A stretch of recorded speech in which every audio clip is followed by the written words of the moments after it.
Jia Mian, the only one called a superhero after single-handedly wiping out all the monsters from another planet.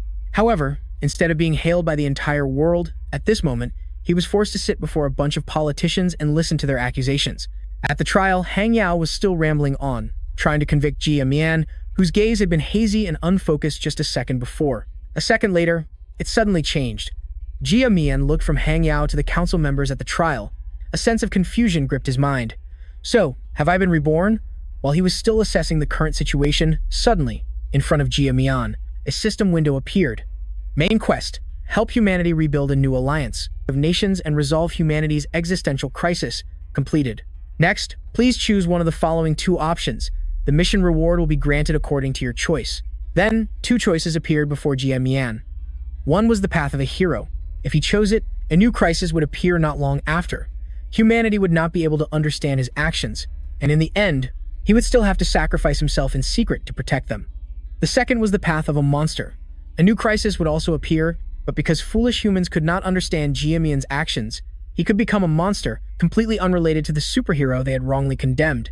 Jia Mian had 20 minutes to choose, after which he would be randomly teleported by the system to an F-rank rift. By now, he had a rough idea of the situation. He had been reborn once again, revived at this historic turning point. But this time, Jia Mian decided not to be a useless, sacrificial hero anymore.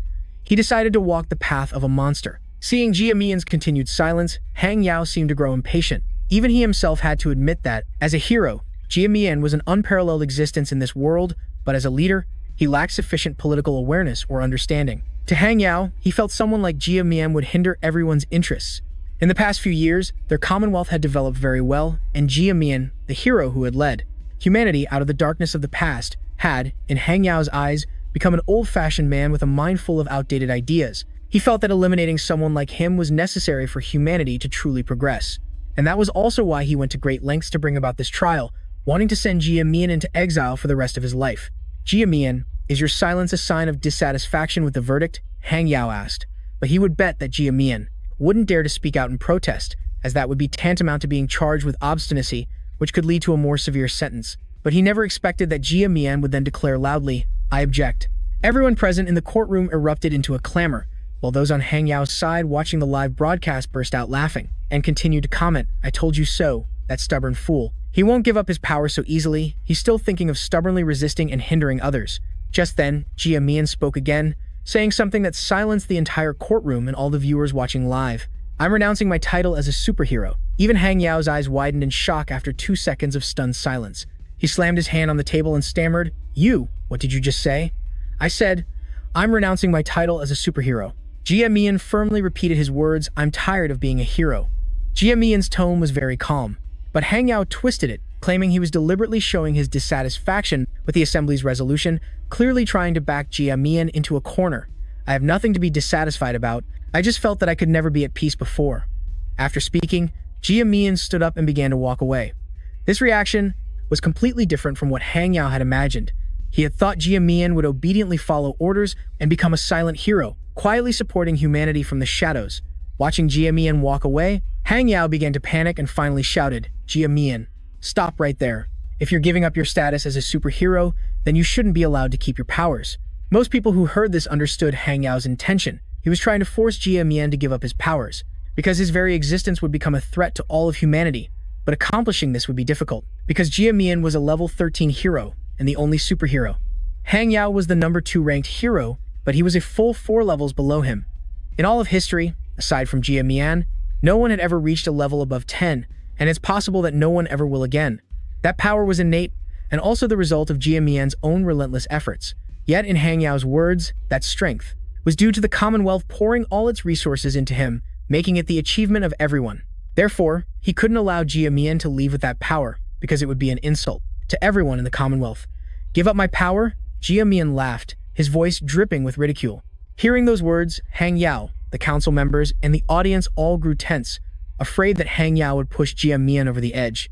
But unexpectedly, he simply said, "Fine, I'll give it up." Jia Mian stretched out his hand and began to release his power, but the full might of a level 13 superhero was not something ordinary heroes could withstand. The council members in the room all buckled under the immense pressure he generated. Even a level 9 hero like Hang Yao had to use all of his strength just to barely resist Jia Mian's power.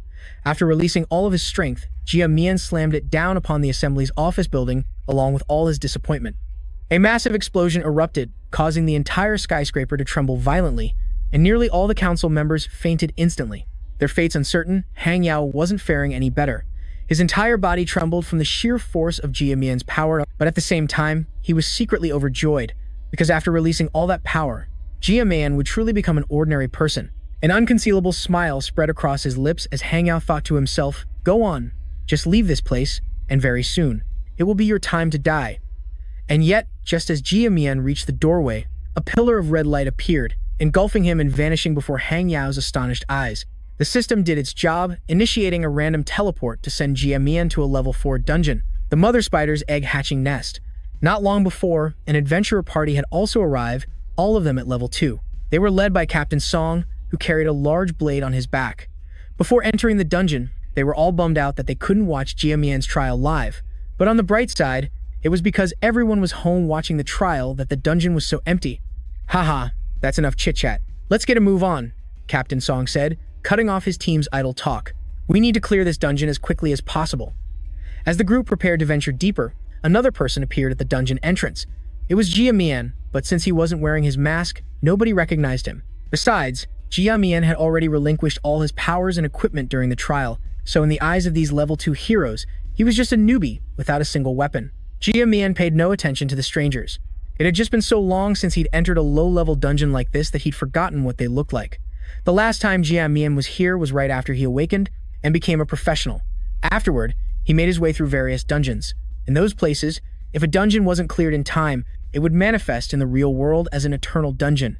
It was a place that wasn't exactly hell, but not only could humans not survive there, even monsters were terrified of it. After Jia Mian lost all his power and reverted to level 1, the system randomly sent him here.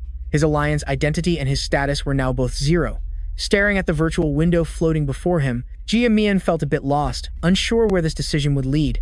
But in his previous life, his so-called path of being a hero couldn't save the foolish human race anyway. In this life, the choice to become a cold-blooded monster, on the other hand, made him feel a little excited. "Hey kid, what are you doing here?" Seeing that Jia Mian wasn't saying anything, Captain Song approached to strike up a conversation. "Where's your weapon?" Seeing that the man held no ill will, Jia Mian reluctantly raised his fist and answered, "This is my weapon." "Oh, so you're a martial artist?" Martial artists often save money by fighting barehanded. Captain Song walked over and patted Jia Mian's shoulder. If he knew this was the level 13 superhero, he'd probably be scared to death.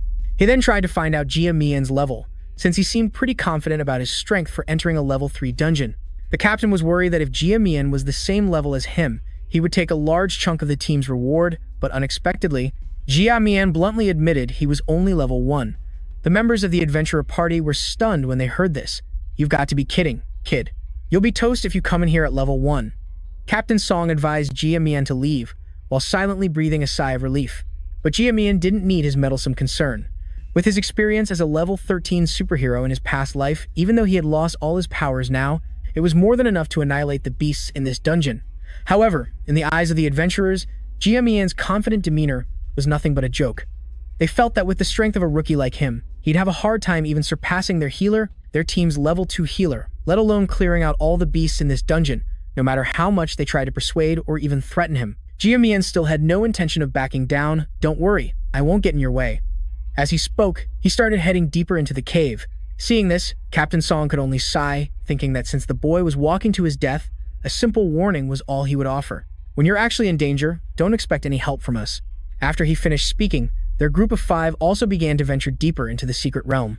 At that moment, the girl with the healer class in the group secretly glanced back at Jia Mian a few times, wanting to say something but then deciding against it. That adventurer team seemed to have been together for quite some time, evidenced by their incredibly seamless combat coordination.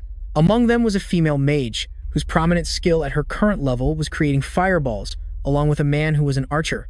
He was there to enhance their ranged attack capabilities, while also providing cover for Captain Song during his melee combat.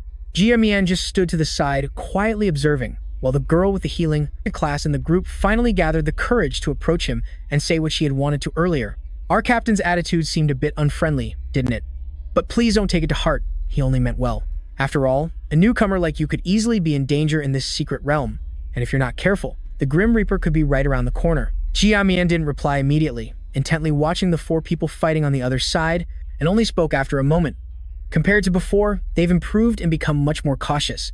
It was all forged from blood and tears, which is truly admirable. The girl understood his words but was also confused, because Jia Mian looked quite young, but his way of speaking was like one of the higher-ups from the Commonwealth. But you're right. Ever since the superhero Jia Mian initiated policies for enhanced training, duty assignments, and cooperation among class users, the death rate for low-level class users has indeed dropped sharply. That's also why now, among the new humans, we're seeing more and more outstanding class users. The girl nodded as she spoke, and if she knew that the person she was talking to was the very superhero Jia Mian she had just mentioned, I'd bet she would faint from shock. After rambling on for a bit, she realized she hadn't introduced herself. Her name was Yan Xianshan, and she hadn't been fighting because her class was healer, and she was currently level 2. Seeing her sincere, outstretched hand, Jia Mian also made the effort to shake it. He introduced himself by his real name, Xiao Chu, since he had already given up his former identity and could no longer use the name Jia Mian. I'm a level 1 class user, and I still haven't decided on a class. You haven't chosen one yet? Yan Xianshan was stunned, as she had assumed Xiao Qi was a martial artist this whole time. In truth, concepts like vision, melee combat, magical damage, and more, all the paths to becoming a professional were created by him. Furthermore, after his rebirth, Xiao Qi had chosen the path of becoming a monster, so he naturally couldn't follow the path of a normal class user anymore. Yan Xianshan, however, didn't understand this and enthusiastically sized Xiao Cho up to offer him advice on a class. Looking at your physique, you probably aren't suited for close-range damage. Usually, only strong people like our captain can take on monsters head-on. Have you ever tried his spiritual aptitude test? If not, you could be a spellcaster. Although you'd be a bit squishy, you might take less damage on the front lines. As Yan Xianshan chattered on, she noticed Xiao Chu seemed to be focused on something else. Startled, she quickly covered her mouth. Looking completely flustered, she asked, "I'm sorry, was I talking too much?" Xiao Chu didn't answer. Instead, he suddenly grabbed her hand and yanked her aside. This swift action saved Yan Xianshan's life. The members of the exploration team immediately cried out, because the creature that was about to attack Yan Xianshan was a night spider. Its strength and danger level far surpassed ordinary spider monsters, yet Xiao Chu reached out and snapped off one of its legs with his bare hands. But he didn't stop there. He then used the very spider leg he had just broken off as a weapon to strike back at his opponent. It all happened in an instant. The exploration team watched the series of actions, Xiao Chu's fluid movements, completely stunned. There was no denying it, the person they had just looked down on seemed to be even stronger than them. Is this the power of the warrior class? It's ridiculously strong. Captain Song couldn't help but click his tongue in amazement, but a team member behind him immediately disagreed. I've encountered warrior class users before, and even they couldn't do what that kid just demonstrated. A moment ago, Xiao Chu had precisely targeted the spider's weakest joint, then snapped it in one move, before swiftly lunging to stab its eye. It all happened in the blink of an eye, proving that Xiao Chu had a profound understanding of both the monster's anatomy and his own body. He was using this knowledge to fight above his level against a monster from a level 4 dungeon. The danger's over. Can you let go now? Xiao Chu said, seeing that Yan Xianshan was still clutching his shirt and he was growing impatient. Hearing his words, she snapped out of her daze and let go, as her cheeks flushing uncontrollably. Xiao Chu had no time to bother with her girlish embarrassment because he had just received a notification that he'd gained 500 experience points for defeating the night spider. It seemed that Xiao Chu's choice to follow the monster path didn't affect the leveling system at all. Now, he no longer had to worry about level restrictions. From now on, Xiao Chu just had to focus on farming monsters to level up. With the experience from his past life, he was sure to grow much faster this time around. Daring to challenge a higher level dungeon all by yourself, this young brother is truly no ordinary person. I completely misjudged you. Captain Song approached again, patting Xiao Chu's shoulder as if they were close brothers. He specifically thanked him for saving Yan Xianshan and promised to give him a worthy share of the reward after the mission was completed. It was a simple matter. Helping each other in a dungeon is what one should do, after all. Xiao Chu tilted his shoulder to shrug off Captain Song's hand, his tone extremely cold, seemingly throwing the captain's own words from earlier right back at him. Afterwards, Captain Song's team and Xiao Chu proceeded deeper into the dungeon. They cleared out the spider's nest quickly, and before long, they arrived at the boss's lair. Once they defeated the final boss, they could return to the real world.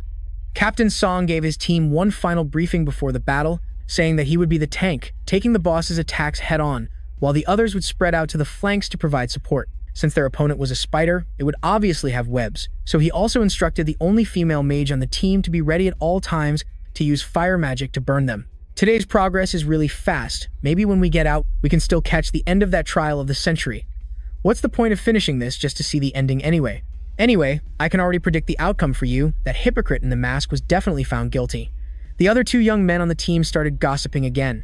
Xiao Chu, only half listening, knew that the masked hypocrite they were talking about was himself, Jia Mian. I'm just curious what kind of face is under that mask. After all, no one has ever seen that face before. They continued their lively discussion. I heard a rumor that the masked person is actually a woman. I can't believe I used to support him, thinking he was the savior of humanity. But unexpectedly, he actually carried out the massacre in Tukey City. Xiao Chu remained silent the entire time. It seems Hang Yao did a thorough job brainwashing humanity, making everyone see him as a traitor to mankind. This exploration team had 5 people, and only Yan. Qianxian was willing to listen to information from both sides and was also the only one willing to speak up for Jia Mian. I heard that in Tukey City, there was a contaminated demon that infected the humans in the city, turning them into monsters. Jia Mian only acted because he had no other choice. But her opinion was rejected by her own teammates. They even thought that Yan Qianxian was one of the people paid to defend Jia Mian. In the end, it was team leader Song who had to step in and mediate. After all, the outsider Xiao Chu was still standing there, and he didn't want him to witness the farce of his team's internal squabbles. More importantly, with the urgent boss fight ahead, there was simply no time to stand around arguing. The deeper the group went, the denser the spider webs became. Fighting a boss was indeed a completely different experience compared to fighting regular mobs. Team leader Song's group began to have high hopes for the drops from this boss. Not to mention, the boss's corpse could also be sold for a good price, as monster anatomists could make a hefty sum from it. While they were still chattering, the spider webs in the cave began to shift, a sign that the boss had arrived. The spider monster quickly appeared before them. As always, team leader Song was the vanguard, tanking the enemy's attacks just as they had discussed earlier, while the other 4 members split off in 4 different directions to provide support. As an outsider, Xiao Chu didn't join the fight according to their plan because he was completely unfazed by this low-level monster. Most monsters in low-level dungeons lack intelligence, so as long as you target their weak spots, the fight can be over quickly. Xiao Chu used the power of his fists to relentlessly attack the spider's weak leg joints. The 5-person exploration team didn't have a moment to spare either, with each member performing their role perfectly. After just a few minutes, the boss was defeated as expected. Team leader Song was beaming. Haha, see? As long as we coordinate well, even a level 3 dungeon is no problem. We'll distribute the final rewards later based on the shares we agreed on before. Oh, and of course, I haven't forgotten the contribution of our brother, Xiao Chu. Xiao Chu wasn't too concerned about the reward, but Captain Song's words caught his attention. This spider's nest was a level 3 dungeon, but the system had clearly stated that after making his choice, it would randomly teleport him to a level 4 dungeon, and there was something else strange. After defeating that spider monster, the treasure chest still hadn't appeared, which meant that spider wasn't the final boss of this dungeon. Not just Xiao Chu, but the other adventurer party had also vaguely figured it out. And just as they were thinking this, a noise came from the back of the cave, the sound of intermittent footsteps, growing closer and closer. Finally, a staggering figure appeared. It was a girl in a schoolgirl uniform, wearing a space helmet on her head. Captain Song's expression suddenly turned grim, and he instinctively kept swallowing out of nervousness. Looks like the dungeon's treasure chest hasn't appeared because she's the real boss, the spearman in the group suddenly scoffed. Her, the dungeon boss? I don't see anything scary about her. She doesn't even have the same oppressive aura as that spider from before. Just as he finished speaking, the dungeon boss's space helmet suddenly lit up. 2 dots, like a pair of eyes, appeared. Then, she staggered forward and abruptly accelerated. The spearman was ready to engage, despite his teammates shouting, "You idiot! A direct attack like that will definitely put you at a disadvantage." Ignoring him, the spearman decisively charged forward with his spear and thrust it straight into the strange girl's chest. As everyone watched tensely, the spear pierced through her slender body. The rest of the adventuring party held their breath, watching every detail. The spearman even had time to turn his head back, flashing a satisfied smile and saying, "This boss is too easy to deal with." He then decisively pulled his long spear out, leaving a large hole in the girl's abdomen, but from that very spot, spider silk suddenly shot out, instantly binding the arrogant man's arms and rendering him immobile. Seeing their teammates so completely restrained, the rest of the group began to panic, especially the archer. Captain Song quickly ordered the female mage in the group to use fire magic. He knew just by looking that the thick spider silk couldn't be cut by normal physical attacks. The female mage quickly complied, using a wide area fireball spell to incinerate the dungeon boss's body. The archer then rushed forward, wanting to rescue his comrade before he was pulled into the flames. But before he could, they witnessed a horrifying sight. the demonic woman actually sprouted 3 more pairs of legs. Just like a spider, she crawled out from this sea of fire. Now, even Captain Song was starting to panic. Never before had he seen a boss like this. The spearman didn't care anymore. Even though his hands were bound by spider silk, he still had his 2 legs. He started running and screaming, but before he took 3 steps, he felt a sharp pain in his chest. He had been impaled by one of the humanoid spider monster's legs in the exact same way he had used his own long spear to pierce her chest. Just like that, the young man was taken down. The team's archer couldn't help but curse when he saw his friend's fate. Then, the archer raised his bow, wanting to take revenge immediately, but was stopped by Xiao Qiu. Don't be reckless. With that monster's current power, if you charge in, the consequences you'll face will be just as bad as what happened to him. He was already enraged over his teammate's death, and now being stopped by Xiao Qiu, he was about to curse him out, when Captain Song also spoke up. He completely agreed with Xiao Qiu. Reckless actions in this situation wouldn't solve a thing. The Secret Realms gate would open in 3 hours, so Captain Song ordered the remaining members to fight while falling back, moving slowly toward the entrance. Once the gate opened, they would escape immediately. Seeing that even his own captain had chosen to retreat, the archer finally felt fear. He could do nothing but stare at his comrade's flattened corpse on the ground. The Secret Realm's boss was slowly advancing, but its attacks were anything but slow. The boss suddenly shot out spider silk from the hole in its abdomen once more. This time, it hit Captain Song. The archer didn't dare hesitate and hastily fired 3 arrows, wanting to rescue his captain. However, the female monster wouldn't be outdone, immediately shooting out more silk that engulfed the 3 arrows and even bound the archer's entire body. Du Ursi, Captain Song screamed, and it's only now that we learn the archer's name is Du Ursi. But it was also the moment his life was about to end. Du Ursi was completely bound by the silk, so when the monster reeled it in, he was easily dragged along with it. The hole his teammate had created on the monster's abdomen suddenly transformed into a mouth lined with 10 pairs of sharp, waiting teeth. If he were pulled in there, he would undoubtedly be torn to pieces. Du Ursi wasn't lucky enough to escape. Yan Xinxian was too terrified to watch what happened next, because Du Ursi's head had already been pulled into that hole. Fresh blood sprayed out and his body fell to the ground with a thud, only now it was headless. Losing 2 of his most capable men in a row made Captain Song nearly go insane. He used every ounce of his strength to sever the spider silk clinging to his arm, then grabbed his blade and led the charge.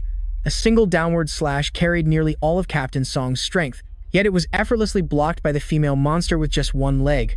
He couldn't help but feel utterly shocked. As a level 3 swordsman, using all his strength to attack a level 4 monster, he couldn't even harm it in the slightest. Was the difference in power from just 1 level really this immense? In the blink of an eye, Captain Song's arm was bound once again.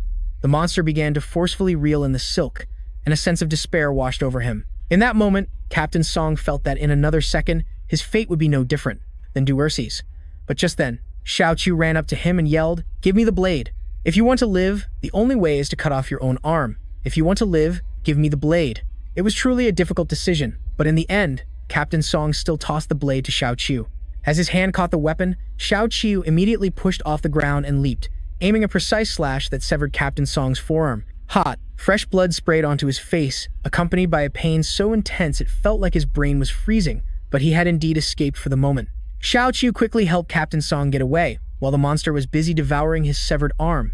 Yan Xianxian also hurried after the 2 to begin treatment, and now only the female mage was left behind, who certainly didn't want to die. So she also rushed after Yan Xianxian, focusing all her strength to heal Captain Song. However, she didn't forget to wonder why Xiao Qiu wasn't running away. This girl was truly curious. But in a situation like this, Xiao Qiu really should explain to prevent as many casualties as possible. He felt that with the female monster's speed, running was useless. The opponent must have some specific intention, and human fear might be its lavish feast, as it was a chosen beast. They are interested in all negative human emotions, whether it's fear, jealousy, or resentment. All are delicacies in their eyes. After hearing him, Yan Xianxian became even more confused. Chosen fear? What are you talking about? Xiao Qiu sighed. Yan Xianxian was just a low-level class user, so it was no wonder that she couldn't keep up with the knowledge of a superhero like him. So, he began to explain thoroughly from the beginning that monsters like that spider were chosen monsters of an outer god. After being blessed by an outer god, they have speed and power that develop to a terrifying degree, along with a strange form that normal people cannot comprehend. In his past life, not to mention chosen beasts, Xiao Qiu had even destroyed countless outer gods. But ironically, now that he had lost all his power and was sent to the first secret realm, he immediately encountered a chosen monster like this. The system really knew how to make things difficult. That female monster certainly wouldn't stay still for long. After making a meal out of the two young men's corpses, it started a new trick. From the hole in its abdomen, a thick purple smoke poured out. Yan Qianqian thought it was poisonous gas, so she quickly used her poison purification skill, but her efforts were meaningless. Not to mention Captain Song, who was still unconscious from his severed arm, the female mage in the group was the first to collapse. After that, Yan Qianqian also quickly realized this purple smoke was not poison gas but spiritual power. That monster was level 4, while she was only level 2, so she was quickly suppressed by the spiritual power and also collapsed like her teammate. That humanoid spider had expanded its abundant spiritual power throughout the entire cave, but it soon realized something was not quite right. From within the smoke, a figure was still standing tall, even taking the initiative to speak to it in an extremely provocative tone. You're probably wondering why I didn't collapse like your other prey, right? It was none other than Xiao Qiu. Although he had currently lost all his power, his soul was still that of a level 13 superhero, bordering on level 14. Therefore, how could Xiao Qiu be knocked down by the spiritual power of a monster a full 10 levels below him? Moreover, just a second ago, the rebirth system had given him a surprise gift, a completely new ability. Xiao Qiu could now activate his monster form. I should thank you too. If you hadn't taken them down, I wouldn't have been forced into a serious fight. As a chosen one yourself, witnessing my existence is the greatest blessing you could ask for. As Xiao Qiu spoke, his body also underwent powerful changes, and when he finished his words, his form had completely transformed from a human into a monster. The female monster could probably also feel the threat from her opponent, continued to increase her spiritual power, hoping to suppress him, but the main character's plot armor wouldn't allow that. Xiao Qiu crouched down in the stance of a track athlete getting ready to sprint. Then, he suddenly shot forward, dashing straight at his opponent. His wind-slicing speed, combined with the purple smoke she had created, had severely limited her vision, and with this attack, Xiao Qiu successfully cut off one of his opponent's legs at a speed so fast the spider monster couldn't even process what was happening. It didn't last long, but that leg served you well, Xiao Qiu sneered. After being wounded, the female monster's fighting spirit blazed even stronger. She began shooting webs with nearly all of her hidden strength, wanting to bind Xiao Qiu, but it was completely useless against him. This simple trick again, for a so-called chosen one, you're a real disappointment. Xiao Qiu's voice echoed from behind the monster. He was clinging to the cave's ceiling, holding one of the female monster's legs in his hand. Ah, no. Perhaps I just expected too much from you. After all, you're only a low-level monster. If your power were greater, you'd be in a different league. Despite saying that, Xiao Qiu had no intention of letting the monster live. He dove from the ceiling like a speeding arrow, his claws relentlessly tearing into his opponent, at a speed the naked eye couldn't follow. By the time she could react, almost all of her legs had been cut off. Xiao Qiu left only a single leg so she could barely stand, because he didn't want to let his opponent off easy. Shouldn't we wrap this up a bit quicker? As he spoke, Xiao Qiu let go of the female monster's severed legs, which dropped like a pile of sausages. Only then did she realize that her opponent's strength completely overwhelmed her, and she trembled uncontrollably. Faced with this, she decided to flee, knowing she couldn't stubbornly fight an opponent so far out of her league. Seeing the female monster hobble away, Xiao Qiu found it hilarious. He effortlessly struck out and severed its last remaining leg, leaving the female monster with no way to run, and she collapsed to the ground in despair. This was exactly the feeling Xiao Qiu wanted her to experience for toying with human lives. You never thought you'd have to experience such misery so soon, did you? As he spoke, he walked over to the monster and finally brought his foot down on it. The moment Xiao Qiu's foot landed, the system announced that he had successfully cleared the level 4 dungeon. The mission reward was a spider leg. The remaining survivors would be automatically teleported outside. 2 hours had passed since the dungeon was cleared, but Yan Qianqian still felt like she was in a dream. After waking from the coma induced by the spiritual energy, they were all transported out of the dungeon. Captain Song, being seriously injured, was immediately rushed to the hospital, while she and the other female mage were uninjured and didn't require hospitalization. Because of this, her biggest concern was Xiao Qiu's safety. Yan Qianqian was afraid that he had been eaten by the spider monster, but on her way back from the hospital, Yan Qianqian happened to run right into Xiao Qiu on the street. Xiao Qiu, however, paid her no mind because he was dealing with a different headache. After leaving the secret realm, the system teleported him to Dahi City. Exhausted from his time in the secret realm, Xiao Qiu was planning to find an inn to rest, but it turned out the rent for a 1-bedroom, 1-living-room apartment was as high as 3,000 alliance coins per month, and he was currently flat broke. In his past life, when Xiao Qiu lived in human society, he had no one to look after him, and when fighting demonic beasts, he had no use for money. As a result, he now had no concept of money or other such matters. Now that he had to be independent in human society, he was struggling to adapt. Seeing Xiao Qiu completely lost in thought, Yan Qianqian had to run over herself, calling his name loudly as she ran. Hearing someone call him, Xiao Chu turned his head, and it took him about 2 seconds to remember that she was the female healer he had met in the secret realm. Yan Qianxian was a little displeased that he couldn't even remember her name, so she repeated it once more as a reminder. My name is Yan Qianxian, the Qian with the grass radical. But never mind that. Are you hurt anywhere? I'm relieved to see you're okay. Before Xiao Chu could even answer, Yan Qianxian followed his gaze and noticed he was looking at rental listings. Seeing that Xiao Chu had no relatives in Dahe City or any friends to rely on, Yan Qianxian decided to take a day to show him around the place. Dahe City was newly built after a major incident, so its history is not even more than 45 years. But with the rapid pace of urbanization, the old city center where people first settled has now become a rundown slum. Yan Qianxian explained as she led Xiao Chu through a neighborhood and stopped in front of her house.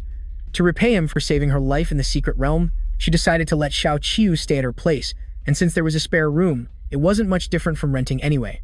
As Xiao Chu stopped in front of the house, his attention was caught by an emblem hanging by the gate, which Yan Qianxian quickly explained. This is a medal my dad was awarded after he retired.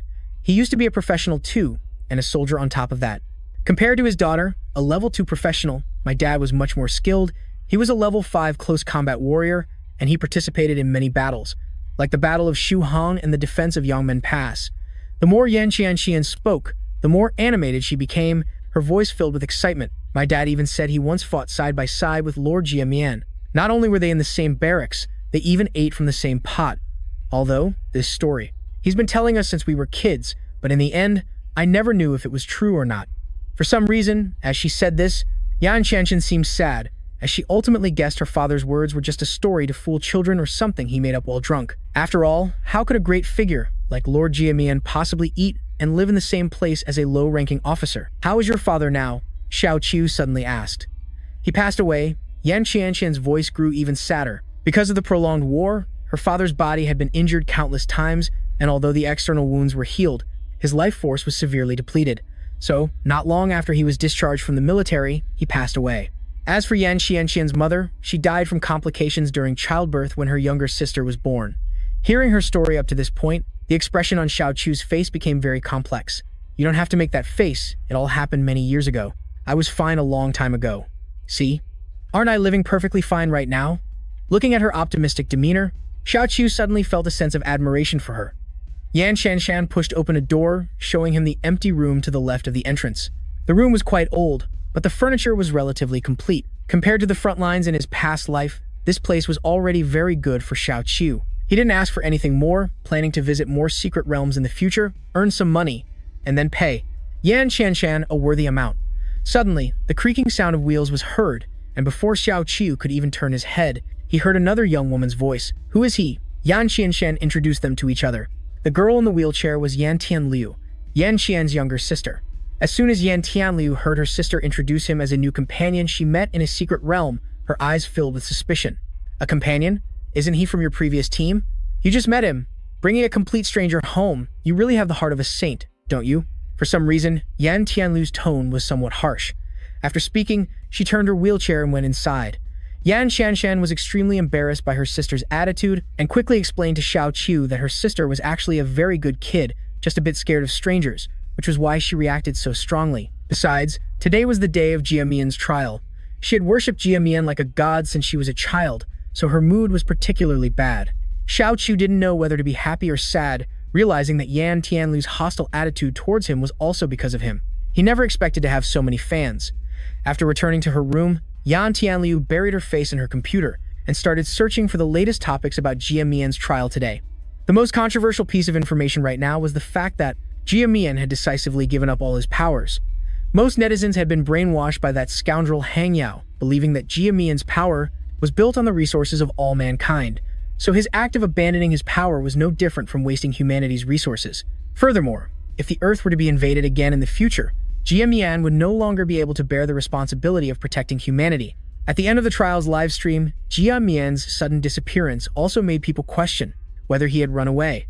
Overall, netizens were currently cursing Jiamian with all sorts of harsh words, from selfish bastard to someone without morals or backbone, a despicable villain.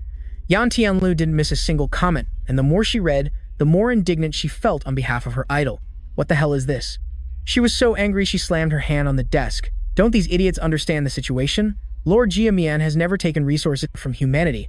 On the contrary, it was humanity that had to rely on that masked lord to step out of the darkness, so it's humanity that should be thanking Lord Jiamian. After a round of cursing, Yan Tianlu started putting all her effort into fighting with Jiamian's anti-fans online, so focused that she didn't even respond when Yan Qianshan called her for dinner, not showing Xiao Qiu any courtesy whatsoever. Knowing her sister especially worshipped Jiamian and was in a bad mood today, Yan Qianshan didn't force her anymore, leaving only her and Xiao Qiu to eat a simple meal of vegetables and rice. According to Yan Qian, it was a simple meal, but for Xiao Qiu, it was already very good, because back on the front lines, he couldn't even dream of rice. He had only eaten monster meat, which had no seasoning and was incredibly hard to swallow, even though it was top-tier food compared to the human world. But the problem was the taste was very hard to stomach, like eating metal, and it had a strangely bitter flavor. Back then, Xiao Qiu always felt that as long as he could push back the darkness and save humanity, even the most unpalatable food would become delicious. But reality proved that his sacrifices in his past life were all for naught. In this life, choosing the path of a monster actually gave him the chance to experience such a delicious meal. While the two were eating, the TV started broadcasting news about Jia Mian again, specifically showing an interview on the matter. Professor Zhang, in the trial this morning, you must have heard about Jia Mian's sudden disappearance, right? I wonder what your opinion is on this matter. The man called Professor Zhang cleared his throat a few times before answering. I believe that on this matter, the Federal Congress will naturally consider it carefully. As citizens, we must trust the Congress. However, there's a theory online that Jia Mian's disappearance was an escape to evade punishment, and his so-called renunciation of power was actually just a performance. After all, if he truly no longer had any power, how could he brazenly disappear in front of everyone? Afterwards, the show's host voiced the concerns of a small minority of the remaining population who were extremely pessimistic about the news of Jia Mian's trial. Because, after all, he was a key figure in the fight against monsters with immense contributions. His personal abilities were also extremely outstanding. People were afraid that Jia Mian's disappearance could have a huge impact on humanity's peace, and some even believed that losing Jia Mian was no different from humanity forcing itself into the apocalypse. An apocalypse without Jia Mian? Professor Zhang suddenly laughed. That statement is ridiculous, if not questionable. Besides, it's impossible. Because the reason we humans have been able to achieve what we have today is not based on the efforts of just one person, but is rooted in the leadership of the members of Congress. It is a glorious victory achieved by all of humanity. He also advised the public not to excessively deify any single person, and at the same time, not to make baseless assessments of the situation. Thus, just as the sun would continue to shine without the earth, humanity without Jia Mian can still advance in glory. From the beginning to the end of the program, Xiao Qiu remains silent, just eating his meal. Finally, it was Yan Qianshan who spoke first. Is it really true that Lord Jia Mian fled to escape punishment? Xiao Qiu, what do you think about this? When Yan Qianshan looked over, she was startled to find that Xiao Qiu had already served himself his 8th bowl, eating non-stop without a break. The shocking news about the superhero on TV didn't seem to affect his appetite in the slightest. No matter what Yan Qianshan said about Jia Mian, Xiao Qiu only gave a perfunctory reply. Your attitude is so indifferent. This is Lord Jia Mian we're talking about. Don't you care at all? Yeah, I don't care, Xiao Qiu replied immediately.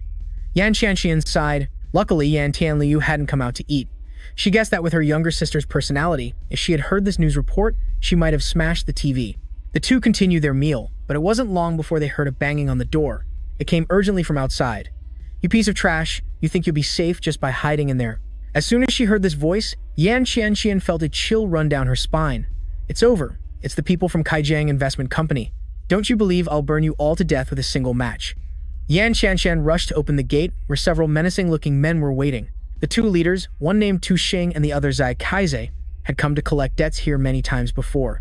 Yan Qianshan maintained the same attitude as in previous encounters. Hasn't my stance been clear enough? I will not sell this house. Miss Yan, do you really not understand the situation you're in? It seems your team just disbanded. I heard today that there were some casualties, and your captain could be gone at any moment, right? The more Tu Xing spoke, the worse Yan Qianshan's expression became. These scoundrels seemed to never miss any news related to her. Now, Yan Qianshan had lost all her support. A level 2 healer like her was indeed easy to bully, and these two thugs were here to do just that. While speaking, Tu Xing's eyes didn't forget to shamelessly stare at her chest, making Yan Qianshan feel disgusted. 5 days, I'll give you and your sister another 5 days. If you still refuse to cooperate after 5 days, things will get much worse. It turned out that Kaijiang Investment Company wanted to buy Yan Qianshan's house, using the land in this area for their company's development project. The previous selling price for the house was $3 million. Now it has dropped to $100,000. Although Yan Qianqian would certainly not sell her father's old house at any price, and this amount was truly absurd. But Tu Xing and his gang were incredibly shameless. $3 million, Miss Yan? The real estate market is volatile. $3 million yesterday becoming $100,000 today is just business as usual. Tu Xing blatantly lowballed her and didn't forget to hit Yan Qian's critical weak spot, which was her sister's medical treatment. As a result, her bank account currently had less than $30,000. Although she insisted on not selling the house, Yan Qianqian still hadn't figured out how she would continue to pay for her sister's treatment without the money from selling the house. While Tu Xing's group was still rambling on, they suddenly saw Xiao Qi appear from behind. The two quickly started mocking him. "A boyfriend? I didn't know you had a taste for dating pretty boys." As he spoke, he pushed Yan Qianqian in front of Xiao Qiu and proactively extended his hand. Despite his attempt to appear polite, he couldn't hide his thuggish nature.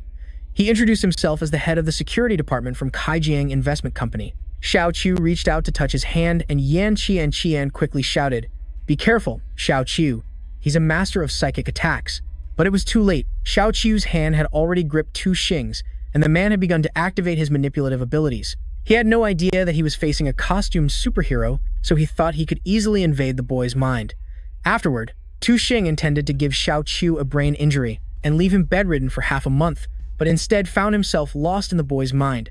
Xiao Qiu's mental world was as vast as an ocean. Tu Xing had never seen anyone possess such immense mental power. Sensing the danger, he immediately turned to flee, but Xiao Qiu had no intention of giving him the chance to run. The moment Tu Xing turned around, what awaited him was a towering tidal wave, instantly plunging him into the deep abyss of a spiritual ocean. Tu Xing was in a complete panic, only now realizing that his opponent was on a completely different level, but he was already in a tight spot, because he was sinking deeper and deeper into Xiao Qiu's spiritual world, and more importantly, it seemed there were monsters lurking in the depths of that ocean. Qi Kaizi started to panic when he saw his comrade writhing unconsciously, unable to regain his senses. Meanwhile, the naive Yan Qianqian had no idea Xiao Qi was so powerful. She simply thought that scoundrel was trying to fake an injury to extort her, since he had failed to convince her to sell the house. "You're the bastard. What did you do to Tu Xing?" Seeing that the situation wasn't good, one of the group members rushed towards Xiao Qiu, intending to land a punch, but he was stopped by Qi Kaizi himself. "Qi Kaizi, why are you stopping me? Are you on their side? Use your brain and think about it. Tu Xing attacked him first, and that's why he's in this state. Are you sure you're stronger than Tu Xing?" Qi Kaizi's simple sentence was enough to make the guy stop, and they all began to look at Xiao Qiu with wary eyes. The fact that he defeated Tu Xing proved his strength was far from ordinary. He wasn't just a level 2 mental power user, but perhaps he was already at level 3, and if he really was a level 3 hero, then these guys were no match for him at the moment. But they never would have guessed that Xiao Qiu's true power was actually level 13. "It seems we underestimated you, Yan Qianqian. I never thought you'd find such a capable helper, but don't think this is over. Since you dared to attack one of our men, your end won't be a pleasant one." After Qi Kaizi helped Tu Xing away and left that threat hanging in the air, it finally, frustratingly dawned on Yan Qianqian that Xiao Qiu was the one who made Tu Xing pass out. "Was that you just now?" Yan Qianqian asked doubtfully. "Something like that. He asked for it himself," Xiao Qiu replied nonchalantly. "Well, you didn't attack first anyway. That guy was the one who insisted on invading your mind." After the people from Kaijiang Company left, Xiao Qiu finally had time to question Yan Qianqian. Apparently, the situation with the Kaijiang Company people harassing her had been going on for 4 years. Not long after her father passed away, they suddenly showed up and demanded to buy the house under the guise of a development investment, but at first, Yan Qianqian and her younger sister weren't so desperate that they needed to sell the house just to get by. So, she coldly rejected them, but they even resorted to repeatedly breaking into the house and threatening her younger sister when Yan Qianqian wasn't home. Fortunately, 2 years later, she reached level 2 and joined Captain Song's exploration team. With him to intimidate them, they didn't dare to do anything, but now that Captain Song had just gotten into trouble, they shamelessly showed up to cause a scene. What about the government? As far as I know, the descendants of wounded and fallen soldiers, whether in the military or as civilians like yourself, are supposed to receive preferential treatment, right? Xiao Qiu asked. Because in the past, he himself was the one who had pushed for the policy of providing preferential care to the families of soldiers. And yet now, someone like Yan Qianqian was being openly harassed and bullied like this. What can be done? It's much more profitable for them to side with the company than to help us. If they treated the people who bring in the money, like the Kaijiang Investment Company, with respect. Yan Qianqian replied in a bitter tone. Then the two of them went back inside, and Xiao Qiu volunteered to do the dishes. After all, he was currently freeloading at Yan Qianqian's place, so he couldn't just lie around and do nothing. Actually, you don't have to do anything. Yan Chantian said, looking a bit embarrassed. Just you being here is already a great help to me. If you hadn't chased those people away today, I really wouldn't have known what to do. Afterward, Yan Qiantian asked Xiao Qiu about his future plans, and he didn't hide the fact that he was going to join another exploration team and enter a secret realm. After all, everyone needs money, so you can't just stop conquering secret realms.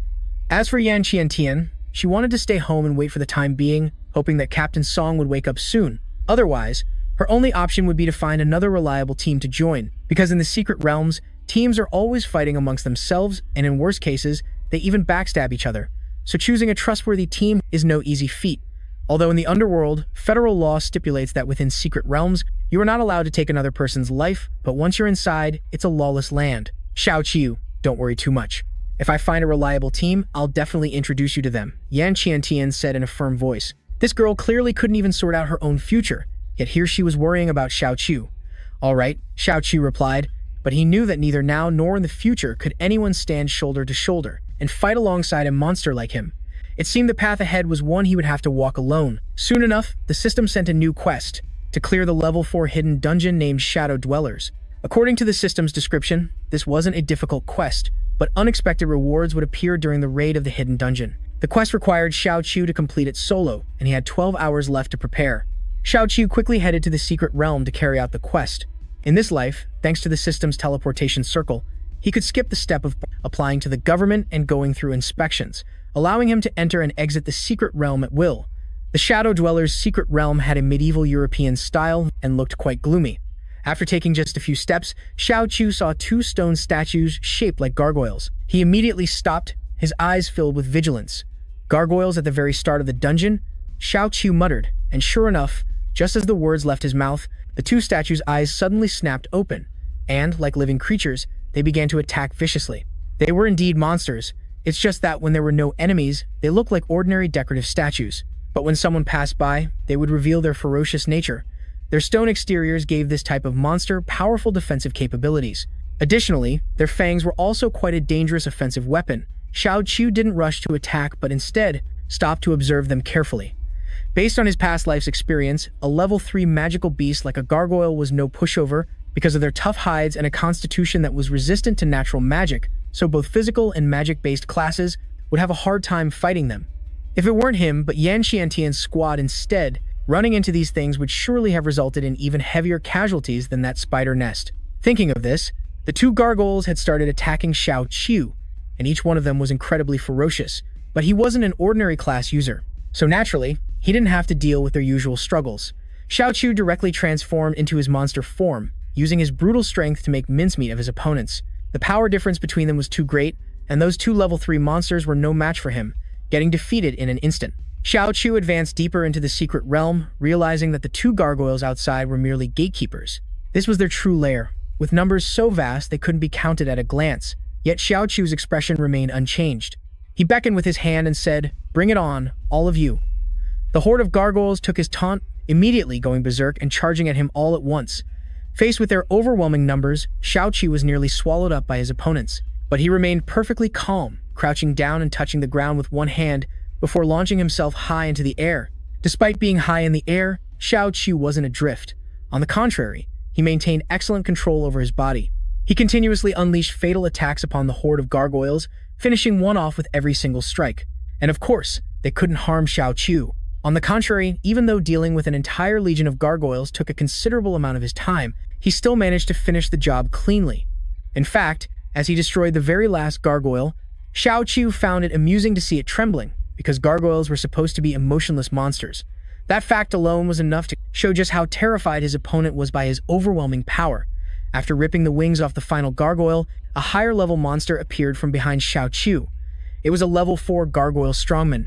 This was to be expected. After all, once you clear out the minions, the boss has to make an appearance. Unlike the level 3 gargoyles, this monster exuded an aura that was no joke, proving its creator had poured a great deal of effort into it. In terms of appearance, it looked like a perfect sculpture. Although it was a monster, it had the body and form of a human. Someone else might have hesitated to strike it down. But the gargoyle strongman's appearance only fueled Xiao Qiu's desire to take its life and become even stronger. The two quickly engaged in an earth-shattering battle, and the entire shrine rumbled and shook from the chaos their fight created. Meanwhile, Not long after, an exploration team also entered the dungeon, but what awaited them was the sight of the secret realm in complete ruins. "Captain, didn't you say this secret realm appeared less than 12 hours ago, and that we were the first team to enter? This scene doesn't look like it at all," the group's archer asked. "That's right, the people from the Inspection Bureau assured me. Before we entered, the entrance to the secret realm was completely sealed, so it should have been impossible for anyone else to get in first," their captain replied. But after examining their surroundings, they became certain that someone had entered the secret realm before them, and it was someone with incredible power, evidenced by the gargoyle corpses littering the ground. Among them was a corpse torn in half. The tear was uneven, and it didn't look like it was done by a sharp sword or blade. It looked more like a melee-class user had split the gargoyle with a blunt weapon. But a wound from a blunt weapon wouldn't be this large or long, so a girl on the team suspected that the gargoyle had been treated like a rag and torn apart with bare hands. How is that even possible? The exploration squad captain muttered, "To be able to tear a gargoyle in half with bare hands, just what kind of monstrous strength would that require?" While he was lost in these questions, the archer in the squad spoke up, his voice trembling, as if he'd seen a ghost. "No, Captain, this makes perfect sense. Everyone, look over there." The whole squad looked in the direction the archer was pointing. On the main pillar supporting the ceiling, they saw the Herculean gargoyle, which had been pinned through the body by its own spear, with one leg, one arm, and one wing completely shattered. All in all, it was a gruesome sight. This incident was quickly reported to the Dahi City Dungeon Inspection Bureau. This was clearly a serious matter, but the lengthy investigation yielded no valuable results. At least 7 teams had filed reports stating that after entering a dungeon, they discovered someone had already swept through it, picking it clean, with not a single monster left. But the Dungeon Inspection Bureau had no record of it, proving that some team or individual had bypassed their surveillance and entered the dungeon without registering. This infuriated Arthur, the director of the Dahi City Dungeon Inspection Bureau. Isn't this a good thing? After all, the dungeon was going to be cleared out sooner or later anyway, one of his subordinates muttered. "Nonsense! What do you know?" Arthur roared. "To put it simply, this means there's a mole helping people get in and out of the dungeons. That's a dereliction of our duty, but more seriously, the safety of the Commonwealth. And even all of humanity is under threat." That subordinate was immediately frightened into silence. Arthur continued to paint a grim picture to make his subordinates understand the gravity of the situation. If the mysterious person who entered without registering only intended to raid the dungeon, that would be one thing. But if that person has malicious intent and deliberately ambushes other subjugation teams, it would be a catastrophe. That scenario isn't unprecedented. In fact, it was a constant reality until the Dungeon Inspection Bureau was established. Back then, when entering dungeons, the greatest cause of casualties wasn't fighting demonic beasts, but humanity's own infighting, competition, and self-destruction. That is the fastest path to humanity's downfall. Arthur's chest heaved with anger, his entire body trembling. After lecturing his subordinates, he returned to the main issue, the matter of the Shadow Dweller dungeon. According to the report, in the first dungeon where this occurred, the boss was a level 4 Herculean gargoyle. Combined with the next 6 dungeon incursions, Arthur could only conclude that this mysterious person's strength was at level 4 or level 5. Furthermore, the culprit was a single individual, not a group, because the wounds on the demonic beasts were extremely uniform and couldn't have been inflicted by a group with different classes. To date, Xiao Qiu had cleared over 7 dungeons. Although his identity hadn't been discovered, Arthur was certain that he couldn't possibly use all the loot obtained from the dungeons, and if he couldn't use it all, the simplest solution was to sell it. Arthur immediately issued an order, ordering his subordinates to covertly monitor the trade market for class holders in Dahe City and the surrounding areas to see if anyone was selling items obtained from those 7 dungeons, and it was just as Arthur had predicted. Xiao Qiu actually sold the loot he obtained from the secret realm, and based on the shopkeeper's expression when handing over the money, it was clear he was selling at a loss. It's just that those items weren't very useful to Xiao Qiu anyway, so selling them for a small loss wasn't a big deal. As long as he keeps completing the missions given by the system, he can continuously level up, and the money from selling the loot would probably be enough to pay Yan Qianxin's rent. Just as he was thinking about her, Xiao Qiu heard her voice coming from the adjacent stall. 3,200 is too low. Please take a closer look. Although this long saber looks a bit old, it slayed many monsters back in its day.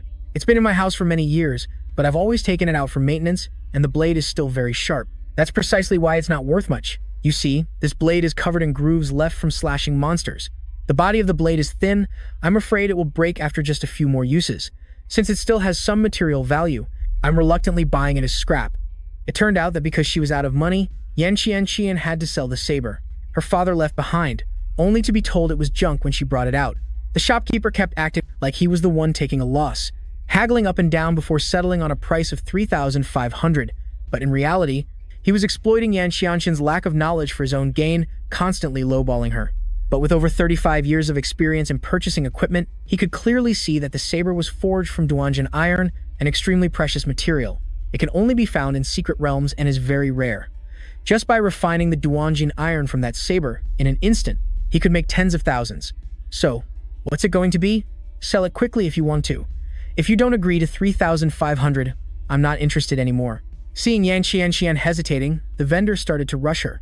Xiao Qiu couldn't just stand by and watch Yan Xianxian get scammed like that, so he stepped in to stop the transaction by offering to buy the saber from her outright. Xiao Qiu did this because he had seen the saber's true value, and of course, he could offer Yan Xianxian a fair price.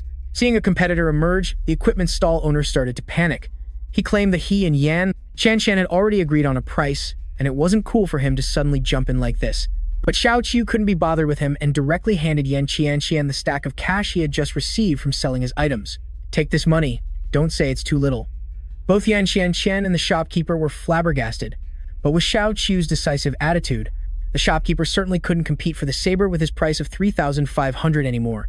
The two of them left, and Yan Xianxian meticulously counted the stack of money he gave her several times. She only kept 1,500 and returned the rest to him. If it's from you, Xiao Qiu, this is the most I can take. You saved me more than once, I absolutely can't take so much of your money. But Xiao Qiu immediately refused, using the excuse that he was staying at Yan Xianxian's place, so of course, he had to pay for living expenses. Seeing her look troubled, he went ahead and told her the true value of the saber. Although he couldn't explain everything at the moment, Xiao Qiu didn't want Yan Xianxian to feel guilty about taking that stack of money. Upon learning the value of the saber her father had left her, Yan Xianxian was utterly astonished. She became even more grateful to Xiao Qiu, because without him, she would have been scammed by that dishonest merchant and sold her father's heirloom for a price less than scrap. Xiao Qiu, regardless of what happened before in the Spider's Den secret realm, why you got out before us, or why you have so much money now, you can rest assured, I won't be curious or pry into your secrets, and of course, I won't tell anyone about this. Yan Xianxian suddenly spoke up, her tone incredibly trustworthy. At the same time, she made a request, asking Xiao Qiu to take good care of the Fei Gua blade, because it was the last memento their father left for the two sisters. Xiao Qiu gazed at the blade for a long time. Fei Gua, moving as freely as a crow hiding in the shadows. This is truly a fitting name for this blade. Seeing that Xiao Qiu didn't respond, Yan Xianxian began to speak again with a trembling voice, this time blaming herself for being unfilial and useless, for selling even her father's last memento. But she was truly pushed into a corner, because if she hadn't, she wouldn't have had the money to treat Yan Tianliu. Hearing this, Xiao Qiu suddenly recalled the image of her younger sister in a wheelchair from when they first met. It seemed he had never asked Yan Xianxian what illness her sister had. You must know about the Great Drunkard incident in Dahe City, right? Yeah, I have some recollection of it. The Great Drunkard appeared in a secret realm and then went on a rampage in Dahe City. It was a level 10 demonic beast. Xiao Qiu replied, saying he had some recollection, but in reality, he knew it very well. Yan Xianxian nodded. That Great Drunkard demonic beast was terrifying. Whether it was the army or the heroes, they were all useless against that demonic beast and were wiped out in an instant. So the professionals, even the 5th rank officials, voluntarily registered to go to the front lines to fight it. Thanks to their sacrifices, ordinary people without any powers were able to move to safety. Yan Qian's father also lost his life in that Great Drunkard incident. Fei Gua was also a memento they found at the scene, but the incident wasn't over yet, because the most deadly aspect of the Great Drunkard demonic beast was the amount of radiation it emitted. The sky over Dahe City that year was illuminated by a wave of radiation, a sickly green. Every cloud, every tile, every pane of glass was dyed green. Just like that, the radiation covered half the city. An ordinary person near the contaminated area would be instantly corroded by it, melting into a thick, grotesque puddle of flesh and blood. Those a little farther away didn't suffer such a gruesome fate, but their life force would still be slowly drained away. As for Yan Tianliu, it's hard to say if she was lucky or unlucky, but she was also one of the victims affected. The radiation that day enveloped both of her lower legs, turning the young girl from an ordinary person into someone with a disability. Originally, Yan Tianliu had a great talent for the blade. According to Yan Xianxian, back in elementary school, her sister could defeat older people with just a wooden sword. Everyone was certain that Yan Tianliu could become a 5th-level professional like her father, or maybe even stronger. Even her father said that Yan Tianliu was born to wield a blade, but the appearance of the Great Drunkard severed Yan Tianliu's path to becoming a professional.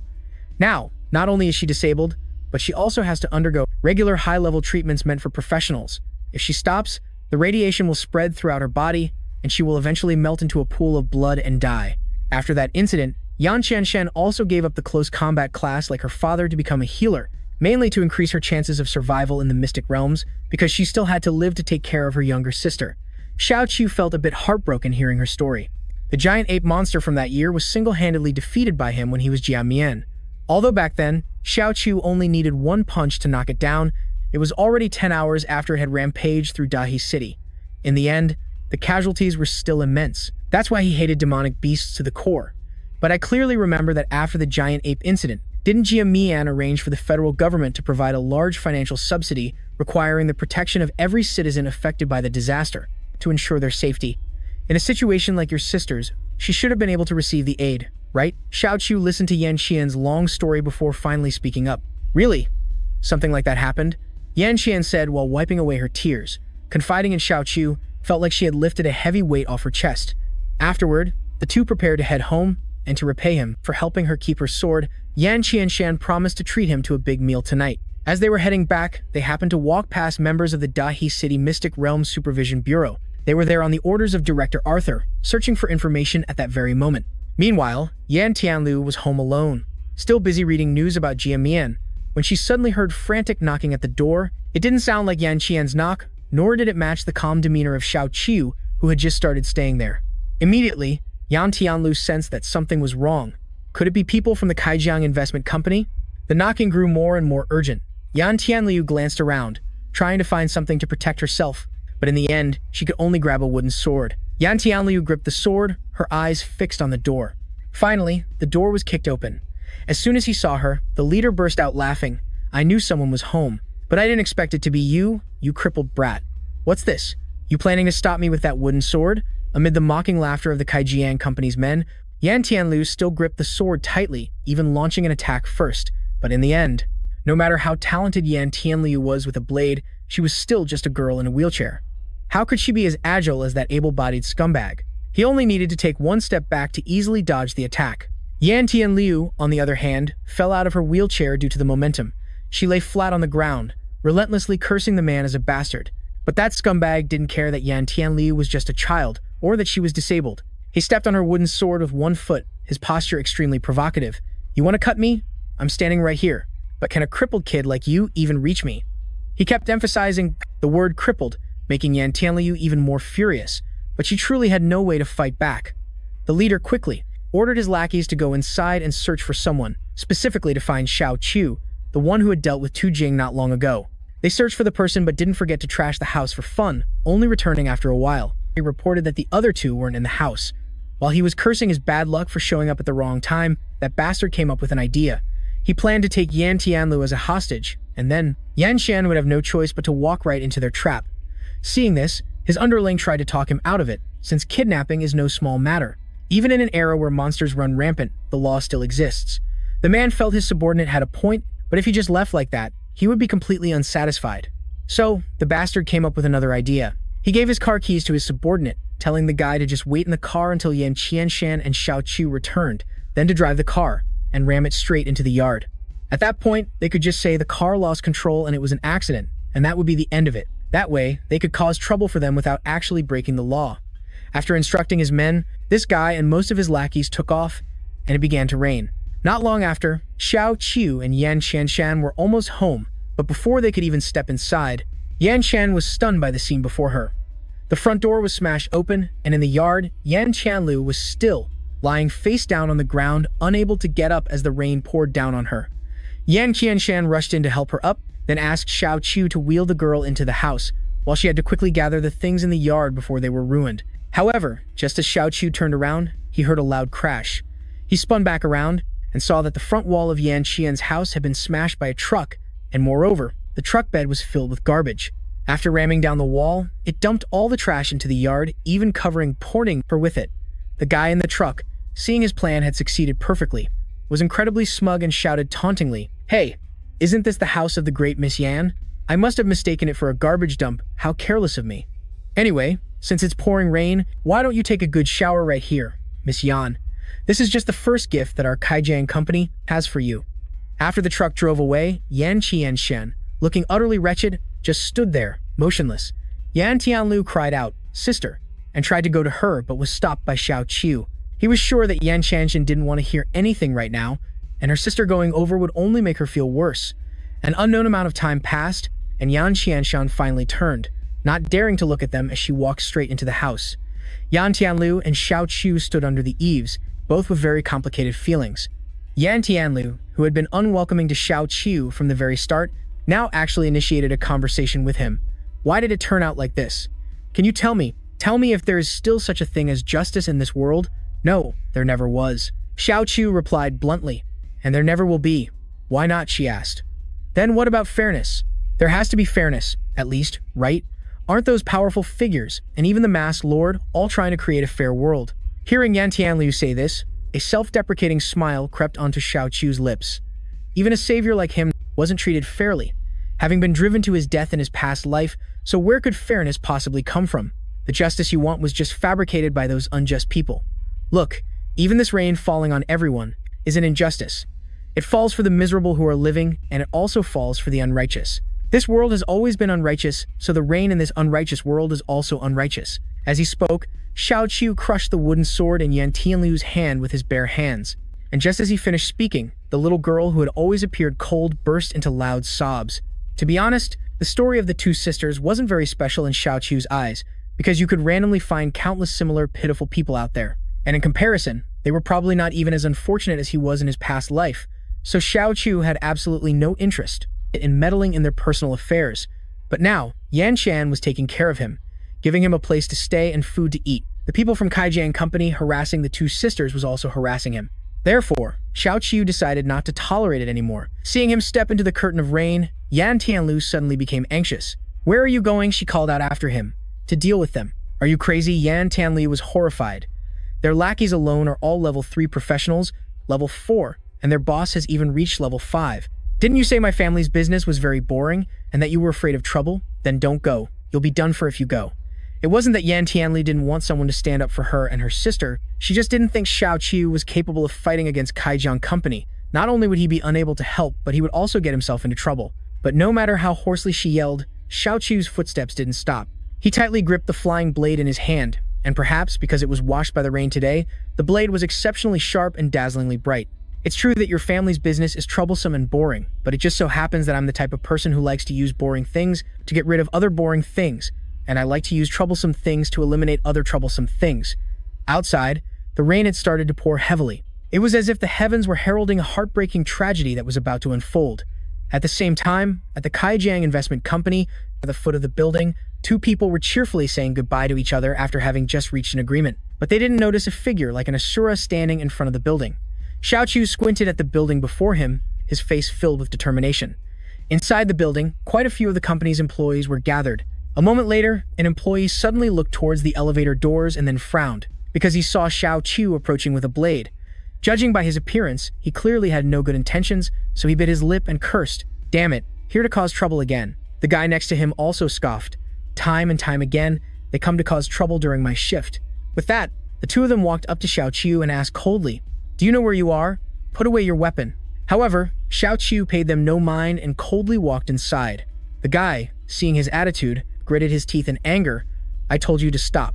But he couldn't even finish his sentence. Xiao Qiu suddenly broke into a malicious smile, and then the guy's voice was cut off. Before the guy could even react, something appeared on his face. A series of slashes landed, not only on him, but the guy next to him was also cut to ribbons. Fresh blood stained the entire hall red, and at that moment, the system gave Xiao Qiu a new mission called Blood Sacrifice of the Demon Blade. The objective was to use the blade in his hand to eliminate all hostile creatures, and the reward was that the blade would evolve. Upon seeing this mission, Xiao Qiu's face immediately lit up with joy. This was too easy.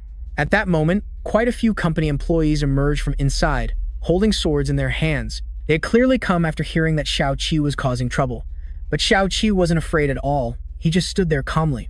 Fresh blood slowly dripped from the tip of his blade onto the floor, as the leader glared at him and shouted fiercely, "This guy means trouble. Be careful." In the blink of an eye, Xiao Qiu was surrounded.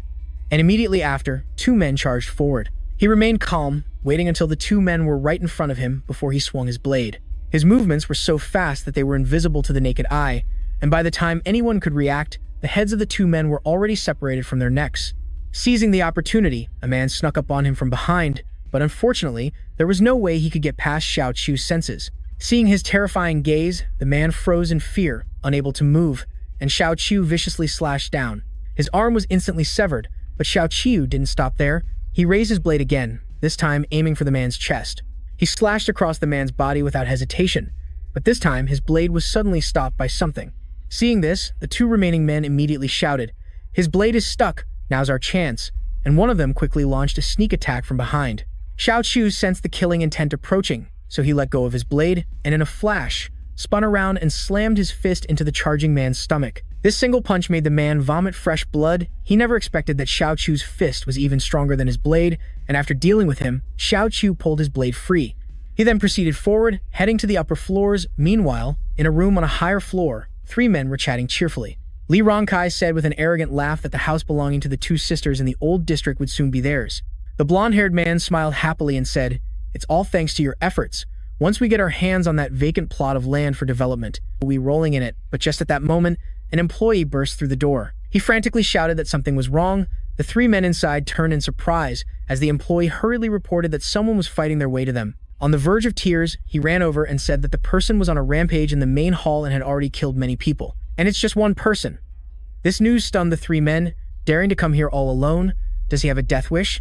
Ronkai's expression grew a little grim. Kai Jiang, our enemies always choose their targets carefully. They're not supposed to provoke high-level professionals or people with power. After pondering for a moment, he stood up and said, "Let's go see what's happening." Then the three of them left the room, carrying their weapons. However, as soon as they reached a corner, their eyes widened in horror, because at the bottom of the stairs, a man was pleading in fear, "Please, don't kill me. Please, I beg you, don't." But the man couldn't even finish his sentence. A streak of black energy shot out, and in an instant, the man collapsed into a large pool of blood. Then, Xiao Chu emerged from downstairs. At this moment, you looked like a demon come to claim their lives, causing Vin Kai and his two men to immediately back away in fear. Vin Kai took a deep breath to calm himself. Then, he spoke. "What's there to be afraid of? We are level 4 class users. Any one of us can hold our own out there." As soon as he said that, the three of them regained their composure and began to unleash their skills. Xiao Chu frowned slightly and muttered, "Level 4 class users." Vin Kai heard this and sneered. "Scared now? Surrender obediently, and I'll grant you a clean death. I don't even know what grudge the Kai Jiang company has with you."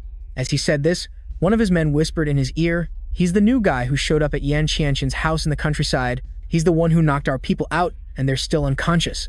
At this, Vin Kai nodded in understanding. "So it's him." Xiao Chu narrowed his eyes, observing them for a long moment before speaking. "3 level 4 class users. It's not very convenient to maintain my human form." As soon as he finished speaking, he pointed his sword at the nearby light switch. Immediately after, the hall plunged into murky darkness. Vin Kai was a little panicked. What is he trying to do? Another man frowned and speculated. Maybe he wants to ambush us in the dark. Aren't there assassins and stealth users who are stronger in the shadows? At this point, that man broke into a smug grin. But when it comes to the dark, I'm the king who holds every advantage. Immediately, he activated his night vision, and with this ability, for him, the darkness was no different from daylight. But when he saw everything clearly, he was stunned because what stood before him was not a human, but Xiao Chu's monstrous form. In an instant, he screamed in terror. "It's a monster!" Outside, the rain was still falling, but inside the building, a bloody tragedy was unfolding. The man gripped the gun in his hand, warily eyeing Xiao Chu. He never expected to encounter a monster in a place like this. At that moment, Xiao Chu's figure suddenly vanished, and the man was instantly terrified, hastily trying to fire his gun. But before he could even pull the trigger, a sharp blade pierced his heart. Fresh blood spurted out relentlessly. Vin Kai, unable to see clearly, could only stand to the side and wait. He panicked and yelled, "Yue Qin Fu, what's happening over there?" He was terrified because he could smell the strong stench of blood. He didn't know if Qin Fu was injured or already dead, but by now, the man had collapsed into a pool of fresh blood, and there was no one to answer him. Outside, a deafening clap of thunder suddenly roared, as if heralding Xiao Chu's impending brutality. After taking down one, a second was sure to follow. He had now appeared in front of Vin Kai, viciously swinging his blade down. However, he seemed to sense the killing intent and hastily raised his weapon to block. At this moment, his forehead was covered in cold sweat. If he had reacted a moment slower, he would have been a goner. On the other side, the blonde man sensed that something was wrong. He quickly conjured an ice arrow technique and fiercely launched it forward. Seeing this, Xiao Chu was not afraid. He simply raised his hand casually, and in an instant, the ice arrow technique collided with his palm. However, they didn't pierce through but were stopped by him, shattering into fragments shortly after. At this, Shao-Chi withdrew his hand. He turned his head to look behind him, a murderous smile on his face. Immediately after, fresh blood splattered everywhere on the other side. Seeing this scene, Vin Kai cried out in alarm. What the hell is this? But of course, no one was there to answer his question. Shao-Chu had once again approached him. A flash of dark energy then streaked across his neck, and in the blink of an eye, fresh blood began to flow. Before he could even comprehend what was happening, his head was severed from his neck. At this moment, Shao-Chu's blade, which had flown past, was stained crimson with blood, emitting a thick, metallic stench. Only a few employees were left in the hallway now, their faces covered in terror. Shao-Chu had no intention of sparing them. He slowly advanced, and in the dim darkness, his blood-red eyes were the only light. But it wasn't there to light the way, it was there to kill. His gaze swept over the employees, causing them to drop dead on the spot. At that moment, a shout suddenly rang out, "That's enough." Shao-Chu was startled and turned his head, only to see a middle-aged man standing on the stairs. He couldn't help but be surprised. A level 6 professional? At the same time, the other man was also secretly observing him. A monster? But he quickly denied it. He couldn't sense any savagery from him. He suspected he was a transformed professional, but that class wouldn't have such a monstrous aura. He thought for a long time before speaking coldly. "A mongrel like you, a mix between a monster and a human. This is the first time I've seen one. Selling you would be enough to cover the damages. You've run out of luck running into me today." A loss like this would surely displease the masters, but as long as he could capture him, his unique nature as a human-monster hybrid would definitely satisfy the masters. The more he thought about it, the more excited he became. With that thought, his figure suddenly vanished. By the time he reappeared, his sword was already viciously thrusting towards Shao-Chu. Was he aiming for his head? However, he only had to lean slightly to dodge it, and the man had already appeared behind him, speaking coldly. "As expected of a monster, your reflexes are quick. I didn't think you could dodge that attack." But as soon as he finished speaking, he flashed a malicious smile. "I've dealt with my fair share of monsters." As soon as the words left his mouth, he unleashed a barrage of sword auras, and although Shao-Chu dodged, a few wounds still appeared on his body. Seeing this, the man was displeased. "This damn thing is as tenacious as a leech, but with this final move, there's no escape for you." Immediately after, he slashed fiercely again, but it was the same as before. Shao-Chu was still able to dodge. The strike failed, but the man still smiled because he had fallen right into his trap. A gun suddenly appeared in his hand. He aimed it ruthlessly at his head and pulled the trigger without hesitation. In a flash, a burst of smoke and fire erupted in the air, and the man smiled with satisfaction. After so many years of fighting, you have to have a backup plan. At this range, your head is probably gone. He even felt a bit of regret for not being able to capture him alive, but he would be just as satisfied with his corpse. However, this fantasy of his was shattered when the smoke cleared because Shao-Chu was still standing there, unscathed. The man's expression immediately turned grim. How is this possible? At that distance, it should have been impossible to dodge. There was only one explanation, that he had predicted the sneak attack. With that thought, he narrowed his eyes at him and asked with a frown, "How did you know?" Shao-Chu snorted coldly and said nonchalantly, "For someone of your level to have mastered the 19th style of the sacrificial sword, polishing it to this degree must have taken a lot of effort. I specifically created this sword style for the sacrificial sword professional. It's simple, easy to learn, and the more you master it, the more variations it has, especially with its high flexibility, high damage, and high evasion." At this point, Shao-Chu spoke again, his voice indifferent. "But when I created this sword art, I made it known that it was only to be used for justice. Didn't you know that when you were learning it?" Hearing these words, the man immediately frowned and cursed angrily. "What is a monster like you talking about? Are you insane? This is clearly a move created by that imposter." He furiously shouted, "Is there some technique that only the righteous can use? Isn't exterminating a monster like you an act of justice?" Shao-Chu snorted coldly, saying with displeasure, "I am a monster. Let's assume that's true. But the humans who lost their homes and families because of you aren't exactly righteous either, are they?" The other man narrowed his eyes at him and said noncommittally, "I don't know if you're one of the residents from the area our Kaijiang company developed, and I don't care if you're here for revenge or to stand up for them." He paused for a moment, then drew his sword again and said coldly, "There's one thing a monster like you must understand. Human society is constantly evolving. Anything that hinders the world's progress, be it monster or human, is a crime and injustice. And I always stand on the side of justice. This kind of justice," he said, "is something a monster like you would never understand." As soon as he finished speaking, he charged at Shao-Chi once more. "So that's how it is." Shao-Chi snorted coldly after hearing him out. "So, this is your justice? With that said, numerous tentacles suddenly erupted from his back, relentlessly stabbing toward the man. This forced the man to dodge in a panic. However, their attack speed was incredibly fast, and he was struggling to keep up. He bit his lip hard. What the hell is this? Just then, one tentacle pierced firmly into his right shoulder. Immediately after, a barrage of other tentacles lunged at him, viciously running through his body. He couldn't help but cough up a large mouthful of blood. Outside, thunder roared and lightning flashed again, as if seeing off an unrighteous soul. The man was now pinned to the wall by Xiao Chu, fresh blood pouring out endlessly. He gritted his teeth and cursed a sneak attack. He then asked what kind of monster Xiao Chu was. Xiao Chu looked at him coldly, a smirk on his face as he said, "Didn't I just tell you who I am?" As soon as the words left his mouth, he swung his blade, taking the man's worthless life. After finishing him off, Xiao Qi sheathed his sword. By now, the mission to bathe the Qing Fei Jie in blood was likely complete because the blade was covered in a significant amount of fresh blood. And sure enough, before long, the sword was enveloped in crimson tendrils of light. The shape of the Qing Fei Gi quickly began to change. In that moment, it became the Shu Fei Ya, a weapon with limitless potential for magical growth. Letting out a soft chuckle, Xiao Qiu asked nonchalantly, "So this is your name now?" Although his expression remained largely unchanged, as he held it in his hand, he seemed to feel its rhythmic heartbeat. A weapon with infinite magical growth for a monster with infinite growth like himself was clearly a perfect match. Just then, a survivor suddenly began to tremble and mutter, "Boss." Clearly hearing the voice, Xiao Qiu immediately turned his head. He furrowed his brow, deep in thought. Where did this guy come from? Seeing Xiao Qiu walking towards him, the man immediately began to beg for his life. "Don't kill me." But how could Xiao Qiu possibly let him go? He raised the blade in his hand. Then, he shouted coldly, "Die, Shui Fei Ya." As the words left his lips, he swiftly brought the blade down, unleashing a massive crimson arc of energy that shot towards the man. In an instant, he was completely swallowed by the crimson light, only managing to let out a few screams before being completely obliterated. The crimson energy was so powerful it burst right through the side of the building, which was witnessed by a group of people down below. At some point, numerous armed soldiers, all heavily equipped, had gathered at the base of the company building. Just then, a soldier stepped forward to report, "We have completely surrounded the Kaijiang building, all surface-level streets. The entire underground pipe network is guarded, and we can dispatch personnel to attack at any moment." Hearing this, Commander Jiang waved his hand to stop them. "First, urge them to surrender. We need to understand the situation inside before making a decision."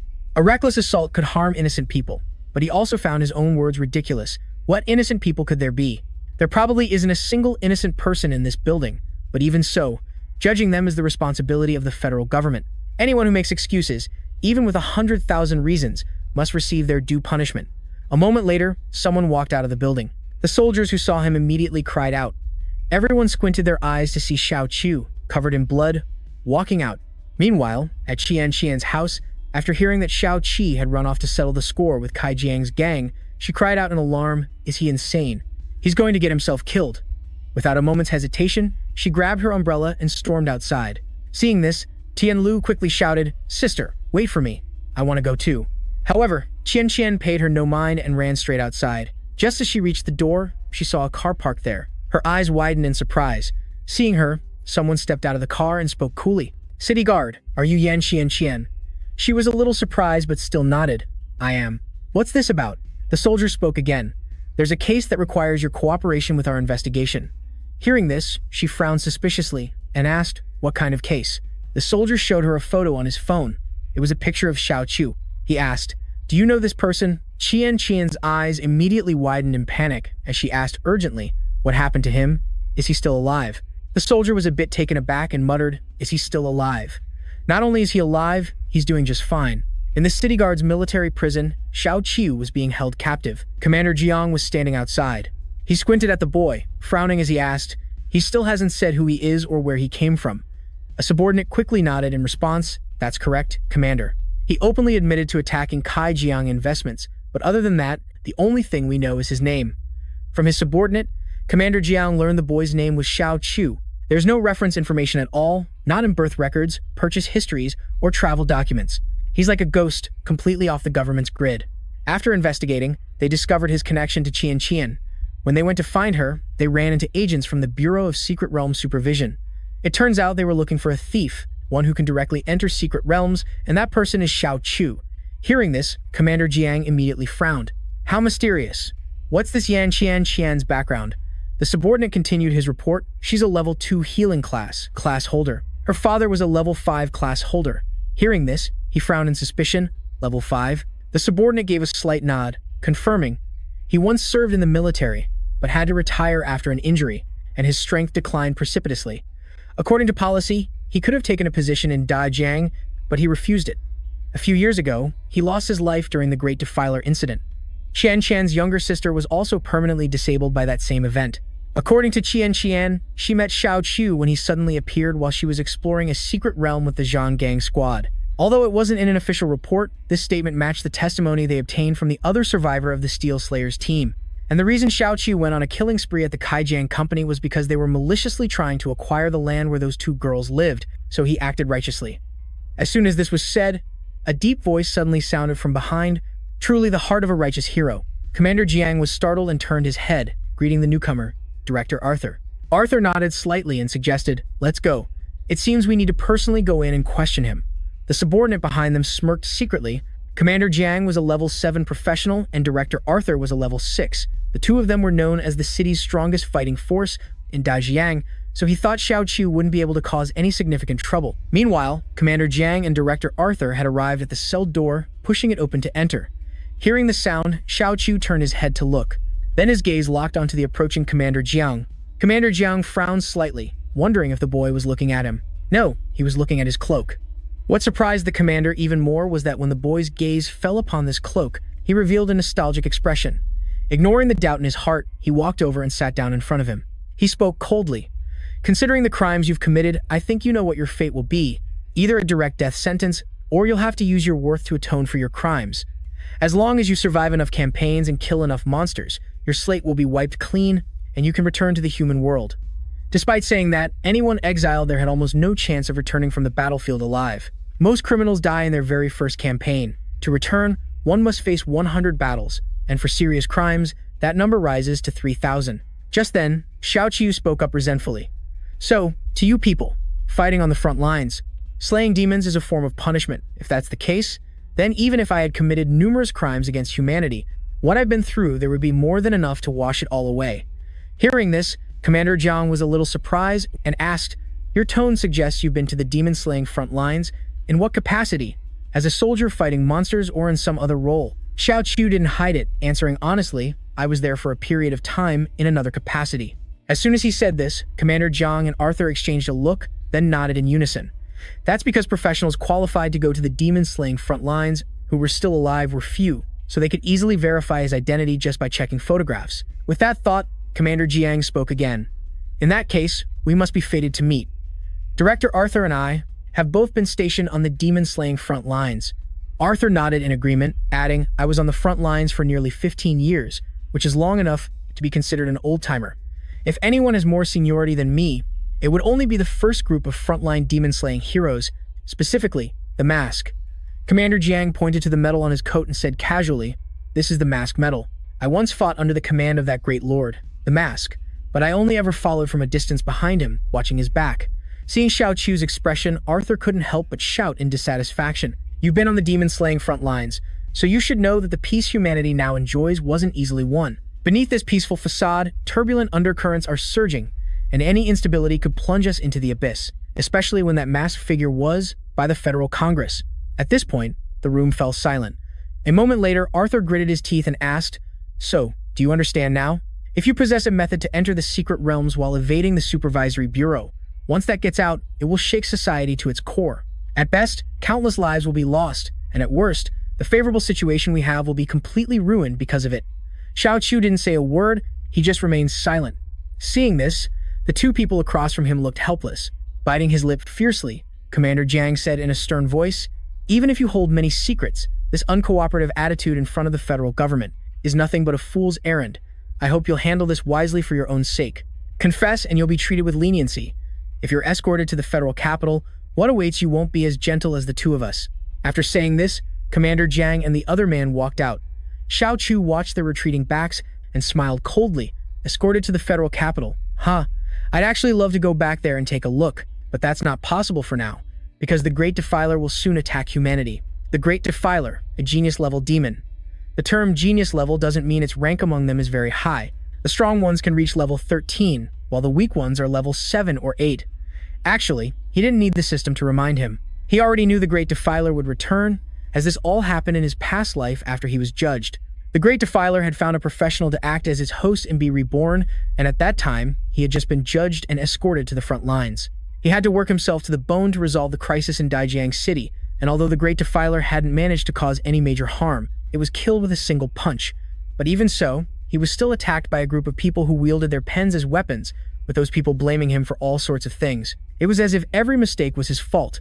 Their inability to protect themselves was his fault, and they saw his saving them as his duty. They were all just a bunch of ungrateful wolves.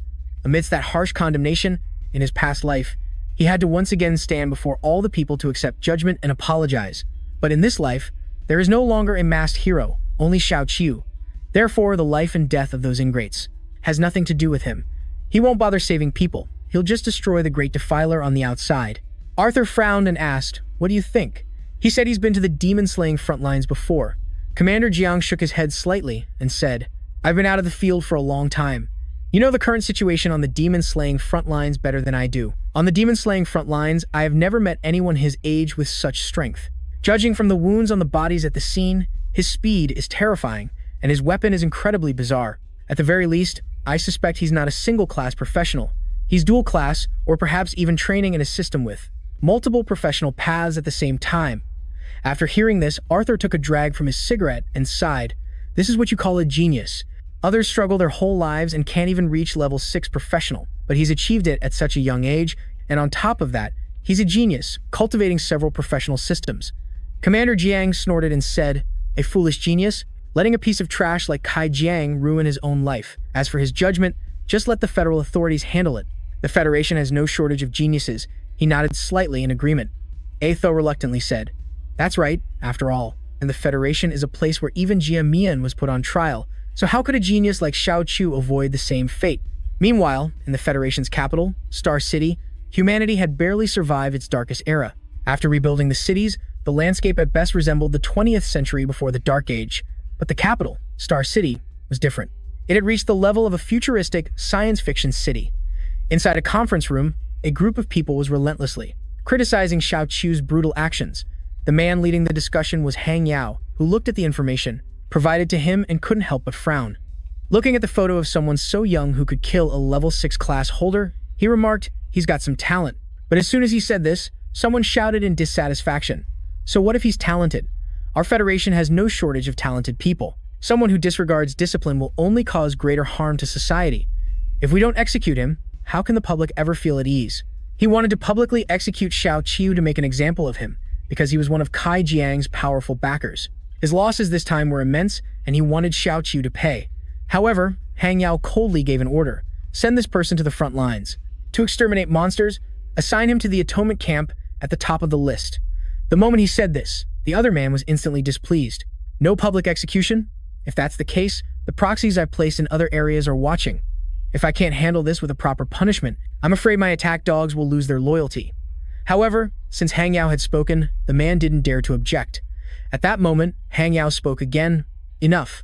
We have more important matters to discuss." He then questioned them aggressively. "Why is it that even now, we still have no news of Jia Mian?" In an instant, the room fell silent. Seeing their reaction, Hang Yao continued, "A person can't just vanish without a trace. He must still be in this world, maybe even right under our noses. After all this time, there's still no news. Are you waiting for him to give us a nasty surprise one day?" As soon as he said this, the people below immediately said in a panic, "Please calm down, sir. Jia Mian has no power left. He can no longer pose a threat to us." But Hang Yao exploded in anger upon hearing this, shouting, "No power? Then how did he vanish from the trial, right before everyone's eyes?" Another person quickly explained. "At that time, the masked man dispersed the power fluctuations from his body, so none of us could sense him.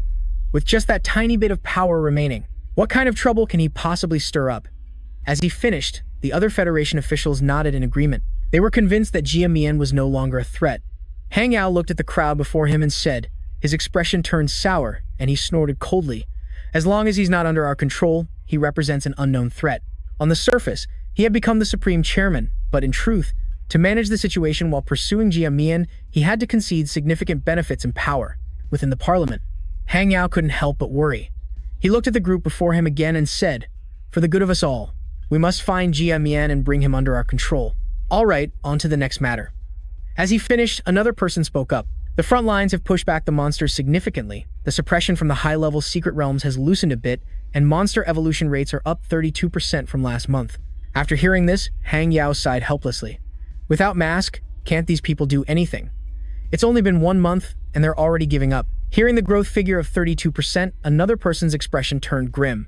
After a long moment of contemplation, he hesitantly asked, "Did we push mask too hard back then? After all, he could be the savior." Nominally, he never interfered with us before. But before he could finish, Hang Yao cut him off coldly. "Are you questioning our collective resolution?" The man's face immediately filled with panic, and he hurriedly shook his head to deny it. "I wouldn't dare. I wouldn't dare." With a soft huff, Hang Yao aggressively shouted, "Without mask, do you think our federation can't survive?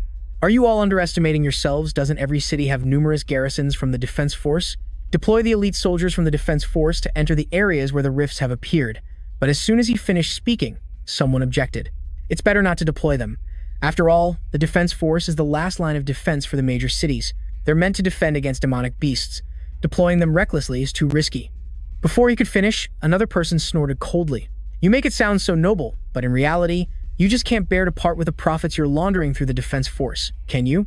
There are so many defense force units across the entire Federation, and all of them are equipped by your family's corporations.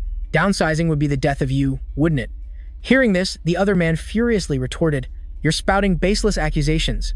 Listening to them argue over trivial matters, Hang Yao lost his patience, slammed the table, and yelled, "Enough!" He decided to deploy the defense force to fill the gaps in other areas anyway. After all, there were no more evolving demonic beasts. Natural disasters haven't been appearing either, so downsizing the defense force is necessary. Also, he ordered, "Bring the prisoner to Star City at once. It's the perfect time to make an example of him." Meanwhile, in Daihe City, at the defense force headquarters. After an investigation, the two sisters, Qian and Tian Lu, were released. A female officer spoke softly. "This whole incident has nothing to do with you two, so you can rest easy. If all goes as planned, you will have to appear in court as witnesses." As soon as she said this, Tian Lu frowned and asked, "Witnesses for what?" The female officer casually replied, "To testify against the vicious and cruel criminal, of course. This is a major case that has captured the attention of the entire Federation. When the time comes, you two must attend." But before she could finish speaking, Tian Lu let out a disdainful snort. How is he vicious and cruel? He was clearly punishing the scum of the earth who deserved to die. In this world, the female officer's expression instantly turned to panic, and she hurriedly explained, "His hands are stained with the blood of dozens of people. No matter how you spin it, killing is wrong." The more Tian Lu heard, the more indignant she became, shouting, "The people that this vicious and cruel Xiao Qiu killed, were they all good, upright, and perfect citizens? That scum harmed countless people. If you're going to call Xiao Qiu vicious, then you should say they were the most vicious of all." The female officer was at a loss for words when a deep voice came from behind her. "You're absolutely right. Those people all deserve to die." Hearing the voice, the female officer turned around and exclaimed, "Commander Jiang." Tian Lu also stared intently at him, but she didn't say a word. At that moment, Commander Jiang spoke again in a cold tone. "But even if they deserve to be executed, then you should have let us be the ones to judge, not sentence them yourselves." Hearing this, Tian Lu scoffed and demanded, "So why didn't you do it? Why should we have to endure this darkness?" Her question put Commander Jiang in a tough spot, and he sighed. Just like the sun's rays, light grows from weak to strong. For now, there is still darkness in the world that can't just be chased away. Someone has to make a sacrifice, after all. Tian Lu retorted with dissatisfaction, "Are you saying we're not even allowed to fight the darkness?" Commander Jiang narrowed his eyes at her, his expression immediately turning grim. After a moment, he slowly said, "Your arbitrary resistance is meaningless." The more he talked, the more defiant Tian Lu became. She fiercely clenched her hands into fists, then gritted her teeth and said, "If even resisting is wrong, then our very existence in this world is a mistake." Hearing this from behind, Tian Qian's eyes filled with an indescribable emotion. She had experienced too much helplessness and could no longer shout out like Tian Lu. Just then, Tian Lu spoke up, "Sister, let's go home." She nodded without hesitation, then pushed Tian Lu's wheelchair and left. Commander Jiang narrowed his eyes as he watched the two sisters, sighing helplessly. If only that girl could stand, it would be for the best. The female soldier frowned upon hearing this. "Why would you say that, sir?" He hesitated for a moment before speaking.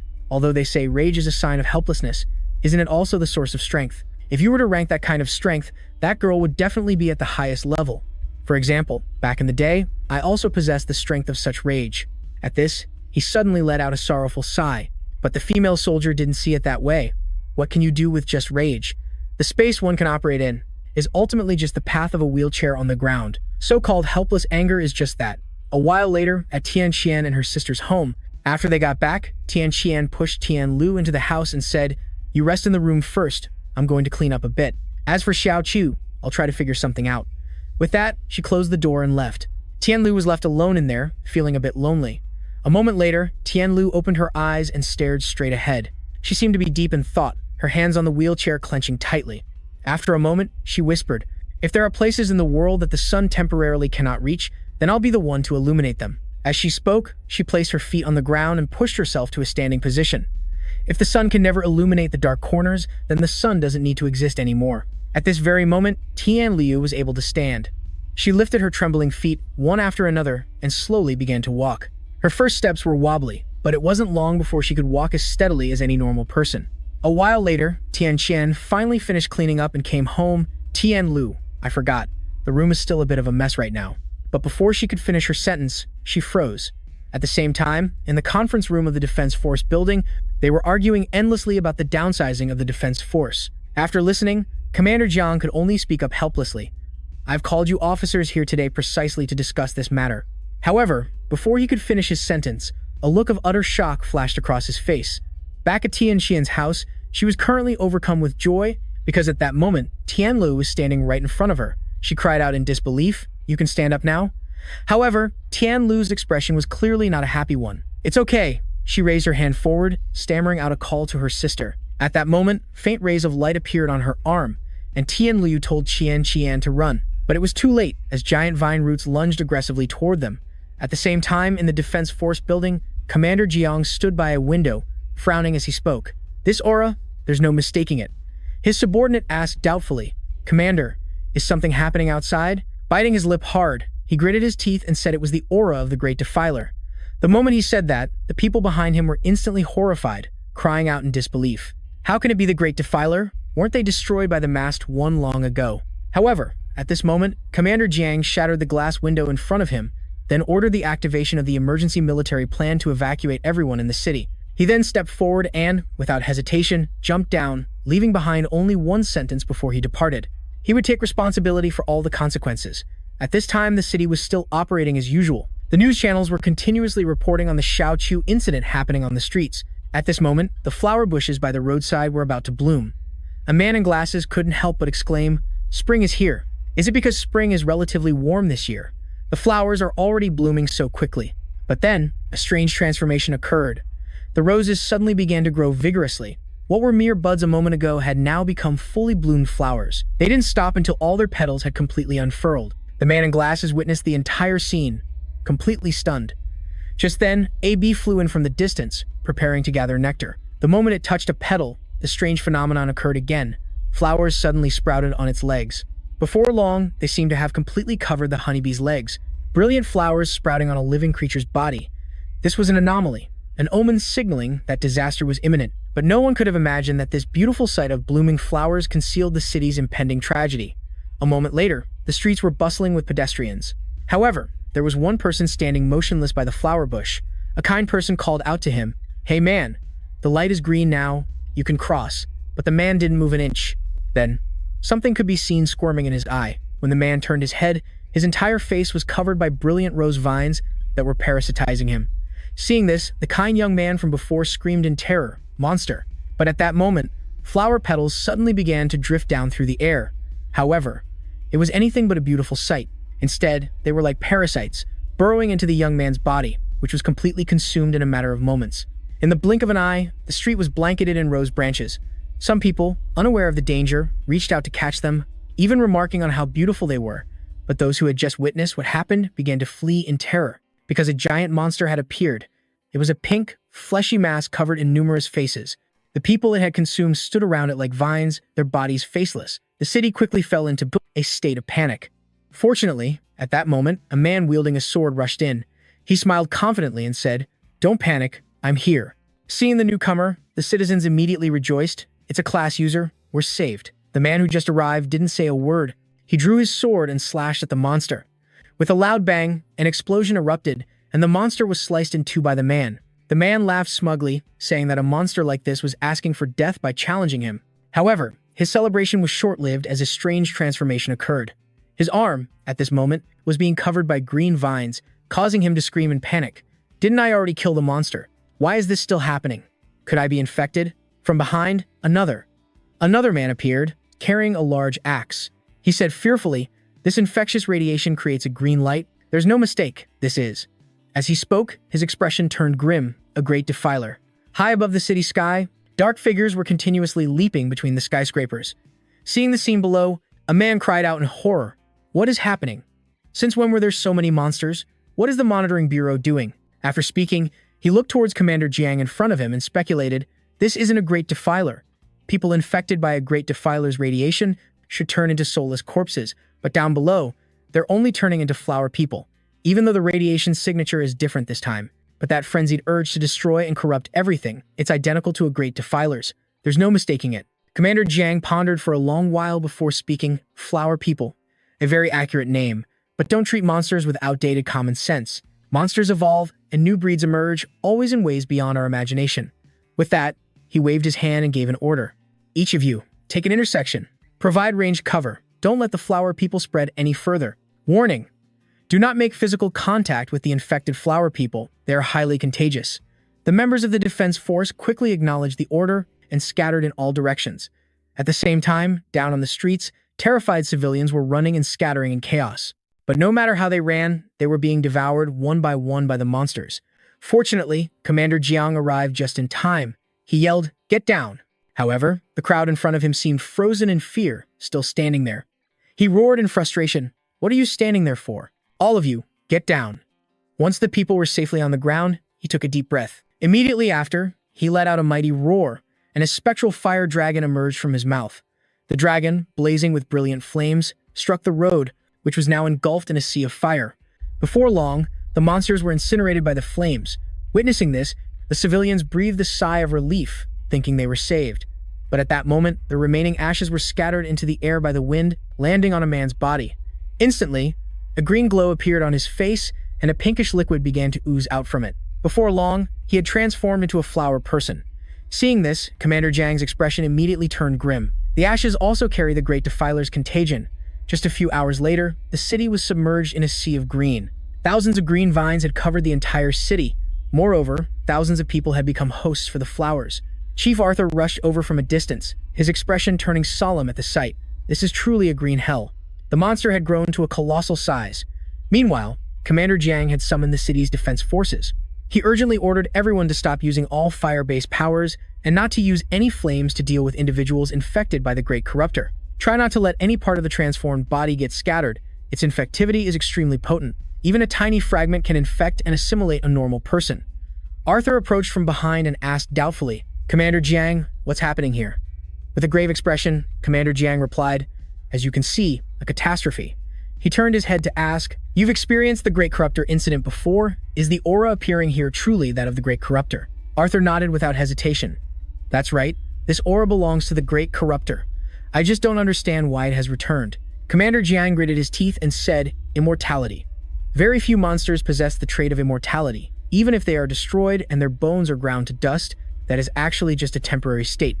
In the natural world, there's a creature called the immortal jellyfish that can infinitely repeat its life cycle. As long as it isn't eaten or dies from disease, it is, in theory, an immortal organism. This type of monster's immortality was only discovered a few years ago. Since they're so rare, it's understandable that you wouldn't know, Arthur. It's a relative immortality. If its host medium is completely eradicated, it will die as well. No one expected the Great Corruptor to not only be a disaster-class monster, but also to possess this trait. It has changed, it has mutated. This time, it's like some demon gods with extremely high corrupting properties, causing others to mutate. Hearing this, Bureau Chief Arthur immediately erupted in anger, shouting, "Those vermin!" Commander Jiang frowned slightly and asked suspiciously, "What do you mean by that?" Arthur hesitated for a moment before speaking. Back then, after the Masked One destroyed the Great Corruptor, he instructed the officials to treat everyone for radiation exposure and completely eliminate the traces it left in Dahei City. But not long after the Masked One departed, those vermin completely ignored the Masked One's words. Not only did they fail to eliminate the threat, but they also embezzled the relief funds the Masked One left for the infected. As a result, the contamination in the victims wasn't just left untreated, it actually became more severe. If they had just followed instructions from the start, this wouldn't have happened. Understanding the situation, Commander Jiang quickly said, "Let's set that issue aside for now. Can your monitoring bureau determine the current situation? And where are the fluctuations the strongest? Can you pinpoint the Great Corruptor's current location?" Arthur was startled and immediately exclaimed, "Why are you asking that? Surely you don't intend to handle the Great Corruptor by yourself? That's too dangerous. The Great Corruptor is a disaster-class monster, a level 10 monster." But Commander Jiang replied firmly, "I can sense it. Right now, in Dahi City, there aren't any level 10 monsters, not even level 8 or 9. The Great Corruptor is currently in a nascent state, and it has also mutated, so its power hasn't returned to its peak. Now is the best time to destroy it. Besides, its main strength is its high infectivity. In short, if we don't destroy it now, humanity will have to pay a much greater price to eliminate it later." Arthur was stunned by the unwavering determination on his face. After a long pause, Arthur finally said, "You have to be careful. Don't get contaminated by the Great Corruptor's radiation.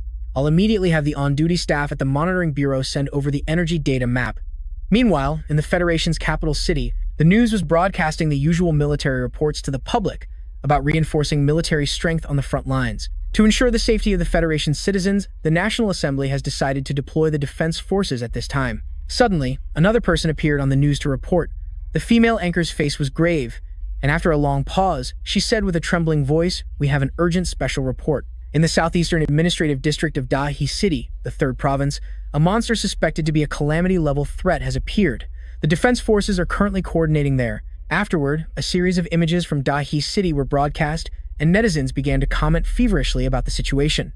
Some people mentioned Jia Mian, some blamed him for not showing up, while others said he had given up his identity as a hero and wouldn't appear. Amidst the chaos on the internet, a person claiming to be a resident of Dahi posted photos and information about the city's current state on their personal page, causing an immediate uproar among netizens, who continuously left comments asking for updates. Through this resident, everyone learned that the situation was still not under control. Furthermore, Commander Jiang had gone alone to the location of the Great Defiler. At the same time, the military news quickly reported on this, and they had also contacted the media department to cover the events in Dahi City. They would broadcast live updates about him. Sure enough, it wasn't long before the current image of Dahi City appeared before everyone.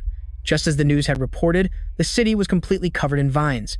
The footage also showed Commander Jiang charging forward alone. After all, he was a level 7 powerhouse. These monsters couldn't keep up with his movements at all. He ran a bit further before finally stopping. Perhaps he had discovered the whereabouts of the Great Defiler. That's right, in front of him now was a skyscraper, but it was completely covered in vines, and on the very top floor, a brilliant flower was blooming, and there was a person there. Commander Jiang squinted at the person before him, then gritted his teeth and muttered, "It's you." The person standing on that flower was Tian Lu, but her appearance was no longer human. A flower was even growing out of her right eye as she smiled at him. He snorted coldly, "What a pretentious act. You think putting on a divine appearance will make others bow down? I've seen plenty of your kind. Some monsters intentionally mimic ancient religious figures. Back when monsters first appeared, this kind of act did indeed fool many people. But they later realized that they were in fact just monsters at their core." Just then, over the comms, Arthur urgently warned, "Based on the energy level readings, the one in front of you is the Reborn Great Defiler. Don't be fooled by her appearance. Be careful." Commander Jiang nodded slightly and replied, "Understood."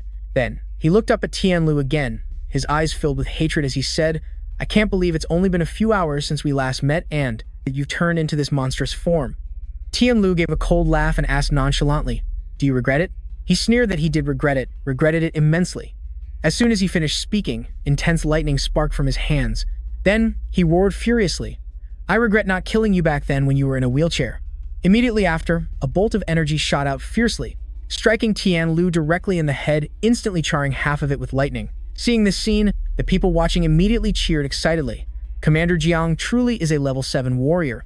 The monster had no time to react to that attack.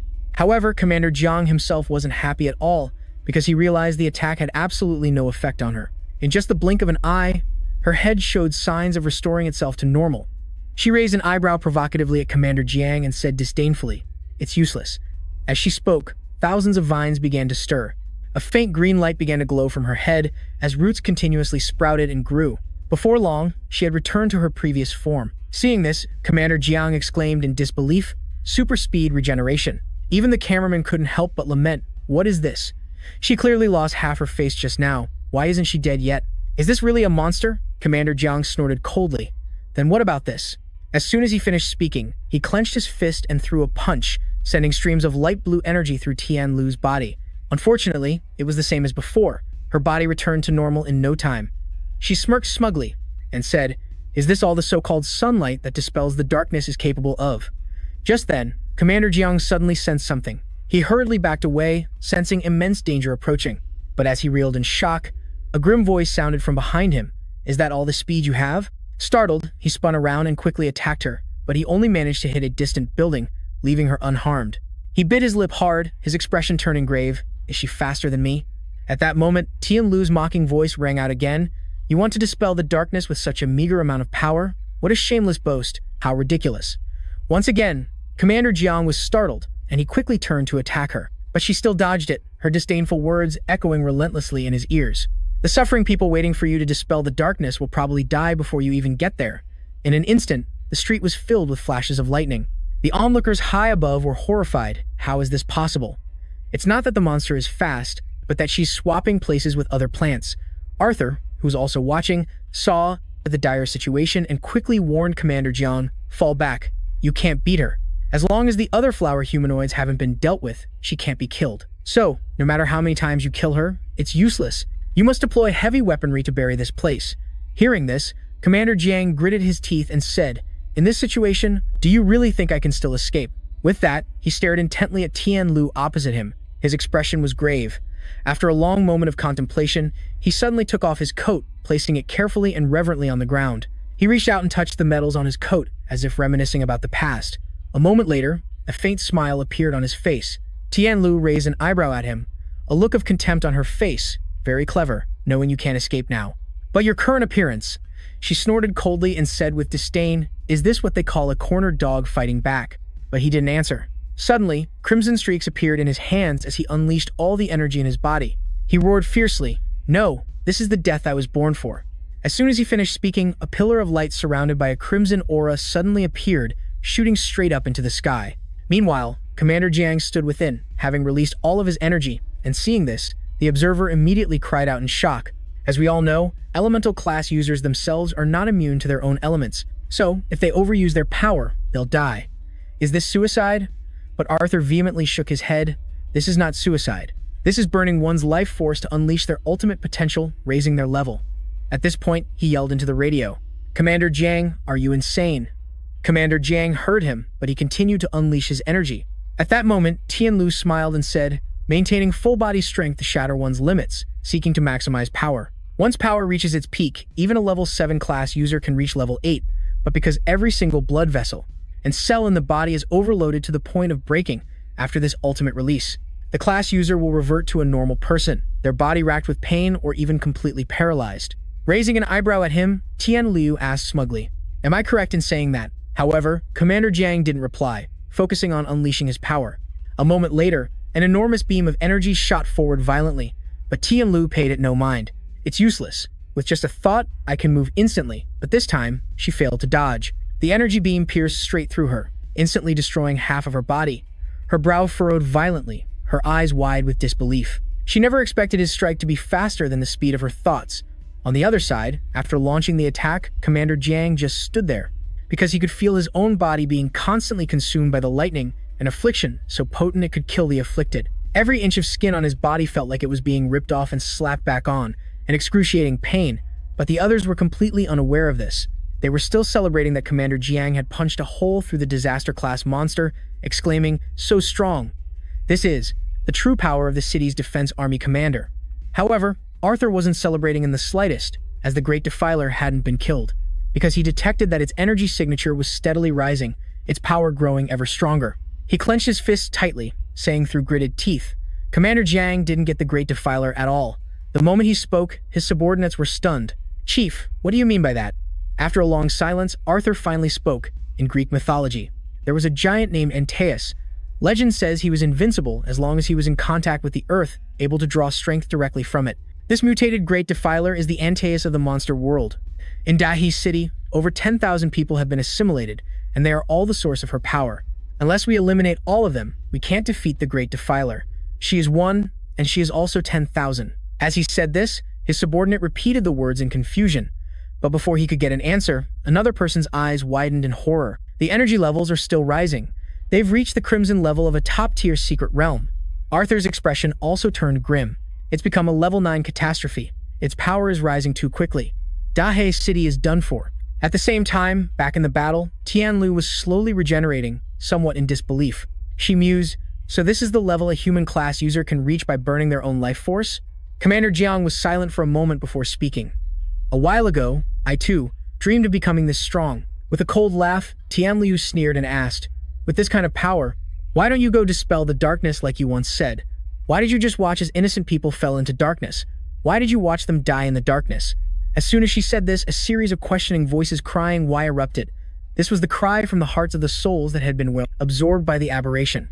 Fueled by the indignant cries, Tianlu's body grew larger and stronger, causing the soldiers creating the barrier outside to come under immense pressure, and before long, they could no longer hold on. Not only that, but the flower people also started to move. They suddenly turned around and retreated. Seeing this, the soldiers breathed a sigh of relief. We're saved, they're retreating. But their joy was short-lived, as a soldier cried out in horror. It's not over yet. Just then, the sky was suddenly blotted out. What in the world is that? At this moment, the vines throughout the city had gathered in one spot, forming a colossal object that blocked out the sky. A moment later, that object emitted a faint blue light, and in the blink of an eye, it exploded. Tianlu emerged from within, slowly opening her eyes. Her body had now become gigantic, and Commander Jiang, who stood beside her, gritted his teeth at the sight and said, "You ask why? It's because of this damned world." As he spoke, a stream of energy appeared in his hand. He stared intently at Tianlu and shouted fiercely, "And in this damned world, dying is nothing new, and living is nothing special either." As soon as he finished speaking, he threw a punch toward Tianlu. However, she casually reached out to block it, catching the energy beam in her palm. But at that moment, something unexpected happened. The energy beam suddenly pierced through her arm. Seeing this, the citizens immediately grew excited, and they cheered with joy. It went through, they can win. However, they celebrated too soon. Although Tianlu's arm was shattered into pieces, it had no effect on her at all. She spoke calmly. If living is nothing special, as she finished speaking, she tightened her grip on Commander Jiang, who was passing through her arm, causing his eyes to widen in horror. Regardless of his reaction, Tianlu gathered the vines that had just been torn apart and fused them back into one. In the blink of an eye, they formed a hand. She squeezed viciously, her voice filled with killing intent. Then just die along with this damned world. At this moment, Commander Jiang's eyes filled with despair as he awaited his death. With a cold snort, Tianlu crushed him, turning him into petals that scattered in the air as she watched with narrowed eyes. Tianlu said with contempt, "It was just like throwing an egg against a rock." This entire scene was broadcast for everyone to see. Arthur's expression turned grim. He gritted his teeth and muttered, "Commander Jiang's energy has dissipated." The citizens watching the battle were also stunned with horror. A mother quickly covered her child's eyes. The little girl asked in confusion, "Why can't I look? He turned into beautiful petals, didn't he?" The people were now in a panic. Someone remembered Jia Mian and wondered why he still hadn't shown up, while another person sighed and said, "Jia Mian announced he's not going to be a hero anymore. It's been 1 month since there's been any trace of him." As soon as this was said, a girl screamed in terror, "Without Jia Mian, what will we do if we face a situation like this?" The surrounding crowd instantly fell silent. Someone spoke up, and not only that, the internet was also flooded with discussions. Someone came forward to criticize the Federation for treating Jia Mian that way, which led to the situation today. But no one knew where the hero Jia Mian was. At the same time, in a detention cell of the Defense Force Bureau, emergency alarms blared continuously. The prison guard heard it and frowned in suspicion, wondering if this was some kind of combat drill. Meanwhile, Xiao Qi was also imprisoned here. His expression was grave. Elsewhere, in the Federation's conference room, Hang Yao was cursing in extreme anger. "A bunch of useless trash. You all talk a big game every day, but when it matters, you're all cowards, cowering from death. What's this about waiting for forces to be dispatched? You're all just a bunch of cowards. Have you forgotten the glory of humanity? If our predecessors hadn't martyred themselves, would we even be here today?" As soon as he said this, someone else spoke up. "That's why we shouldn't have been so heartless to Jia Mian back then." In an instant, Hang Yao's face darkened, and he slumped into his chair, unsure how to respond. Just then, another person suggested using a nuclear weapon to eliminate the monsters, claiming it wouldn't create too much radiation in that area. The moment he finished speaking, a group of people quickly supported the proposal, as if they were pressuring Hang Yao to make the choice to sacrifice a small group to save all of humanity. Hang Yao bit his lip fiercely, stammering, unable to speak. Right at that moment, someone suddenly shouted, "Chief, the city's landscape has changed. It looks like something passed through." Hearing this, Hang Yao was startled and asked, "Was that sent by one of our awakened?" The person shook their head slightly and replied, "No, they said it looked like a humanoid monster. Not long before, a terrifying anomaly occurred at the city's defense force prison. A strange crack suddenly appeared on the prison roof, resembling the claw marks of a giant beast. The prison guards were terrified, with some even collapsing to the ground. Seeing that the situation was bad, someone rushed over and asked, 'What happened? Where's the prisoner?' The man, his face still pale with terror, trembled and pointed to the roof, muttering, 'He escaped.' Outside the city, the area was still covered in a vibrant green. The soldiers waiting there sensed something and cried out in horror. The commander's lightning barrier is gone. At the same time, the plants returned. The soldiers immediately turned and fled in fear. They didn't want to die. Seeing this, the captain immediately tried to stop them. "Don't run. Where can you even run to?" Unfortunately, they continued to flee for their lives. The captain bit his lip fiercely and charged forward angrily. "Damn it, I'll go all out against these things." As he finished speaking, the spear in his hand repeatedly stabbed at the flower people in front of him, but the flowers clamped down tightly on his spear. The surrounding vines then began to move, wrapping around him and pulling him in. Seeing this, another soldier charged forward in fury. "I'll fight you to the death too." But just as he rushed forward, he saw a streak of dark energy flash past his face. In the next moment, it sliced through the vines like lightning, and the captain was saved. The soldier quickly ran to help him up. Watching the dark energy charge forward, the soldier exclaimed joyfully, "We're saved." Over on the other side, Tian Lu still stood imposingly, commanding his vines and flower people to attack the city. The helicopter high above sensed the danger and prepared to leave. The pilot spoke up to remind the cameraman, "Hold on tight, I'm going higher. The command tower has ordered us to retreat," but the cameraman told them to wait a moment. He quickly zoomed in on the scene below, shouting excitedly, "We've got reinforcements." What he saw was that black aura from before. It was now rushing through the vines in the city. Seeing this, the watching citizens also cheered. Finally, reinforcements are here. Some also blamed the Federation. Why didn't they send people sooner? Regardless, they held their breath, waiting for that person to act. Could this be the appearance of another hero? A hero? As if. The one who had arrived was Xiao Qiu, and he was, at most, just here to complete a mission. That whole hero-saving humanity thing, he had long since stopped caring about it. Xiao Qiu charged forward aggressively. The closer he got, the more he felt that this aura was different from the great filthbringer of his past life. After reincarnating, the original great filthbringer symbolized rot and destruction. But this time, the great filthbringer symbolized life, the endless life of a primeval forest, the unrestrained growth of plants and vines in a tropical region. Not only did it grow wildly itself, but everything in its sight also became its domain, whether it was high mountains or vast seas, deserts or cities. Everything in the world had to become the same kind of life, growing together. All life would fall into this newfound bliss. The original great filthbringer was pure evil, but this new one was the most evil of evils. But no matter what it was, to obtain its heart, to gain the power to fight the beasts from the void in the future, he had to kill it. At the same time, Tian Lu was closing her eyes, sensing everything around her.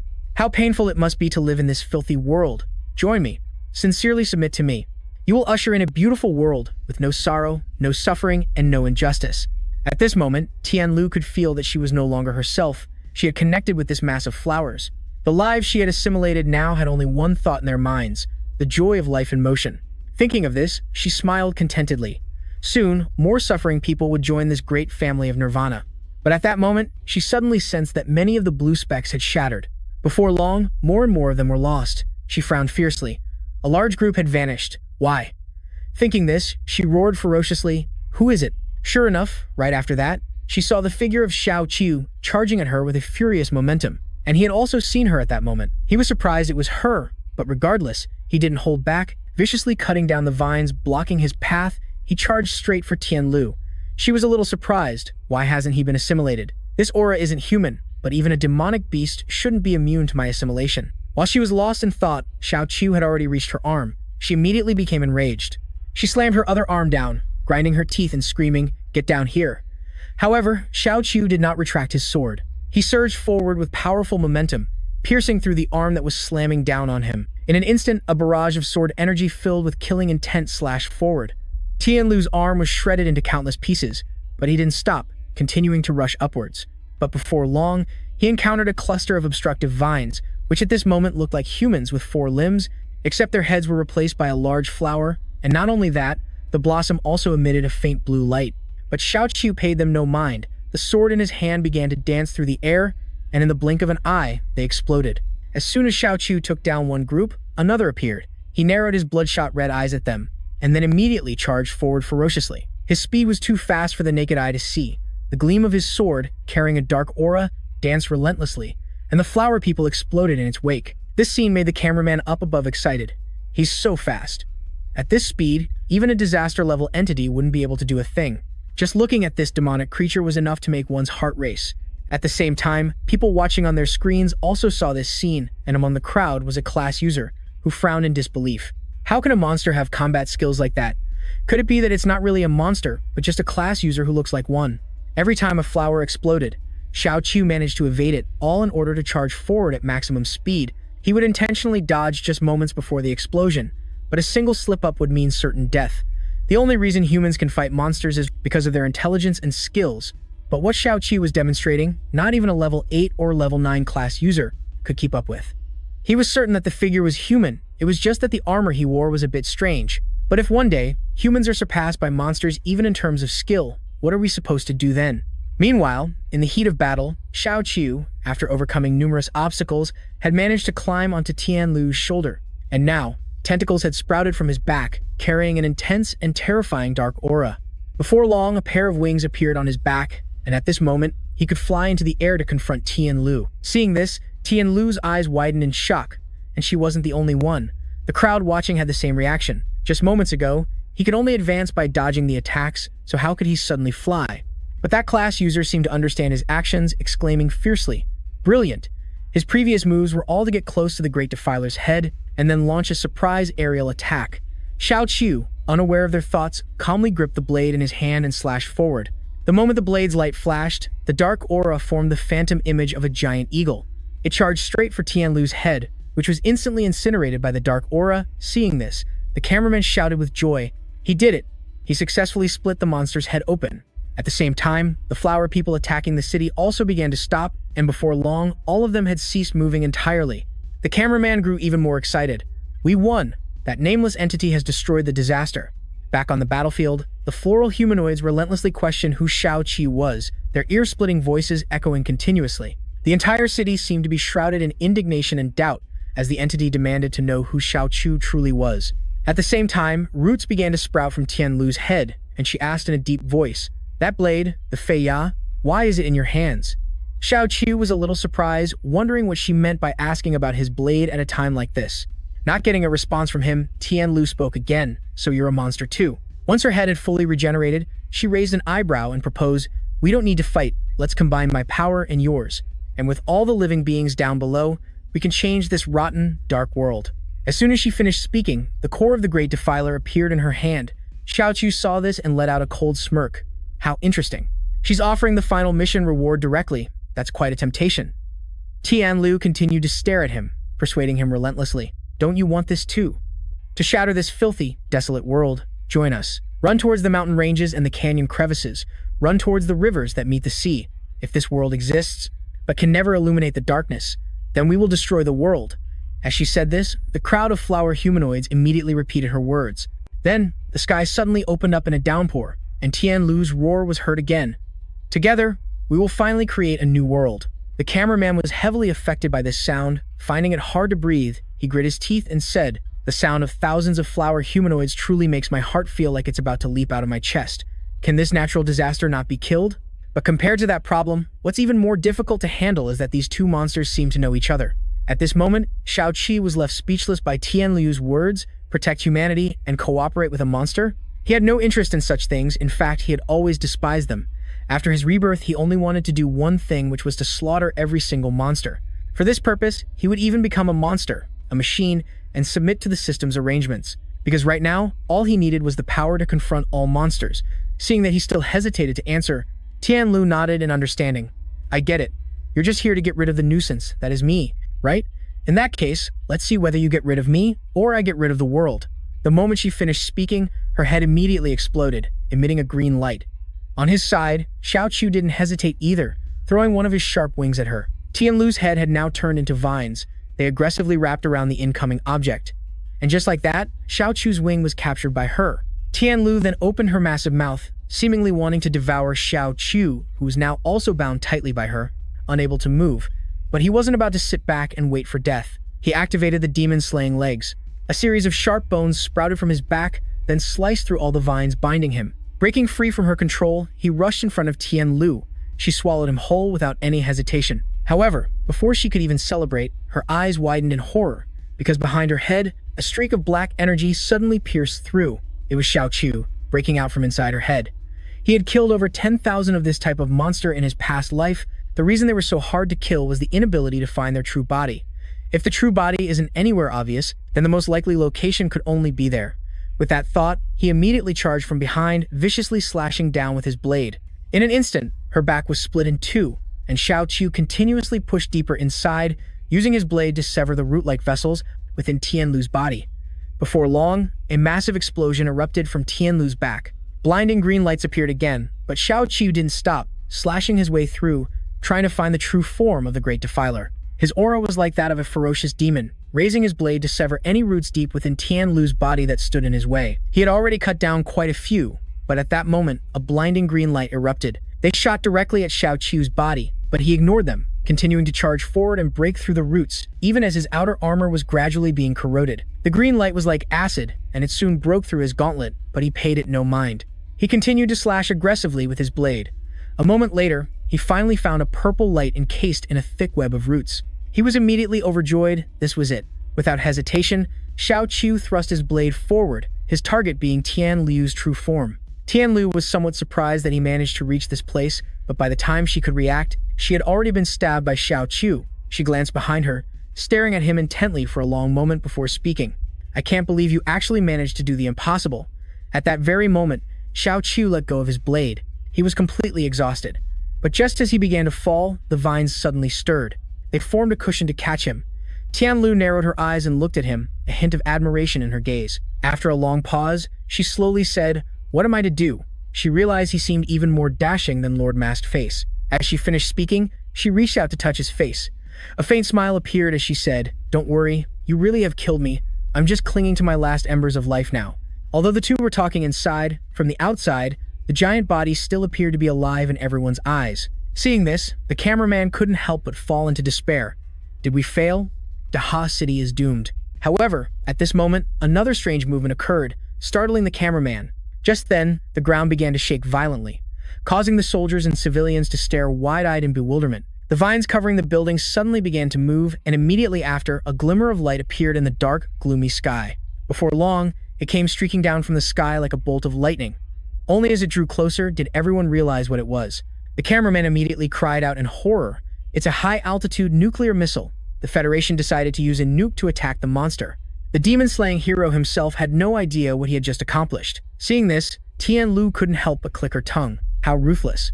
It's not just monsters like you and me, the entire city might be sacrificed as well. At least before I die, I have to show everyone the truth. Hearing this, Xiao Chu frowned and looked at her with suspicion. She glanced at him for a moment before continuing, "I want them to see just what kind of scum those bastards in the Federation who suppress Lord Masked Face really are." Having said that, she stepped out from within the core. Immediately, roots began to cover the gash on her back. At this moment, Tianlu's colossal body began to move once more, and the human-bodied flowers also started to stir into action. Only this time, they didn't attack. Instead, they merged with the roots on the ground, becoming one with them. Tianlu's body grew larger and larger. She spread her arms wide as a faint blue light began to envelop her hands. In the blink of an eye, her body transformed into a colossal ancient tree, blotting out the entire sky. And at this moment, the nuclear missile was hurtling down aggressively, causing the crowd to panic instantly upon seeing the scene. However, the ancient tree took the full force of the nuke. With a deafening boom, a sky-shattering explosion erupted. Smoke and fire instantly erupted into the air, the flames quickly spreading to the flower humanoids below, incinerating them all in no time. At this moment, Tianlu's roots reached out to Xiao Chu, who was hovering in midair. Xiao Chu was a little surprised. He had no idea what she intended to do. Before his bewildered eyes, the roots formed a giant cocoon to protect him. Almost simultaneously, the flames surged again, shooting straight up into the sky and began to spread into the city. They incinerated the vines clinging to the buildings and then destroyed the structures themselves. Down below, the soldiers had erected a barrier. It protected the surviving citizens within the city, but despite the barrier's protection, the impact from the nuclear blast was immense, forcing the people inside to recoil. The explosion only subsided a moment later. Everyone looked over, dazed, and murmured, "We did it." At this moment, the giant ancient tree was completely charred, with half of its remaining trunk still smoldering with embers. Over at the monitoring bureau, the staff cheered excitedly. Reporting to the director, the high-energy signature has vanished. The cataclysm-level monster has been successfully eliminated. Hearing this, Arthur clenched his fist tightly and muttered, "Commander Jiang, Dahi City has been secured." In the city center, Commander Jiang's cloak was now fluttering in the wind. His medals remained perfectly preserved, and so did his honor. The people watching on their screens were somewhat baffled, discussing amongst themselves in confusion. Did that calamity just intentionally take the hit from the nuclear missile? Does this mean the disaster is finally over? Meanwhile, elsewhere, someone suddenly pointed ahead and yelled, "Look!" Everyone turned their gaze, only to see on the screen that the giant ancient tree had cracked in two. Immediately after, it shattered into countless fragments, and in the blink of an eye, its roots transformed into flower petals. They drifted gently through the air, blanketing the entire sprawling city. An innocent little girl reached out her hand to catch one. Seeing this, someone hastily shouted a warning. "Don't touch those petals. You'll be assimilated and mutate." However, when the petal landed on the little girl's hand, absolutely nothing happened. The man was stunned. It didn't cause a mutation. In another part of the city, Xiao Xiu was now resting against a cliff, holding Tian Lu in his arms. Exhausted from her final attack, she let him hold her. A moment later, she slowly opened her eyes. She gently raised a hand, allowing a petal to land softly on her arm, and whispered, "So this is how beautiful spring is." She kept her hand raised, as if unwilling to let this beautiful scene end. Before long, a faint green light began to emanate from her arm. Ultimately, her entire body dissolved into fine dust and faded into the air. At that moment, a system notification popped up. "Mission complete. You have obtained the core of the Great Defiler." The core was now in his hand. He held the core, but he was simply in a daze. This was the heart of the Great Defiler and also the heart of Tian Lu. He hesitated for a moment, then equipped the Great Defiler's core. He placed it where his heart was, and soon, man and sword became one. Then he used teleportation to leave. In the blink of an eye, his figure vanished without a trace. The disaster in Dahi City had been eliminated, and the crowd of onlookers jumped for joy. But just then, the flower humanoids of Dahi City suddenly stood up again, enveloped in a green light, while the crowd was still shouting, "Long live humanity!" A strange thing happened in Dahi City. Those flower humanoids turned back into humans, and this scene was witnessed by the onlookers. The public was stunned speechless, but a few people among them realized something. Someone began to question the use of a nuclear bomb to destroy a city. Was it really necessary? Others hypothesized that if Mask had been there, they wouldn't have been pushed into such a desperate situation. For a moment, public opinion began to stir, but just a few hours later, both the live broadcast and online discussions were completely wiped clean. At the same time, in the meeting room of the federal headquarters in Star City, a councilman spoke up. "Although we've temporarily controlled public opinion, many people saw that scene, and if we don't provide an explanation, I'm afraid this won't end well. We used public opinion to drive away Mask before, and now the public is outraged." Hearing this, Hang Yao's expression grew solemn as he fell into deep thought. The councilman who had just spoken saw this and cursed inwardly. That nuclear bomb killed over 1,000 people, but that's still too few. Otherwise, he could have dragged Hang Yao down from his chairman position today. At this moment, Song Ming, who was standing beside Hang Yao, spoke up. "Councilman Walter, did you just mention Mask?" "Then the solution is very simple, even though it seems everyone here agreed to use nuclear weapons to eliminate the disaster. But aside from that, doesn't Mask bear any responsibility?" Hearing this, Walter asked discontentedly, "What does this have to do with Mask? He was never at the scene, we don't even know his whereabouts." But Song Ming snorted coldly and said, "It's precisely because he wasn't at the scene that he needs to take responsibility for this. Think about it, if Mask had been here, would we have needed to pay such a heavy price? Of course not." He said the Federation had invested a lot of effort in Mask, but he left without a word, completely forgetting their kindness. He shifted all the blame for Dahi City onto him, accusing him of abandoning the people and thus making Mask solely responsible for the entire incident. As soon as these words were spoken, the councilman present fell silent. How could a human being even say something like that? Even a dog you raise for 3 years knows loyalty, but this guy is worse than a dog. A few hours later, the meeting finally ended. Only Hang Yao and Song Ming remained. Seeing Hang Yao's dark expression, Song Ming spoke up to reassure him. "Don't worry, sir. I will take care of all the loose ends." After a long silence, Hang Yao finally spoke. "I'm not worried. Ultimately, it's because we lack a high-level combat asset. If we had one, even with just 1/5 or 1/10 of Mask's power, it would be enough." His eyes gazed into the distance, and he asked with a frown, "How is the Jiaori project coming along?" Song Ming replied in a low voice, After test subject number 268 success, the project's progress has accelerated significantly. Quite a few individuals in a non-human state have managed to survive stably. Although their bodies are likely to collapse quickly once they enter the neo-human state, it at least serves as proof of concept. It's entirely possible to fuse monsters with humanity. As he said this, he slammed the table and arrogantly declared, "If GMIN was the one who pulled humanity from the brink of extinction, then we will be the ones to take humanity a step further, elevating it to an unprecedented level of glory. If humanity could instantly obtain the power of monsters, with everyone becoming an expert, then they would become gods. But is this reality, or just their fantasy? The demon-slaying frontline, it is a landmass spanning tens of millions of square kilometers. According to records, before the Dark Age, this area likely consisted of the entire continents of Antarctica and South America, and a portion of Africa. Before Jia Mian led his forces to attack this place, the demon-slaying frontline was completely devoid of any human presence. It was teeming with monsters emerging from secret realms, and countless human strongholds had been destroyed by them. Besides the name demon-slaying frontline, this land had another name, Huo Yuan, the source of all calamities. It wasn't until Jia Mian emerged that humanity was able to set foot on this land. He used unstoppable methods, allowing this place to develop rapidly. At this moment, in a forest on the demon-slaying frontline, a light emanated from the ground, where 4 men were standing seriously, waiting in front of the entrance to his secret realm. A moment later, the bald man hesitantly spoke up. "Who's going to break the news later?" "It's about Captain Jiang." The man standing beside him pouted and said, "You should do it. After all, you've known Captain Jiang for a long time." The bald man immediately waved his hands in refusal. "I'll just mess it up." Just then, a figure appeared from within the secret realm. The 4 of them quickly straightened up as a pair of legs stepped out. Seeing this, one of them couldn't help but remark in admiration. The final boss of the secret realm was a level 7 monster. Even against a level 7, she went in all by herself and cleared it in just half an hour. That's the power of Jiang Ling for you. Wow, she truly lives up to her reputation as a genius. Not long after, Jiang Ling fully emerged from the secret realm. She frowned at the group before her and asked suspiciously, "Why the strange expressions?" After a bit of hesitation, one of them finally spoke. "Captain, there's something we need to tell you. A genius-level monster has appeared in Dahi City." Hearing this, Jiang Ling simply wiped her spear calmly and asked nonchalantly, "And then what? Has it been dealt with?"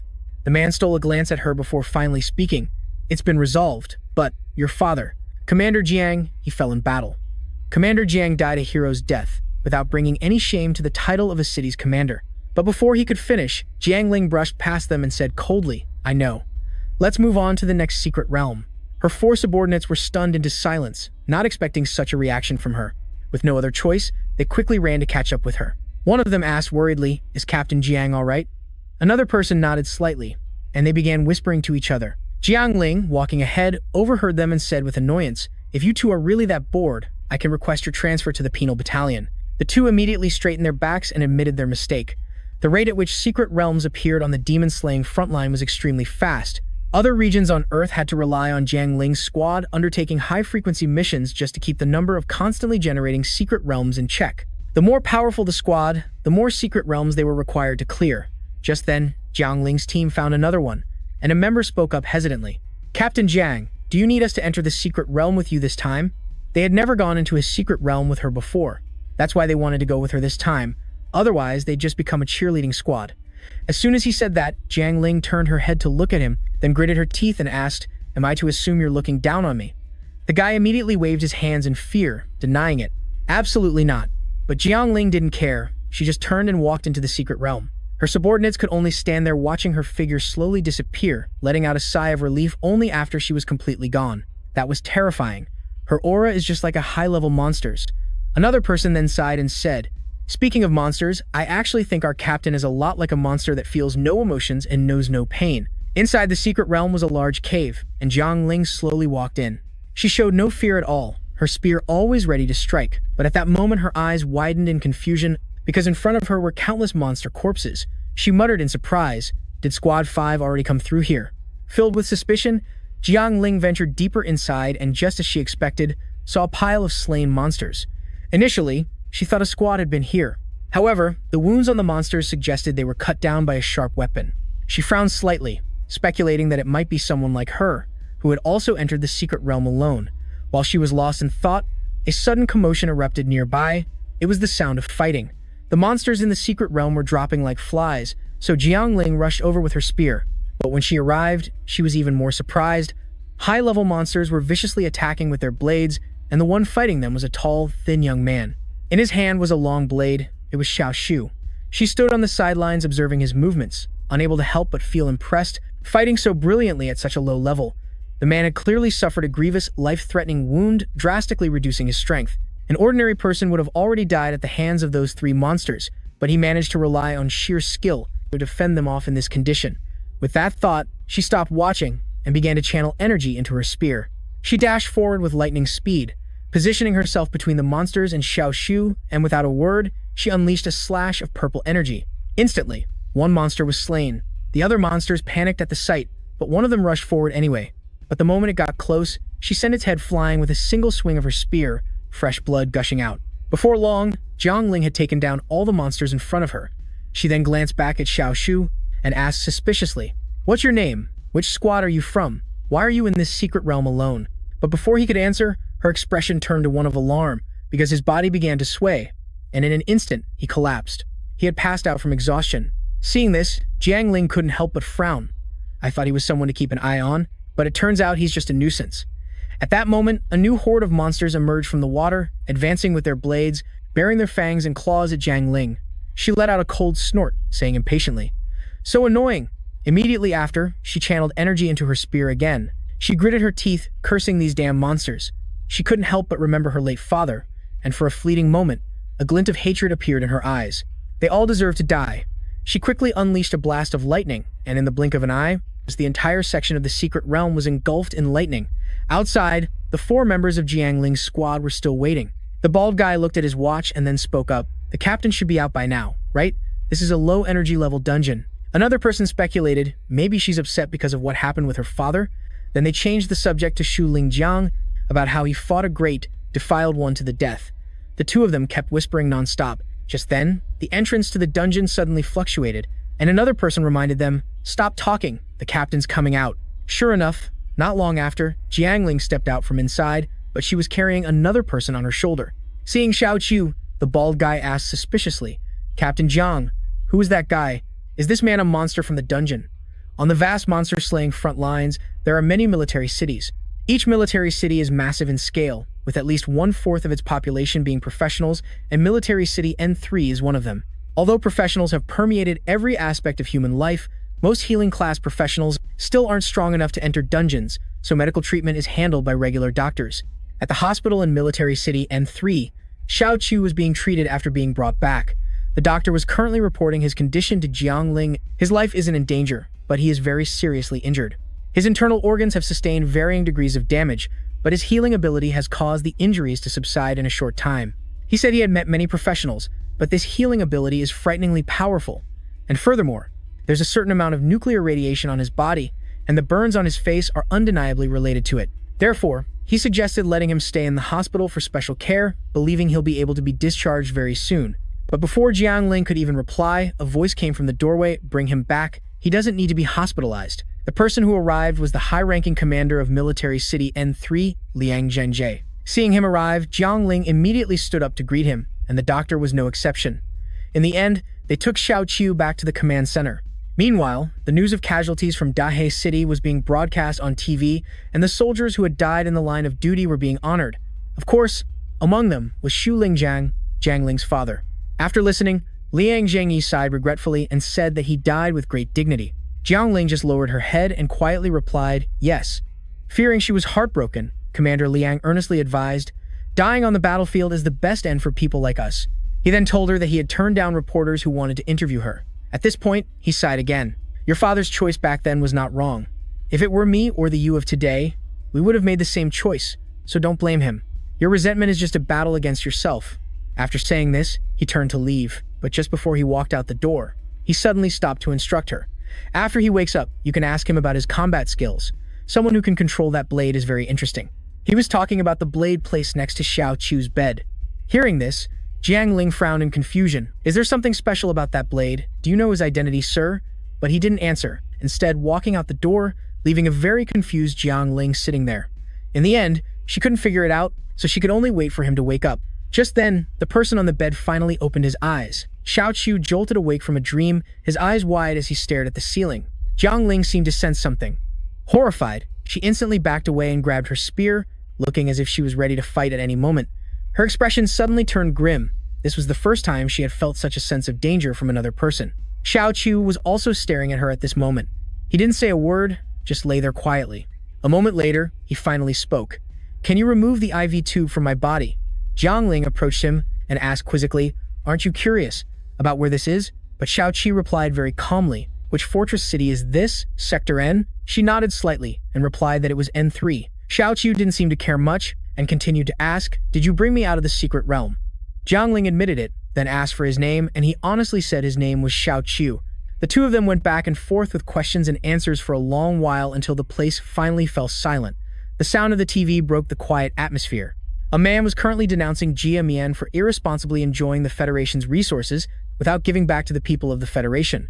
And something about how Jia Mian should have appeared to suppress this disaster in a timely manner, only then would he not be failing the Federation's efforts. Because she heard these wretched words, Jiang Ling couldn't help but scoff. They're getting desperate. Using such harsh words to shift the blame showed that someone was starting to get restless. Jia Mian was truly a useful pawn, as always having problems pushed onto him. He could still serve as a trash can even when he wasn't here, letting people dump all the responsibility on him. After saying that, she looked at Xiao Chu and said, "Although I don't know your identity, as long as you don't do anything to harm the fortress city, you can probably leave. But if you dare to harm the fortress city," she said his strength seemed decent, but she could still break every single one of his bones. Xiao Chu sneered dismissively and said, "You can't." She asked quizzically, "Can't do what?" He let out a smirk, "Break every single one of my bones. You can't beat me." As soon as these words were spoken, Jiang Ling's face instantly darkened. She gritted her teeth and cursed, "Fine, since you've said so. I'm looking forward to the day we fight. I don't have time to waste on you anymore." She had to go clear the next secret realm. With that, she turned and left the room. The people waiting outside saw her and immediately walked over, asking nonstop questions, like how was that person, and why did the commander want to bring him back? The questions came one after another. Jiang Ling simply replied that she didn't know. The only thing she knew was that his name was Xiao Chu. The moment she finished speaking, someone muttered suspiciously, "That name sounds so familiar, I feel like I've heard it somewhere before." And at that moment, someone noticed that she seemed to be furious, but no one knew why she was angry. They didn't even have time to guess before they heard a commotion behind them. Startled, they turned their heads and saw Xiao Chu walking out of the room. They immediately asked, "Are you okay? Where are you going?" He walked past them nonchalantly and said casually, "To the secret realm." The group was immediately astonished. In his current state, he wanted to go to the secret realm. Was he running a fever? Xiao Chu frowned in deep thought. His heart was merging with the heart of the Great Defiler, and this state would likely continue for some time. And now, because of this heart, he could feel his body craving life. Thinking of this, he bit his lip. As long as he kills monsters, he can absorb their life force to heal his injuries. Seeing that he didn't answer, another person spoke up, asking if he had a team of 5. Without a team of 5, you're not allowed to enter this secret realm. But before he could finish, a deep voice rang out, "Just let him go. We've run so many secret realms, having someone to handle it for us is a good thing, an opportunity we couldn't have asked for." Everyone was startled and looked towards the source of the voice. It was Commander Liang, who smiled and nodded at everyone. Although he had spoken, someone still hesitated, saying this wasn't quite by the book, but he shook his head and chuckled. "Rules are rigid, but people are flexible. It should always be the rules that serve the people, and besides, I'm the commander. In this entire fortress city, this is my command. Do any of you have an issue with that?" The group immediately denied it. No objections at all. Xiao Chu, who had been silent the whole time, gave a slight nod to Commander Liang, who nodded back in acknowledgement. Then he looked towards the other 4 and ordered, "You all won't be idle either. Half of you go with Jiang Ling, and the other half go with this brother here." The group quickly acknowledged the order and left. Outside the command center's entrance, Jiang Ling was putting on her gear, preparing to enter the secret realm. A moment later, 2 people ran over from a distance. Jiang Ling frowned and asked, "Why is it just the 2 of you? Where are the others?" They quickly recounted the situation to her. It was Commander Liang who broke the rules to let him enter the secret realm alone. Hearing this, Jiang Ling was instinctively puzzled and continued to ask, "He just woke up and already wants to clear the entire secret realm?" Her subordinate nodded, "Yes, I've never seen someone so arrogant and reckless. It's just a shame for the people who have to follow him." Jiang Ling's brow furrowed fiercely, as if deep in thought, and after a moment she spoke coolly. "Not necessarily. Perhaps he has his own plans." Hearing this, the men asked in confusion, "What do you mean, Captain? Could it be that he's actually some incredible powerhouse?" Meanwhile, the group following Xiao Chu couldn't stop chattering about Jiang Ling. From her achievements at the age of 12 until she came of age, They boasted about everything. Seeing that he wasn't responding, the man continued to ask, "Do you have some kind of secret relationship with the commander? Otherwise, why would he give you a uniform and even make an exception to let you challenge the secret realm?" Xiao Chu heard this and replied coldly, "No relationship." The man asked again, doubtfully, "Really none?" He nodded firmly, "None." After a moment of thought, the man sighed and said, "Indeed, you don't really look like someone who could be involved with our legendary commander." Hearing this, Xiao Chu frowned and asked, "What legend?" The man slowly explained, "Commander Liang is called a living legend. Don't be fooled because his eyes can't see. In the dark, he can see his surroundings perfectly. His strength is rumored to have reached level 9. For such a powerful figure to willingly guard this fortress city is a great honor. Also, did you know? Back when the Demon Extermination Frontline was first established, this commander fought side by side with Jia Mian. He originally fought in that long-disbanded Demon Extermination Corps. Isn't this Demon Extermination Frontline named after the Demon Extermination Corps?" Hearing this, Xiao Chu felt a bit nostalgic. The Demon Extermination Corps was something from many years ago. Back then, when no one took it seriously, he led 3,000 men to the Demon Extermination Frontline. It had been too long since humanity set foot in this place. The land was no longer suitable for human life, and it was teeming with monsters everywhere. Like a tide, they relentlessly attacked the demon-slaying corps all night, and the number of members in the demon-slaying corps steadily decreased. In the end, they used their own blood to prove that humanity could indeed establish a foothold here. The fortunate surviving soldiers of the demon-slaying corps all became powerful class holders, spreading across this land like fireworks across the sky. And so, the demon-slaying frontline was born. They talked as they walked, and finally arrived at the entrance of the secret realm. The other two immediately grew excited upon seeing it. It had been a long time since they had entered a secret realm, and a long time since they had smelled the fresh blood of monsters. They said they would go in to help him, but upon hearing this, Xiao Chu couldn't help but frown. "Help me? What help could they be?" He coldly refused. "No need, I'm enough on my own." With that said, ignoring their doubts, he entered the secret realm alone. He entered a dense forest, and breathing the air here made him feel comfortable. As expected, he really preferred secret realms, and where the stench of monsters was everywhere, because only here could he kill to his heart's content. Immediately after, he activated his monster form. Before long, a pack of mutated wolves appeared. They bared their fangs and claws at Xiao Chu, but he wasn't afraid, standing there calmly. He bit his lip fiercely and whispered, 3 minutes. His body still hadn't recovered from the damage of the nuclear bomb, so the time he could maintain his monster form was only 3 minutes. But 3 minutes was enough. He could annihilate this pack of wolves before him. In the blink of an eye, his figure vanished without a trace. With lightning speed, he swiftly passed through the pack of wolves, his blood-flying fangs slashing down relentlessly, and the wolves' heads were chopped off just like that. After taking down one pack, he went for another. At that moment, the corpses of the wolf pack were suddenly enveloped by tiny green dots. It was as if they were corroding the wolves' bodies, which turned into black smoke in an instant. Then, they rushed over and entered Xiao Chu's body. He frowned, looking at the energy surrounding him, and muttered. The heart of the Great Defiler was absorbing the life force of the demonic beasts. This life force was healing his body and also helping to extend the time he could stay in his monster form. Outside, the other two were still waiting. The bald guy suddenly spoke up. "He hasn't already turned into a corpse by the time we go in, has he?" The person next to him shook his head. "No way. How long has it been since he went in?" They thought Xiao Chu wouldn't be able to do anything and figured he would teleport out soon enough. Just then, the secret realm suddenly fluctuated, and Xiao Chu stepped out from within. Seeing this, the expressions of the other two changed instantly. To be able to exit the secret realm so quickly, it definitely wasn't, because the time limit was up. When Xiao Chu walked up to them, the bald guy asked doubtfully, "Did you kill the boss inside the secret realm?" He nodded slightly and said, "Killed it." In truth, he wasn't entirely sure, because all the demonic beasts inside were weak, so it really didn't feel like fighting a boss at all. With that thought, he took out 2 fangs and gave them to the pair. This is what dropped from the boss. You can't make knives or swords with them, but they should be good for making some arrows. Seeing the items in his hand, the other two were finally certain he was telling the truth, their eyes filled with disbelief. In just 17 minutes, he had cleared up level 5 secret realm. This speed had already surpassed even Captain Jiang's. The blonde guy's expression turned a bit sour. Using some unscientific deduction, his strength was probably double that of Jiang Ling. Ignoring their reactions, Xiao Chu walked forward and said, "Let's go." Arriving at the next dungeon, the other two followed him, filled with doubt. He cleared the next dungeon just as quickly, and regardless of whether it was a high or low-level dungeon, he handled it all by himself in an incredibly short amount of time. The two guys following him truly couldn't believe what they were experiencing.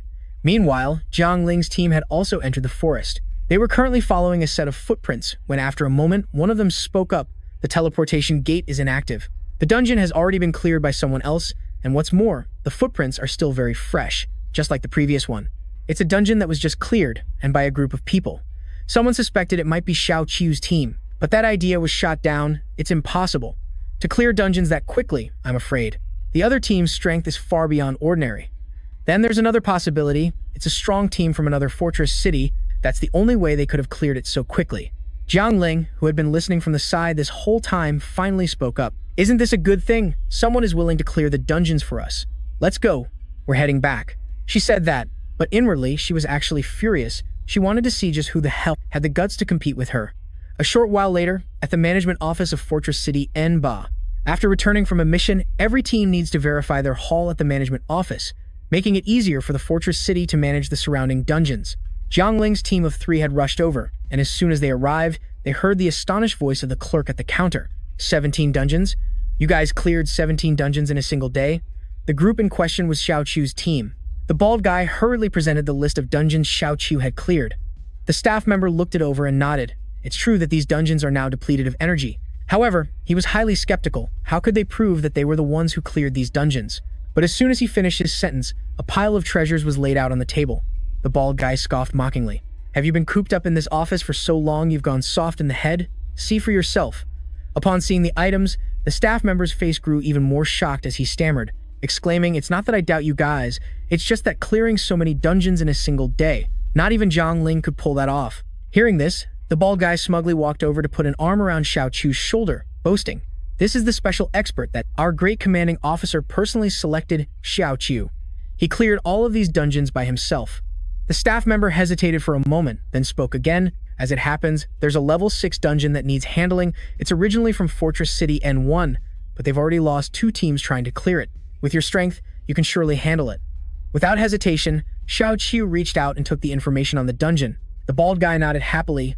I knew this commission would be no problem at all for my brother Xiao. Then he raised an eyebrow and added with a grin, not to make comparisons or anything, but my brother Xiao's strength even surpasses Captain Jiang's. But just as he said that, the staff member suddenly coughed twice as a warning. Behind you.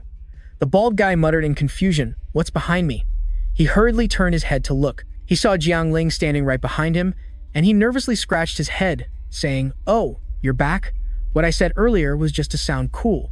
You shouldn't take it to heart." At that moment, someone from behind her stepped forward and said, "Captain, the dungeons on this list. These are the places we went to today." Jiang Ling frowned at Xiao Qiu, asking in a low voice, "Did you do all of this by yourself?" He casually nodded, and she snorted coldly. "So that's it.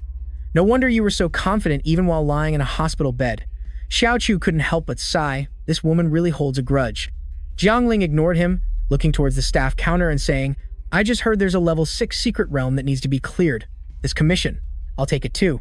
She then looked at Xiao Qiu with a provocative expression. "This time, let's see who can defeat the secret realm's boss first." With that, she led her people away. Watching them leave, the bald guy smiled mysteriously and said, "Brother Xiao, you've completely ignited our captain's competitive spirit." Xiao Qiu didn't seem to care much, just giving an indifferent reply, and then looked at the information about the secret realm. Seeing it, he finally understood why the system had sent him to the front lines to hunt demonic beasts. It also made him remember his past life after the incident with the Great Defiler. Something big had happened on the demon-slaying front line. While he was lost in thought, the blonde guy was still watching him intently. A moment later, he recognized that face and also that sword. He realized where he had seen him before. At the NBA Military City Command Center, Commander Liang sat in his chair after hearing the blonde guy's story about Xiao Qiu.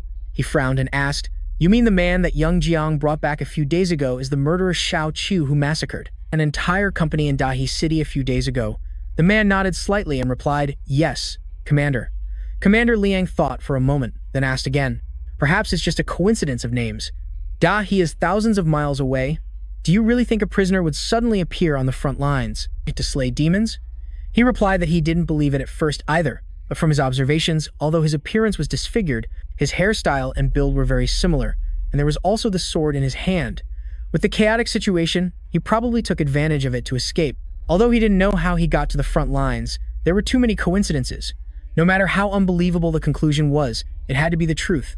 After a long moment of contemplation, Commander Liang finally spoke. "That makes sense. Deal with that Jiang girl tomorrow." After a thorough investigation, I will go there myself." The man nodded slightly, then rejoiced inwardly. If he really was the murderer, he would have made a great contribution. The next morning, in a dense forest, a level 6 secret realm appeared. Jiang Ling's group was already there. They insisted on following her into the secret realm. She frowned fiercely. These guys must have heard that 2 teams got lost in the secret realm, so they were worried about her, but what a ridiculous reason. With that thought, she started walking forward, but just before entering, she turned to look at them and spoke, warning them, "This is a competition between me and Xiao Chu. No one is to interfere." Hearing this, Xiao Chu felt helpless. Finally, they quickly entered the secret realm, but one person remained standing there. It was the blonde guy. He was waiting for Commander Liang. The commander had said he would come, but he was nowhere to be seen. After a moment of hesitation, he still went inside the secret realm. Immediately after, the entrance to the secret realm disappeared. Inside, they were teleported to a dark cellar. The person in the lead walked forward. He reached out and touched an invisible barrier. A moment later, he spoke. Normal temperature, normal humidity, and no toxic components in the air. As soon as he said this, the people behind him immediately frowned and thought, encountering a powerful monster in a confined space like this is really not a good thing, especially if they attack. As a group, there's not even room to run. Just then, a sudden noise came from up ahead, and they all immediately looked forward. Right after that, numerous pairs of eyes appeared from the darkness, and the expressions of the people behind them immediately turned ugly. So many monsters. Is this really a level 6 secret realm? In the blink of an eye, the tunnel was filled with many mutated crocodiles. Jiang Ling wasn't afraid. She calmly walked forward, the spear in her hand already charged with energy. The crocodiles aggressively opened their massive mouths towards everyone. At this moment, Jiang Ling pointed her spear forward. She spoke coldly, "Slaughter them. Lightning flash." As she shouted, thousands of lightning rays shot out from her spear. The lightning charged straight towards the horde of crocodiles, and the continuous sound of scorching filled the air. Dust and smoke instantly enveloped the entire area. A moment later, the lightning began to dissipate, and the smoke in front of them also cleared. And the monsters were all gone. Seeing this, the bald guy couldn't help but exclaim, "To wipe out so many with just one strike." Jiang Ling dismissed it, saying nonchalantly, "It was just a suitable location that happened to line all the monsters up in a straight path." Watching her walk away, the bald guy glanced at Xiao Chu and said with a raised eyebrow, "Brother Xiao, Captain Zhang seems really competitive.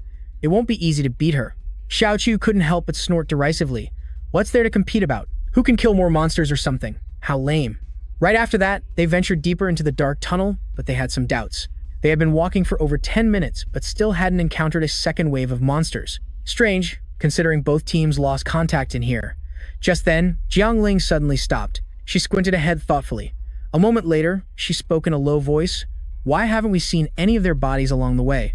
Could they have died during the crocodile wave?" As soon as she said this, the people behind her frowned and spoke up. Perhaps the captain's attack blew everything away. While they were talking, another person suddenly called out, "Do you guys hear something?" Startled, everyone turned to see that person pressing their ear against the wall. They said doubtfully, "We can't hear anything. Is another wave coming?" As soon as this was said, the group immediately got into a fighting stance, and sure enough, a noise echoed through the tunnel again. The rumbling sound grew increasingly intense, and a giant monster appeared. This time, it was another crocodile, but it was much larger than the previous ones. Everywhere it went, it left cracks in its wake. Seeing this, the expressions of the people behind them immediately soured. It's filling up the entire tunnel. How are we supposed to fight this thing? I knew we shouldn't have entered this secret realm. Jiang Ling, at the front, heard these words and couldn't help but snort coldly, scared already. However, when she finally saw it, her eyes widened in shock. This was the spiritual pressure of a white belt, but this was useless against her. As soon as she finished her thought, she charged forward with her spear. At the same time, Xiao Chu quietly took his blade and walked towards the corpses as if he was looking for something. A moment later, he stopped and, without a word, stabbed his blade straight into the ground. The giant crocodile opened its massive mouth as if to swallow Jiang Ling whole, but she leaped onto its head and viciously thrust her spear downwards. After retrieving her spear, she glanced back, only to see Xiao Chu fiercely stabbing his blade into the ground. He gripped the blade tightly, as if pinning something down. A moment later, he pulled it out. At the same time, a giant crocodile emerged from the ground. Fresh blood poured from its head as its massive body collapsed onto the ground, completely lifeless. Xiao Chu felt a bit of regret. What a waste. If he had fought it alone, he could have absorbed the monster. The others, however, were not nearly as calm as him. How could they have expected a monster to be underground? They were so cunning, with one attacking from the front and another ambushing from underground. If Xiao Chu hadn't killed it, they would have been devoured. Just then, Jiangling walked over, frowning as she asked how he had detected the monster underground. A moment ago, she was completely focused on the monster in front of them. If you hadn't discovered it, my subordinates would have become its prey. Xiao Qiu thought for a moment before answering. The vibrations from underground alerted me to its presence. In a sealed secret realm like this, it's understandable they'd attack from anywhere. However, as soon as he said that, one of Jiangling's subordinates retorted, "That's impossible." I pressed my ear against the ground and could barely hear anything. How could you pinpoint the vibration's location when both monsters were attacking at the same time? For a moment, Xiao Qi was at a loss for words. How was he supposed to explain this? These underground vibrations can still be distinguished if they're moving. Before he could even answer, the bald guy excitedly shouted, "Who cares how it happened? The two bosses are dead. You two are incredible. I bet they were level 6 monsters, yet you killed them in one hit." Jiangling frowned at him and coldly retorted, "They weren't the bosses. If they were, they would have dropped some loot. Besides, the teleportation gate hasn't reactivated." Her words made a lot of sense, and one of the men hesitantly asked, "Then if these two monsters weren't the bosses, just how terrifying is the actual boss of this secret realm?" Jiangling thought for a moment, then she jumped onto the dead monster's head and started walking forward. "All of you, hurry and follow. Don't fall behind. It's extremely dangerous to be alone in here." The others nodded upon hearing her words and said guiltily, "Captain, we've caused you trouble again."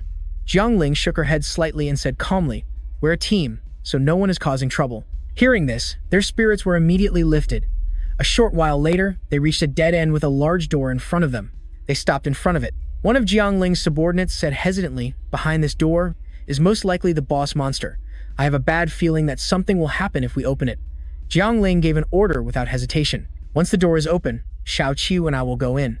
The rest of you, stay out here." They quickly nodded. They knew their strength was lacking and they would only be a hindrance to the two of them. Before the two of them entered, the others made sure to encourage them. "Be careful in there. We'll be waiting for you." The pair said nothing, simply walking to the door and placing their hands on the handles, one on each side, and began to turn. They quickly stepped inside.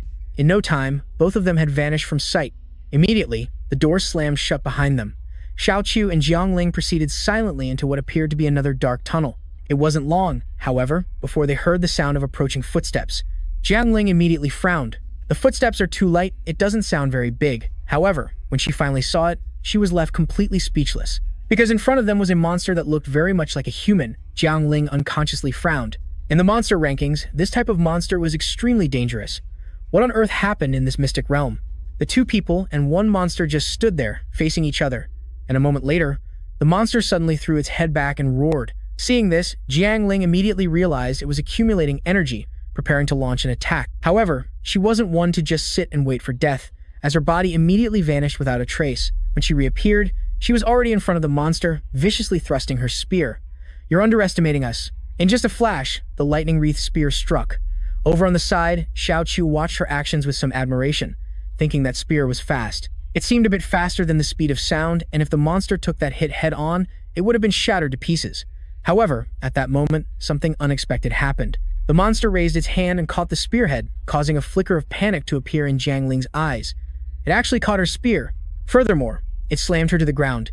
Caught completely off guard, her body hit the ground hard. At this moment, an energy gun appeared in her hand, and she pulled the trigger without hesitation. Instantly, a blast of energy shot out. The monster, caught by surprise, couldn't dodge in time and took the full force of the lightning blast from the gun. Just like that, its entire head was burned to a crisp by the lightning. Jiangling finally breathed a sigh of relief as Xiao Qiu walked over from a distance and asked coolly, "Is putting yourself in danger to fight your style?" She snorted coldly in response. "How can one achieve great things without putting themselves in danger?" And yet, you actually nodded in agreement. This surprised her a little, as she thought you were going to give her a lecture. But at this moment, a look of shocked delight appeared on her face, because she saw the monster's corpse lying behind, revealing the face of a man, someone she knew named Kelly. Xiao Qiu asked doubtfully, "You know him?" She nodded and replied, "He's a professional from N City, a level 6 professional. His team went missing during the last expedition, so how on earth did he turn into this? What exactly is this mystic realm hiding?" But before they could figure it out, another horde of such monsters appeared before them, and the two quickly stood up, gripping their weapons tightly. They quickly decided to each take a direction, as the monsters had already charged forward in unison. The two also charged forward with their weapons. Jiangling rushed fiercely ahead, the spear in her hand swinging relentlessly. A series of lightning bolts struck out, beheading the monsters. But she didn't stop. She continued to unleash lightning bolts, taking down another group of monsters. At this moment, one rushed in from behind for a sneak attack. However, she had already sensed it, stabbing her spear into its wrist. Then, she spun her spear, instantly creating a lightning strike. The monster was immediately struck in the chest by the lightning, and in a flash, it was split in two. Only then did Jiang Ling retract her spear, exclaiming with emotion. After turning into demonic creatures, their combat power is this terrifying, but they lose their sanity, left with only beastly instincts. With that said, she turned to look behind her, only to see Xiao Qiu skillfully beheading a monster. The blade in his hand swung relentlessly as he slashed directly across its chest. Then he narrowed his eyes and looked at it for a moment. Then, with a continuous flurry of slashes, the monster fell to their combined might. The ground was now littered with monster corpses. Jiang Ling walked over to Xiao Qiu and muttered, "I took a look just now. They were all transformed class users." She really couldn't figure out the reason, but Xiao Qiu didn't answer her, because he was currently focused on something in the distance. Behind the two monsters stood three large pillars, and the monsters seemed to be obeying something from that direction. Just then, they abruptly turned to look behind them, and hurriedly prostrated themselves on the ground, bowing repeatedly. Jiang Ling narrowed her eyes at this scene, frowning as she muttered, "An altar? What are they trying to summon?" Sure enough, a few seconds later, the three pillars suddenly emitted a red light. Immediately after, two murky eyes suddenly appeared in midair. Seeing this, Jiang Ling's face instantly went pale, horrified beyond words. As that light shone in her eyes, she felt an unbearable pressure. This couldn't be allowed to continue. Otherwise, there was no telling how much more dangerous things would get. With that thought, she immediately charged forward, wreathed in lightning. The spear in her hand pierced through the two monsters, killing them on the spot. At that very moment, those murky eyes began to fade, and soon after, they turned pitch black. Not only that, but the pillars also vanished without a trace. At this point, Jiang Ling spoke in a low voice.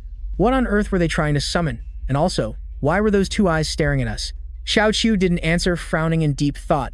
That thing was probably a demon god of the void, or more accurately, it was only paying attention to him. You could even say it was an old acquaintance.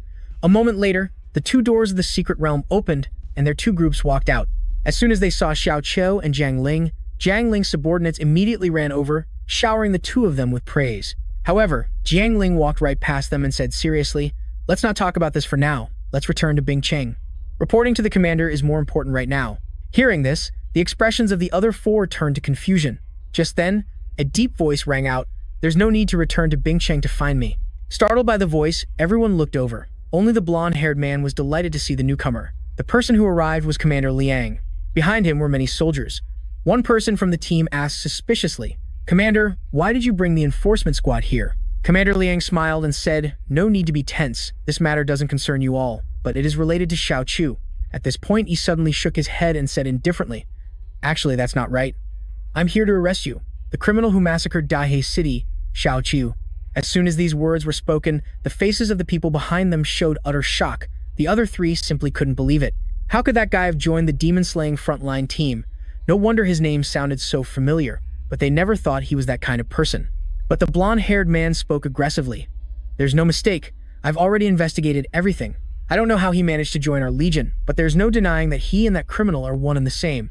Jiang Ling was also in disbelief, moving to stand behind him, hesitating and speechless. Since he had been found out, Xiao Qiu no longer tried to hide it and frankly admitted it. He was indeed the Xiao Qiu they were talking about. As he spoke, he also removed the scar from his face. Seeing his confirmation, the blonde-haired man was instantly overjoyed.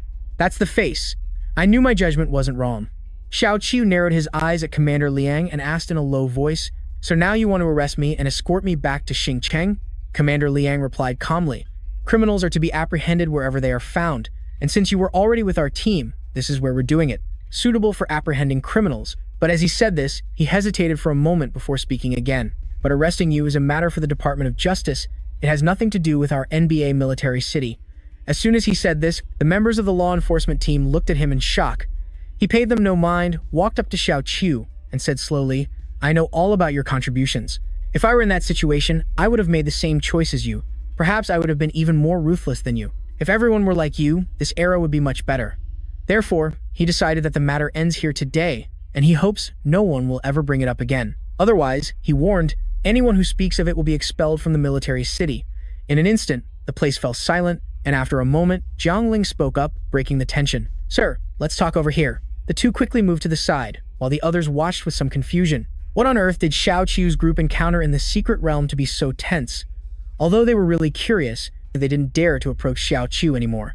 On the other side, Jiang Ling recounted everything she had encountered to Commander Liang. Then she asked worriedly regarding that altar and the demonic beasts kneeling in worship. Do you know what that was, sir? Commander Liang hesitated for a moment, then said in a deep voice, It's a demon god. Jiang Ling was instantly shocked, exclaiming in disbelief, A demon god? A deity of demonic beasts? Demonic beasts have their own gods. Commander Liang sighed and said, Across the entire demon-slaying frontline, there are countless teams like yours, constantly clearing secret realms every day, and the number of secret realms cleared each year can reach several 100,000. But he asked her if she knew why humanity has never been able to completely conquer the demon-slaying frontline. It's because of the source. They can't eliminate the source of the demonic beasts. It's like foolishly trying to block a river flowing to the sea.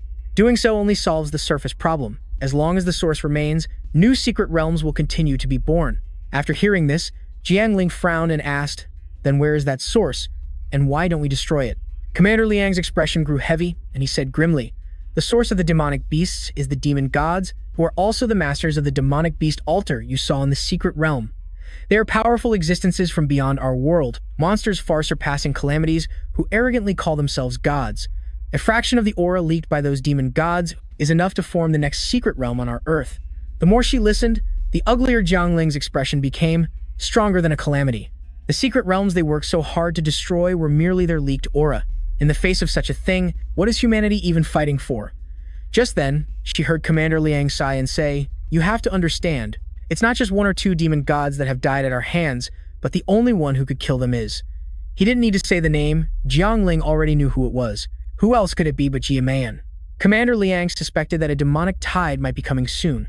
Jiang Ling asked if he was sure. He sighed helplessly. The altar has already appeared. This means a demon god is slowly awakening, and once the demonic tide arrives, the once stable secret realms will suddenly have their seals broken, and countless demonic beasts will gather into a flood-like catastrophe.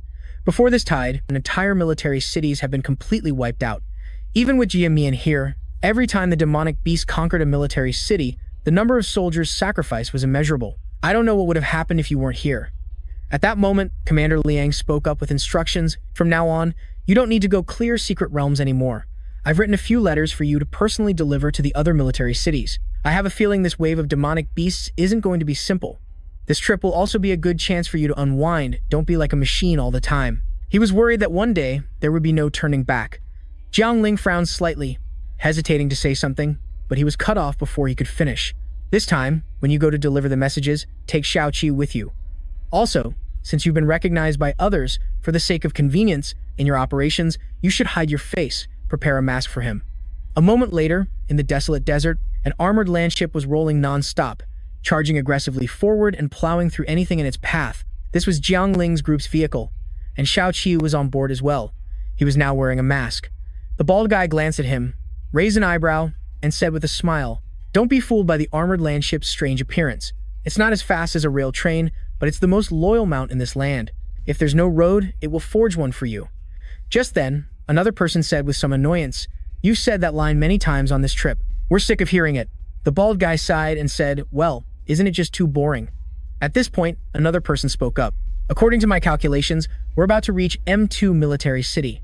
But what's so important that it can't be communicated by phone, forcing us to use such a primitive method of delivery? Hearing this, the bald guy pouted. It must be an extremely important and confidential document. Reporting it over the phone isn't secure. The other guy was skeptical. No way. You think demonic beasts can listen in on network communications? But just then, a huge commotion suddenly erupted outside. They immediately jumped to their feet, and the bald guy looked out the window, then shouted, Figures spotted in direction 224. Without any hesitation, a team member took out a sniper rifle and positioned it at the window. Another person complained, What are they doing? Why are they so slow at clearing the secret realm? The demonic beasts have already escaped from inside. If a secret realm isn't cleared within a certain time, the monsters inside will break the seal and get out.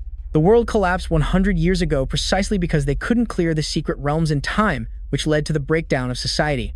Over there, two people from M2 Military City were driving away. One was standing in the truck bed, shooting arrows to deal with the demonic beasts. Behind them was a pack of mutated wolves. Their eyes were bloodshot red, utterly terrifying. They didn't stop charging forward, even as their packmates were shot down. At this point, the man cried out in frustration, What are those people in the realm doing? So many demonic beasts have rushed out, and they don't even know. I've already killed 30 of them, and my mana is almost depleted. But at that moment, he realized another problem. he was out of arrows. His face turned to horror in an instant as a wolf lunged at him. In that life-or-death moment, a bullet flew in from a distance, piercing straight through the wolf's head, causing it to explode on impact. The two men, startled, exclaimed, "Reinforcements!" They had spotted the armored landship of Jiang Ling's group. From the vehicle, bullets were being fired continuously, but they were hitting the wheels of their truck, causing their vehicle to fly upwards. They were a bit confused as to why Jiang Ling's people would do that. But at that very moment, another monster appeared in the sky, a giant bird flying towards them. It quickly landed, perching on the edge of the other group's vehicle. But just then, a bullet shot directly into its head, killing it instantly, its fresh blood staining the sand red. Just then, the other group climbed out of their vehicle, and one of them looked towards the ship and spoke up. "They're saving us." At the same time, the armored vehicle on this side stopped, and people quickly jumped out. Jiang Ling's team rushed forward and began to eliminate the demonic beasts. Seeing this, the man from M2 Fortress City immediately shouted, "Don't go over there, there are too many of them, you can't handle it." But as soon as he finished speaking, his face filled with shocked delight, because what unfolded before him was a one-sided slaughter, with the heads of demonic beasts scattered everywhere. Their group coordinated perfectly. The other group had no idea they were so strong, especially Jiang Ling, whose long spear crackled with lightning.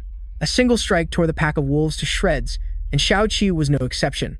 The blood crow in his hand was like a reaper's scythe. The expressions on the faces of the M2 group grew even more shocked.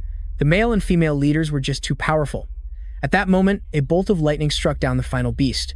Jiang Ling retracted her spear and ordered, "Get the injured onto the vehicle, collect 10 resources, and be careful." Her team immediately followed the order and began collecting the resources.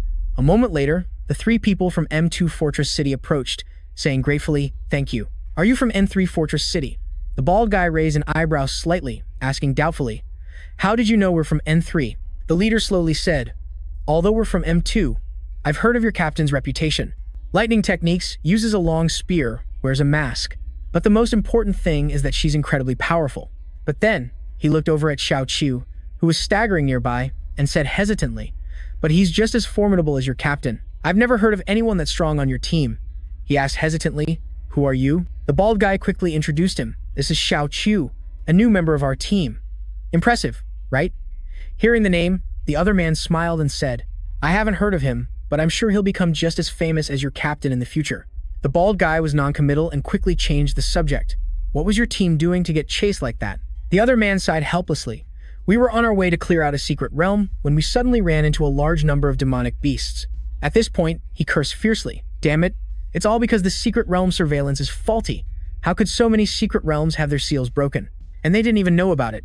Jiang Ling, who had been silent until now, suddenly spoke up. "You said many secret realms have had their seals broken?" The other man nodded slightly. "Lately, the fluctuations within the secret realms have become increasingly abnormal. Some monsters have even managed to break the seals." Jiang Ling frowned upon hearing this.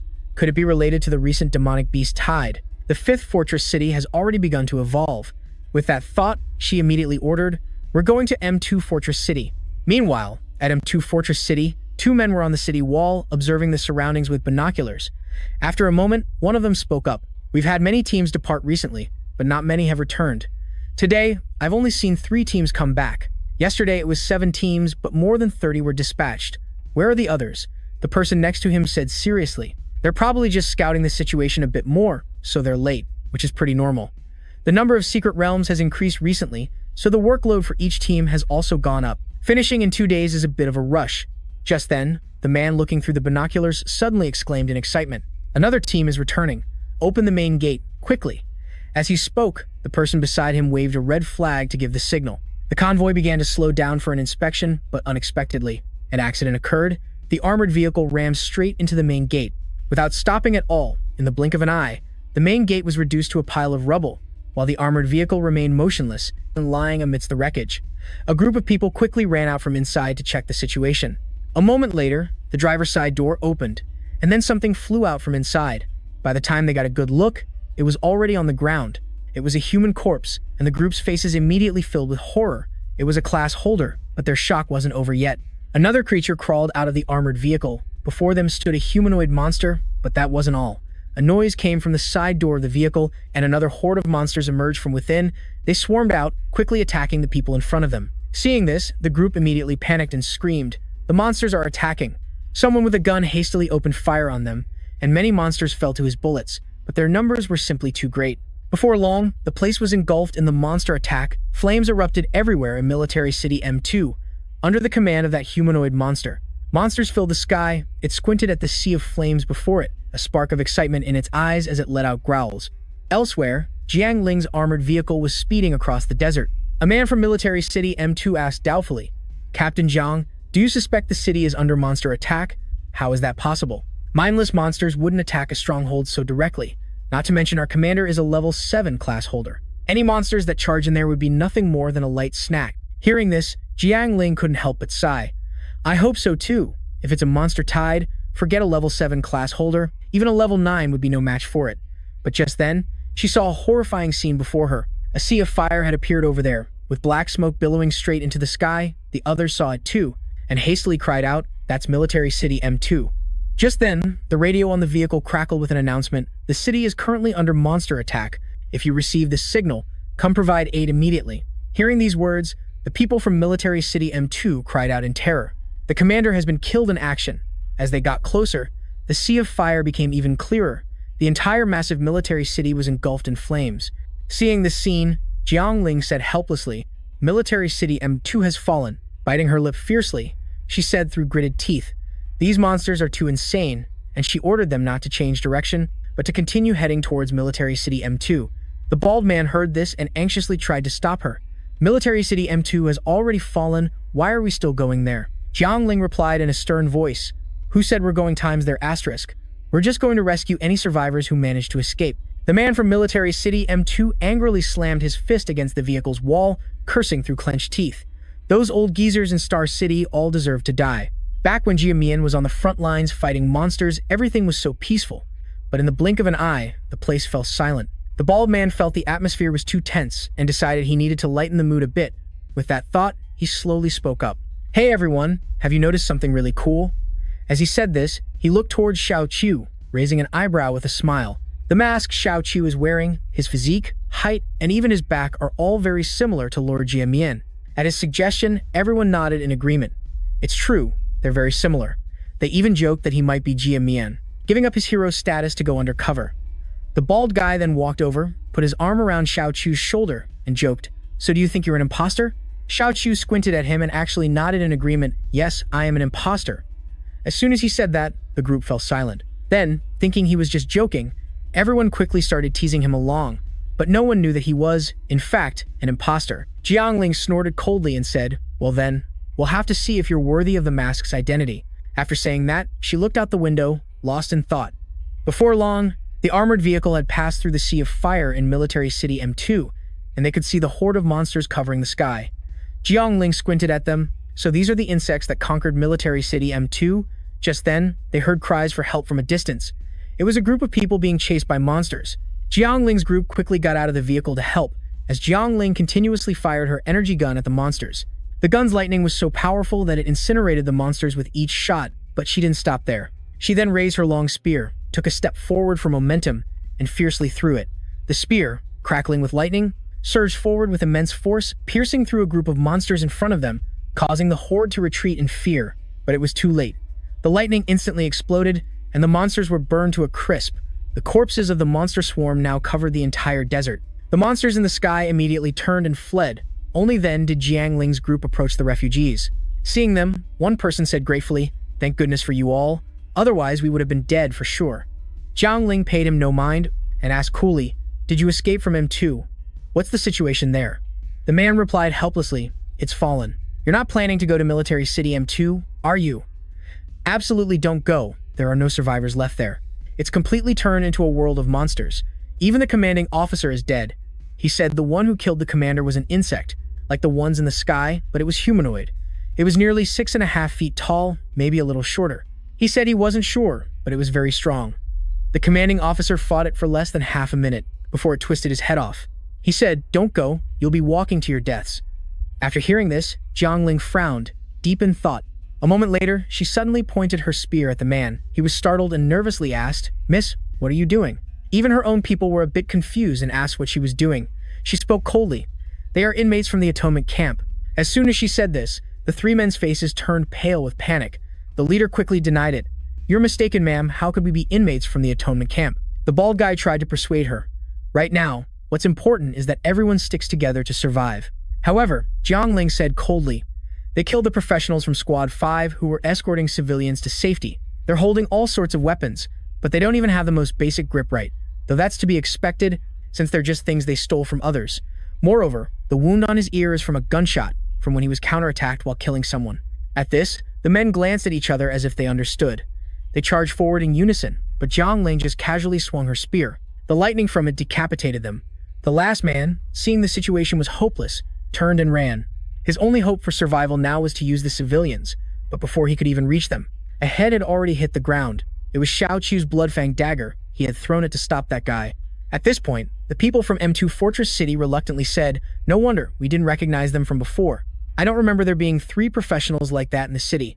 One of her people also came up to ask, are we still going to M2 Fortress City? She shook her head and said, we already know what happened in the Fortress City, and besides, it will be very dangerous to bring so many people. However, a subordinate informed her that their boiler had burned out from the continuous high-speed travel. Jiang Ling frowned slightly. It's broken? Fortunately, at that moment, a hand shot up to volunteer. If it's a mechanical problem, I can give it a try. It was a blonde girl. She said hesitantly, I'm a mechanical engineer. Right after that, she began repairing the damaged part of the armored vehicle and succeeded in no time. Everyone was immediately astonished. It's fixed that quickly? This must be the skill level of a senior mechanical engineer, right? She said modestly, I'm just an apprentice. Jiang Ling then walked over and asked, what's your name? The girl quickly stood straight and answered, my name is Fanny Clark, and my dream is to become the ultimate and most powerful mechanical engineer with the help of a mechanist. The armored vehicles were able to start. After everyone gave up on entering M2 Fortress City, they began discussing which fortress city to head to next. Their destination was between the 2 fortress cities, L4 and I5, though L4 Fortress City was closer. But according to the survivors who escaped from M2 Fortress City, demonic beasts had already breached the North Gate, and if they wanted to get to L4 Fortress City, they would definitely have to pass through the North Gate of M2 Fortress City, which was extremely dangerous. So everyone decided to go to I5 Fortress City. However, Xiao Qiu insisted on going to L4 Fortress City. Clark also said that the armored vehicle's current fuel supply would only last for a little over 2 days. There wasn't enough fuel to reach E5, and bringing along so many ordinary people was also unacceptable for Jiang Ling's group. In the end, everyone could only take the risk and head for L4 Fortress City. At this time, Xiao Qiu was sitting in a corner, lost in thought. Jiang Ling approached from a distance and asked with confusion, why are you so insistent on going to L4 Fortress City? You couldn't have known the armored vehicle was low on fuel, could you? Xiao Qiu frowned slightly. According to his memories from his past life, the first fortress city to fall was in the Y sector.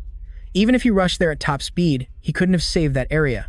That place had already become a paradise for the demonic beasts. Seeing that he didn't answer, Jiang Ling didn't press the issue and suddenly looked towards the window. She asked curiously, the news said he personally arrested you. What kind of person is he? Xiao Qiu knew who she was talking about and said nonchalantly, he is an upright man. After hearing this, Jiang Ling frowned and mumbled, upright? That truly is how other people describe him. Meanwhile, in M2 Fortress City, smoke and fire continued to rage unabated. Swarms of demonic beasts were still flying endlessly in the sky, while smaller ones dealt with the corpses of the dead here. A demonic beast was flying towards another area, but its body was suddenly sliced in half by something. It was the arm of that humanoid demonic beast. It was currently holding a document in its hand. Then, it muttered the 2 words, Yue Ri. But then it suddenly saw something, stood up from the rock, let out a cold snort, its voice filled with hatred. Humans! Immediately after, it fiercely slammed both hands on the ground, and in the blink of an eye, it turned into a streak of light and vanished on the spot. The other demonic beast quickly followed after it. Meanwhile, aboard Jiang Ling's group's armored vehicle, the group of civilians was terrified.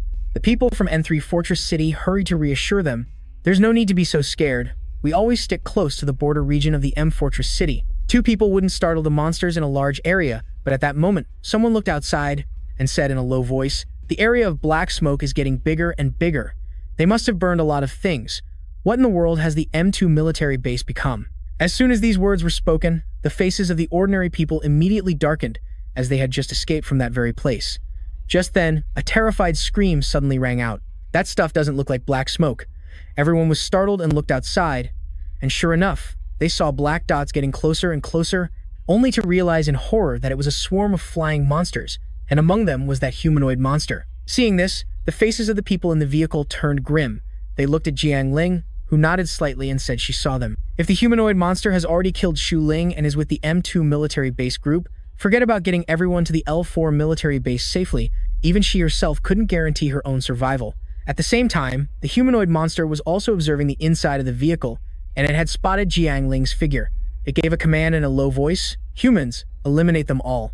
As soon as it finished speaking, it reached out and grabbed a monster next to it, unhesitatingly seizing the creature's pincer, then quickly snapped it off, causing green liquid to spray everywhere. It spoke coldly, "Humans, lock them down." Immediately after, it threw the broken pincer towards the armored vehicle, and the pincer instantly embedded itself in the vehicle's wheel. The vehicle immediately tilted, throwing everyone inside around. Clark, who was standing near the door, was hurled towards it and was sucked right out of the vehicle. Fortunately, someone caught her before she hit the ground. It was Xiao Qiu, and Jiang Ling was there too. Xiao Qiu quickly put Clark down on the ground, because the vehicle was now in danger of flipping over. Stepping aside, the two of them quickly ran to support the vehicle with their strength. Because it was so heavy, they could only grit their teeth and endure, because if they let go, everyone inside would be doomed. Even though the two of them were forced to their knees, on the ground, they didn't let go. Thanks to their efforts, the vehicle finally stabilized and came to a stop. Clark, watching from the outside, couldn't help but be stunned. A 10,000-plus ton armored vehicle was forcefully brought to a halt just like that. Inside the vehicle, everyone finally breathed a sigh of relief. Jiang Ling quickly ordered everyone to use the armored vehicle as the center column estapede to set up a defensive formation. Then, she looked towards Clark, instructing her to repair the damaged wheels, check the armored vehicle for any other damage, and prepare to break through the encirclement. As everyone received their orders and left, she frowned in deep thought. The lives of the civilians were safe for now, but they couldn't afford to lose the armored vehicle. Otherwise, on the front lines of this vast monster extermination, every step would be a struggle. Only by ensuring the survival of the strong could there be any talk of a future. After giving out her orders, Jiang Ling began to attack the monsters. Bolts of lightning shot from her continuously, and then suddenly, the lightning erupted. All monsters within a 10-meter radius were incinerated. Jiang Ling didn't stop, continuing to charge forward, with a long spear in her hand swinging relentlessly, killing many monsters. The people from the M2 military base saw this scene and immediately cried out in shock. Is she really just a level 6 professional? How can she be this powerful? Back at the M2 military base, we never saw the commanding officer fight, but even if it were a level 7 commanding officer, they couldn't possibly achieve such an effortless level of skill. The bald guy spoke up again with a laugh. The captain is currently a level 6, of course, but after a while, that might not be the case. But just then, another person reminded them, "Stop chit-chatting. A few stragglers that slipped through the net are flying down here. It's our turn." At the same time, loud explosions erupted over here, with smoke and fire flying everywhere, and the figure of that humanoid demonic beast appeared. The people of NBA Military City hurriedly shouted, "It's him." They recognized it as the one that had pushed their city into a tragic state. The two of them, Xiao Qiu and Jiang Ling, quickly stepped forward to face the monster. Without saying a word, Jiang Ling immediately charged. She thrust her lightning-clad long spear at the humanoid monster, but it showed no fear, standing there calmly. The very moment Jiang Ling's spear was about to connect, its body vanished without a trace. She frowned fiercely. An afterimage, before she could even recover, the monster had already begun to make its move. She was once again horrified. Its speed was just too fast. It viciously lifted its leg to kick her. Unable to dodge in time, she was sent flying by the kick, her body slamming hard into the ground and creating a large crater. The people below who saw this scene cried out in horror, so fast. At this moment, the humanoid demonic beast viciously charged downward, a faint blue light appearing in its hand and transforming into a scythe in the blink of an eye. It swung at Jiang Ling without hesitation. She was still lying on the ground, her body trembling in pain, but she couldn't just lie there and wait to die. She took out her long spear again, raising it to block the humanoid demonic beast's attack, but its scythe arm was just too sharp. Moreover, its strength was immense, and she couldn't hold on for long against the scythe arm. It was aimed straight at her forehead. At that critical moment, a figure flashed over. It was Xiao Qiu. He attacked with his blood crow, and that single strike sent the demonic beast flying into the dense forest. The ancient trees around it were also sliced apart by his attack. Seeing this, Jiang Ling couldn't help but frown as he walked forward without paying her any mind, and then suggested, "Let me deal with this one. You and the others take care of the remaining demonic beasts." As soon as he said this, Jiang Ling anxiously tried to stop him, but his figure had already vanished. She could only mutter, "You better not die." Elsewhere, the humanoid demonic beast flew straight into the depths of the forest, its body crashing into ancient trees and knocking them all down. A moment later, it finally managed a safe landing. It narrowed its eyes and looked ahead with a hint of anger as Xiao Qiu slowly approached. It observed him for a moment before speaking, "You have our aura. Are you one of us?" Upon hearing this, Xiao Qiu snorted coldly, "Demonic beast, human." As he spoke, he took off his mask and said coldly, "I am neither." The moment he finished speaking, his blood crow was enveloped in a black aura. Not only that, but his entire body was also surrounded by it. Before long, his monster form was activated. He spoke calmly, "Right now, monster is a more fitting description for me." From this moment on, he could finally reveal his true abilities. The blood crow must have thought the same after Xiao Qiu transformed into a monster. Suddenly, a strong sense of unease rose within the humanoid demonic beast. It knew it had to launch a preemptive strike. Immediately after, it lunged forward to attack. It viciously swung its fist at him, yet he made no move to dodge. Letting it punch him in the face, and in the blink of an eye, the surrounding area was reduced to rubble. Dust and smoke flew everywhere, but through the hazy cloud, Xiao Qiu still stood tall, completely unharmed. He let out a cold, scornful laugh. "Is this all you've got?" At this moment, the fear in the humanoid monster's heart grew even greater. It once again summoned blue energy beams that shot straight at Xiao Qiu. The forest once again echoed with a loud explosion, but unfortunately for the monster, Xiao Qiu caught its fist this time. He pouted and said, "All right, now it's my turn to hit you." Hearing this, the humanoid monster was terrified. At that moment, Xiao Qiu began to brandish his blade. A stream of dark energy instantly struck the monster, and with just a single blow, he annihilated it. He had sliced its body in two, and at the same time, the blood crow was absorbing the cunning divine blood, beginning its second evolution. Immediately, a stream of blue energy mixed with a dark aura appeared, enveloping the blade. A blood-red eye formed within this energy. Before long, the evolution was complete. The blood crow had also gained a new skill, allowing it to transform into thousands of crows to swarm the enemy and drain their blood.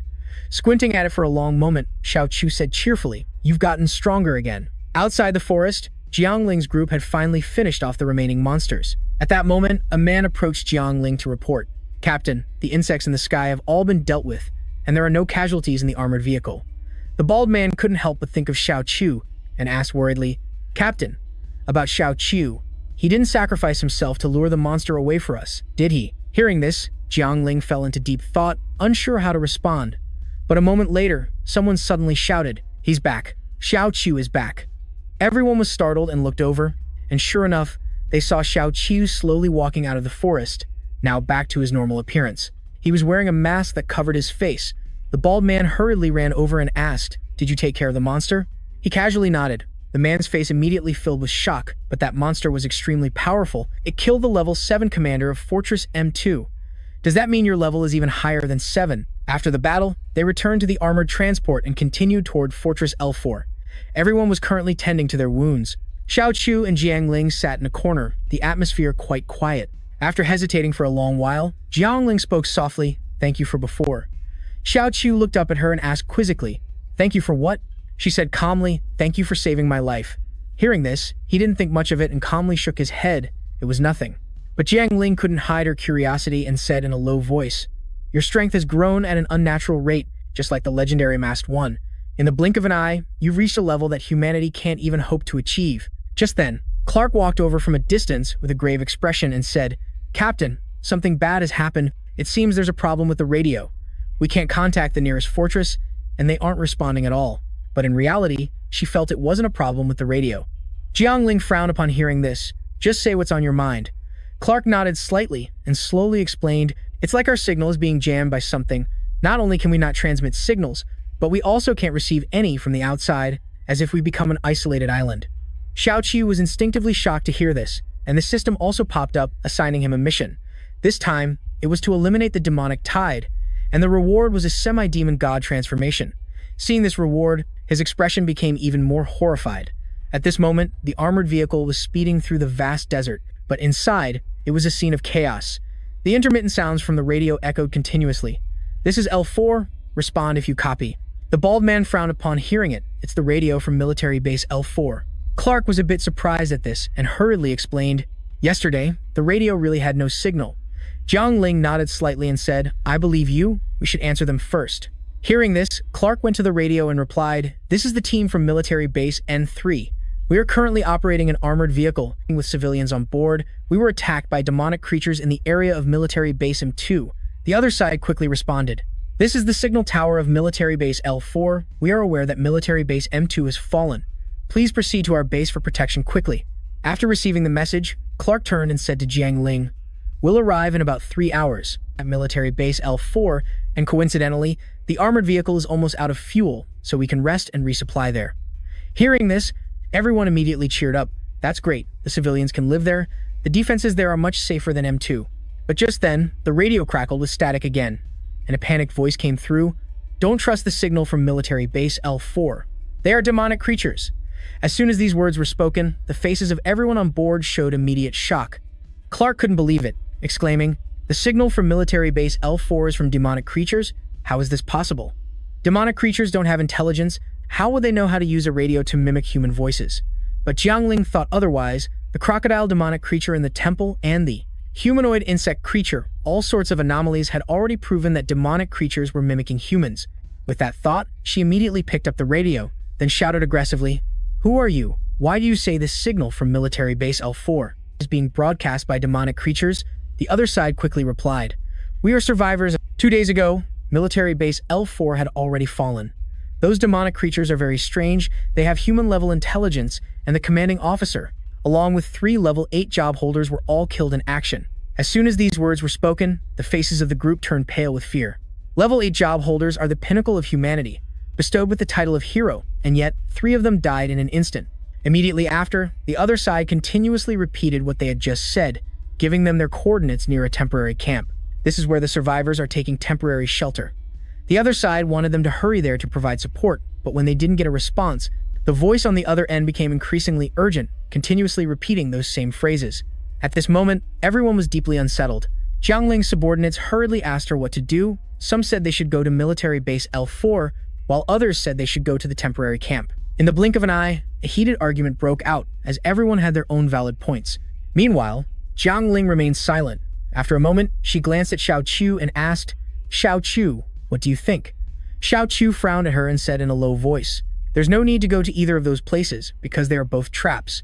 The reason the demon-slaying front line in my past life fell so quickly was because a portion of the demons, transformed by the demon god, became the first intelligent demons, with an intellect rivaling that of humans. Under the cunning guidance of the god's chosen one, the demons advanced relentlessly. They knew how to disguise themselves, turning humans into their hounds. Because humans didn't see them as intelligent opponents, they let their guard down and were defeated. But according to his memory, Fortress City L4 became the central fortress, and it wasn't supposed to form an alliance right at the beginning. In fact, it should have held out until humanity launched its counterattack. It seems that because he was gone in this life, the demon god faced fewer restraints in the void, allowing it to divert more energy into organizing the rampaging demons to invade the front line. The entire world was now heading in a direction he didn't recognize at a rapid pace. He wondered if this change was ultimately for the better or for the worse, but if it was for the worse, could it be any more disastrous than the end of his past life? Because the armored train only had enough fuel to last for about 4 hours, they were caught between a rock and a hard place, ultimately choosing to head for the temporary base. After arriving at the designated coordinates, what appeared before their eyes was indeed a base built by humans, and the ones who came out to greet them were also confirmed to be the survivors from the L4 camp. However, they had become the demons' hounds. The demons forced them to pose as survivors, to lure other teams to gather, and then deliver them to Fortress City L4. Only by doing this were they allowed to live. However, without waiting for the enemy to launch an attack, Xiao Qiu made the first move and slaughtered them all. When they first arrived, Clark had led 4 members to trade for supplies, but they were murdered by the enemy. Even though everyone believed she wasn't involved, she still blamed herself immensely. Jiang Ling jotted down a few more lines in her diary before quickly putting it away. Just then, she turned to Xiao Qiu, who was beside her, and said in a low voice, "According to what some of those people from the camp said, Fortress City L4 experienced a complete radio and communications blackout, which led to misjudgments that resulted in their defeat by the demons. So, the demons have truly gained intelligence, and they even know how to use strategy." Hearing this, Xiao Qiu nodded and replied calmly, "That's right. A portion of the demons have indeed acquired intelligence, and unlike the demon gods who just love to fight and kill, the true power of this cunning intelligence isn't its bizarre nature, but its ability to wield that intellect. Using humanity's own methods to destroy humanity, that is what they pursue. Moreover, not only are their methods cunning, but they are also experts at concealing themselves. In his past life, while he was in the void with the other demon gods, they fought to the death, yet this particular one never revealed its true form. At this moment, Jiang Ling asked with suspicion, "Your blade is very powerful. What is its name?" He answered casually, "It's Fei Ya. A friend gave it to me." She nodded slightly and said, That must have been a good friend. Perhaps, but if she ever found out that he was the one who killed Tian Lu, would Tian Qian still consider him a friend? It was just like before, when he was called a monster for killing a human, who had turned into a demon. He had experienced this sort of thing far too many times. Some matters were simply a dead end no matter how much he pondered them, yielding no solution. At that exact moment, the armored train suddenly slammed on its brakes, and a startled Jiang Ling shot upright. She asked suspiciously, "What's going on?" Her subordinate hurriedly said, "Captain, look outside." Hearing this, she went to grab the binoculars and, through them, saw a massive cloud of sand swirling across the desert. When the dust settled, a horde of demonic beasts of all shapes and sizes appeared, not only on the ground but also swarming in the sky. Seeing this, Jiang Ling cried out in alarm. They're heading towards City A1. Her subordinates were just as stunned. Just how many demonic beasts were there? There must be several thousand of them, right? Just as he said that, the other person spotted something and suddenly shouted, "Captain, look over there." Jiang Ling followed his gaze and saw a convoy of vehicles heading their way. Immediately after, heavy firepower erupted from the vehicles. Flames blazed everywhere, adding to the intense heat of the desert. Countless demonic beasts were engulfed in the sea of fire. Seeing this, Jiang Ling breathed a sigh of relief and commented, "They've split the vehicles into groups, using their firepower and vehicles to lure and separate the demonic beasts before attacking." What beautiful coordination. It seemed like finishing off the horde of demonic beasts was just a matter of time. The armored transport continued to speed across the desert, heading towards City A1. Just as Jiang Ling predicted, it wasn't long before all the demonic beasts were eliminated. The entire convoy headed towards them, and the bald guy exclaimed happily, "We finally found our own people." Soon after, the armored transport stopped. "Everyone, we are from the N3 Corps." However, just as the words left his mouth, a series of sniper rifles were aimed at them. The leader shouted aggressively, "Nobody move." This scene stunned Jiang Ling and her group. Then, a young profession holder stepped out of a vehicle, and the bald guy hurriedly called out, "Could there be some misunderstanding? We're not bad people." But the other person drew his sword in warning, "Don't move, or I'll deal with you traitors right here and now." Hearing this, the bald guy panicked and shouted, "How could we be traitors? We humans have gone through so many hardships, just to get to City A1. But the other person didn't believe him and kept shouting as the situation grew more tense. A deep voice suddenly cut in. "Relax, I know them." Hearing the voice, everyone turned in surprise and saw that it was Commander Liang. In fact, the quarantine facility for City A1 was formerly a prison and also the grounds of a penal colony. It had since been slightly renovated to house those suspected of being traitors from outside the city walls. The people quarantined here were all survivors from the outside, but because the people of City A1 couldn't distinguish between traitors and their own people, they decided to just lock them all up together. Currently, Commander Liang was at the quarantine facility.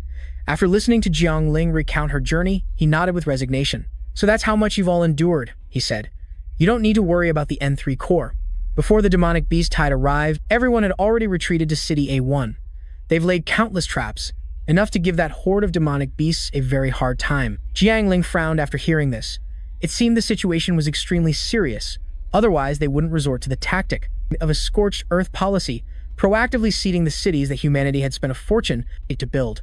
At that moment, Commander Liang began to explain the current situation. "Quarantining outsiders to investigate for spies is standard procedure. Don't hold it against us." Jiang Ling calmly replied, "I won't. I would have done the same thing." After hesitating for a long time, she asked again, "Sir, why did some of the demonic beasts in this wave possess intelligence?" Hearing this, he sighed helplessly. "Such a significant evolution in the demonic beasts must be related to the demon god. That's as much as I know. You might be the one to find the answer. For now, just stay in the quarantine zone for a few days, and after Fortress City A1 determines you're not a threat, they'll issue you a new mission. We're extremely short on manpower right now. Every extra person is another pair of hands." After saying that, he turned and left, leaving a still suspicious Jiang Ling behind. How could she possibly know all the answers? But she couldn't figure it out. She turned her head to look behind her. She saw Xiao Qiu engrossed in something over there. She curiously walked over and asked, "Are you researching something?" Xiao Qiu calmly said, "There's a mountain next to Fortress City A1 with a hot spring. I'm trying to figure out if that place is a volcano or not." With that, he continued to stare intently at the map without another word. Just then, a news report came on the TV. A group of council members had gone to the demon-slaying front lines. They were reassuring the soldiers not to worry, that the Federation was prepared. Hearing this, Jiang Ling cursed fiercely, putting on a show at a time like this. However, having these council members on the front lines was a good thing to some extent. After all, the weakest among them were at least level 8. At that moment, 2 soldiers approached to inform them that their surveillance had been lifted and that a squad would be assigned under their command, telling them to quickly assemble at the gathering point as they would be deploying today. Then, they returned their weapons. Jiang Ling's expression turned a bit grim. The situation on the demon-slaying front lines had deteriorated to this point that they were being sent directly into the battlefield without even a reliability check. After receiving his weapon, Xiao Chu made his request. "I need to appoint someone for support. Her name is Clark." The man agreed without hesitation, telling them to hurry to the gathering point to confirm their squad, Squad 5. A moment later, Xiao Chu and Jiang Ling were taken to a location, only to find a crowd of convicts before them. They both narrowed their eyes, somewhat speechless. After a moment, Jiang Ling looked at the man and asked, "This is our Squad 5? The man explained helplessly, "The redemption camp is all that's left now. Although their combat prowess is hopeless, they have numbers." Jiang Ling gritted her teeth and said, "The redemption camp's combat strength is low, they have no morale, and they don't respect their instructors. What good are numbers? In fact, large numbers make them even harder to command." Hearing this, the man brought her a box full of radios, reassuringly saying, "Don't worry. With these radios, you can maintain constant, real-time communication. Within a 3-kilometer radius, you can issue one to every 10 people." Jiang Ling grumbled with some dissatisfaction. "That's not the problem I'm talking about." However, Xiao Chu said with satisfaction, "Having these will actually make things much more convenient." The man nodded slightly and handed them a map. "You can choose your deployment location.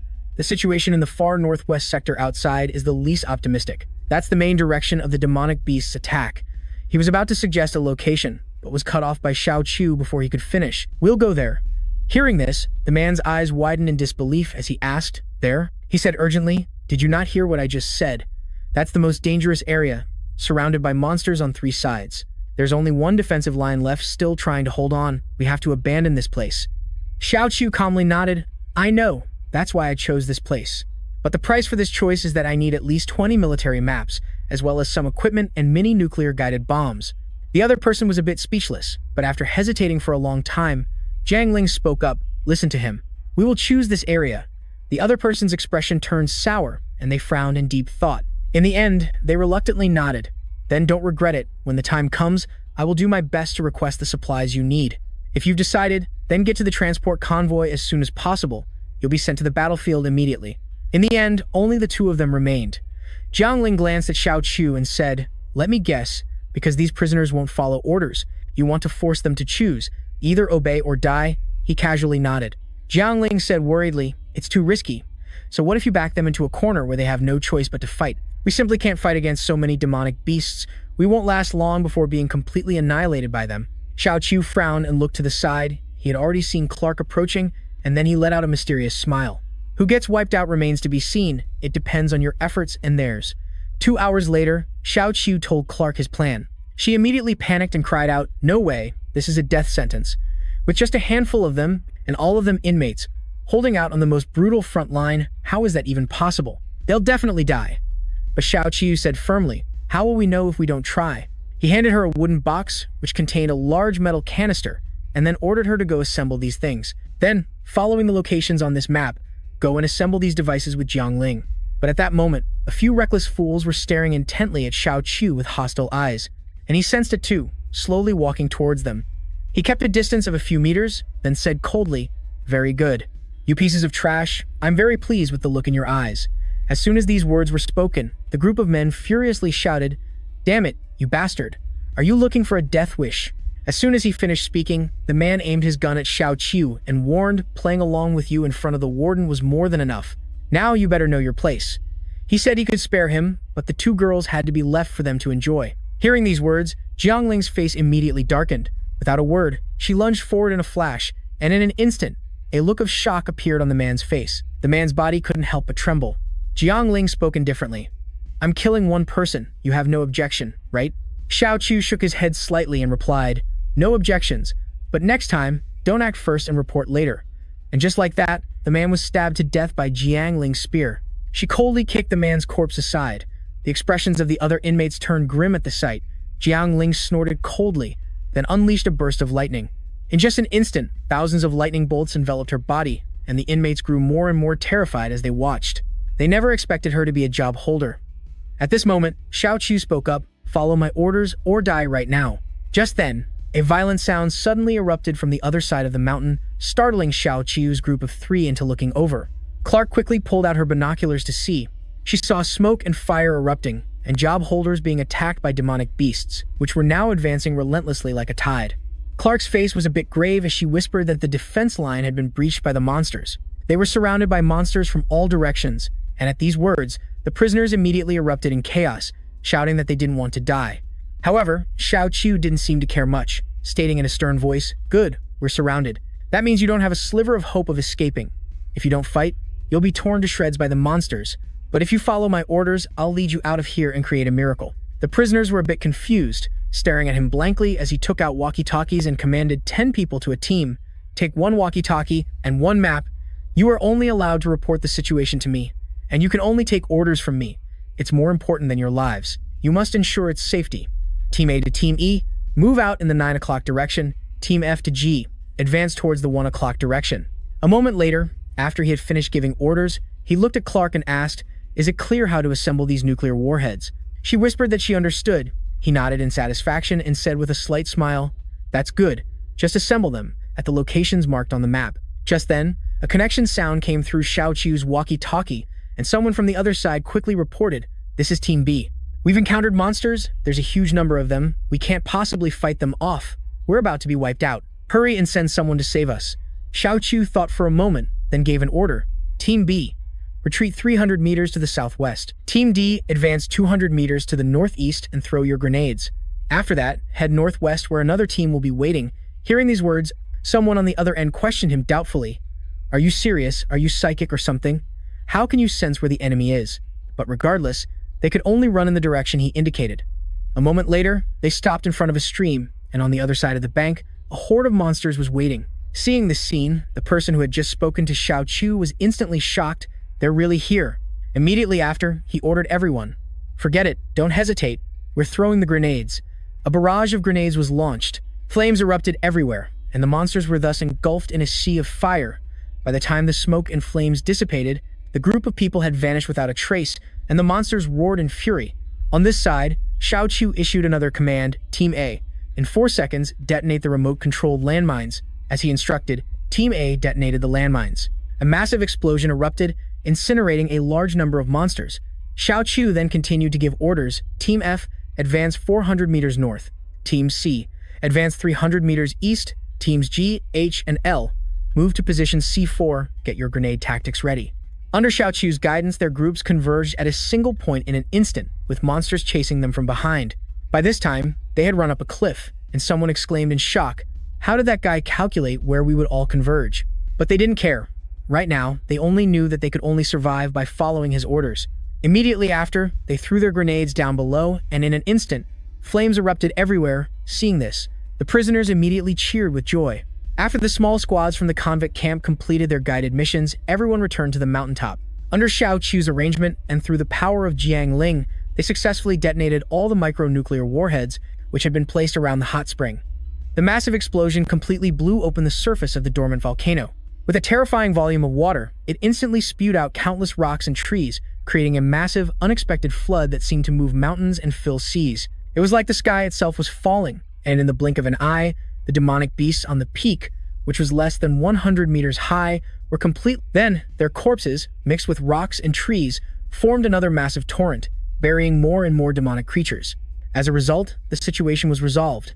Just as the generals at headquarters were worrying about the defensive line collapsing faster than their data indicated, they received news that a nameless squad in the southwestern sector had stopped the main force of the demonic creatures. Those in that area were even more astonished, but the people present attributed all the credit to Song Ming, a man who had contributed absolutely nothing to the operation. This was because no commander was willing to admit that their professionals were outmatched by a team of convicts. Despite shamelessly taking all the credit, Song Ming even put on a show of compassion, using an aircraft to bring back the bodies of the dead. The convicts, who had just performed a great service, thought they would be pardoned, but instead, they were taken right back to prison. Later, the prisoners learned from TV that their credit had been stolen, which led to widespread discontent.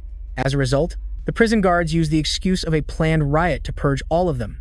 A few days later, at the residence of the commander-in-chief of military city Ani, Song Ming and the commander were sitting and talking in the courtyard when Song Ming spoke in a low voice. "I heard there was a riot in the prison." He gritted his teeth and sneered. "Didn't I personally bring them back from the front lines? So why were they eliminated?" The commander replied with a malicious smile. "Sir, you don't understand that crowd. If we let them return, who knows how much trouble their foul mouths would stir up. Besides, they started a riot, so they only have themselves to blame. However, he added, aside from the convicts, there are still those 3 people Zhao Qiu sent to another military city. What a bunch of pests. Stealing credit and then wanting to eliminate the heroes. Hearing this, Song Ming said with some annoyance, I despise people who act on their own authority, thinking they're so clever, but I'll overlook it this time. There won't be a next time. The commander immediately nodded in acknowledgement. A moment later, he hesitated before saying, I heard you brought a special shipment of weapons. The situation on the front lines is currently dire, so I was wondering about those weapons. Before he could finish, Song Ming knew exactly what the man was getting at. He nodded and said, rest assured, if there are no surprises, those weapons have already been delivered to the front lines. Meanwhile, on the front lines, soldiers were positioned behind sandbags, their rifles aimed forward, because in front of them, the sound of relentless, heavy footsteps grew louder, kicking up clouds of dust. When the dust finally settled, a horde of ferocious demonic creatures was revealed. The soldiers' expressions immediately soured at the sight. The captain quickly ordered, all of you, fall back to the second defensive line. Hearing this, one of the soldiers hesitated and replied, but we just finished setting up the defenses. The demonic creatures are about to overrun us. We can't fall back now. But the captain insisted they retreat, saying, you're being relieved. The soldiers were still reluctant to go, when a disgruntled voice suddenly rang out from behind. If they told you to scram, then get a move on.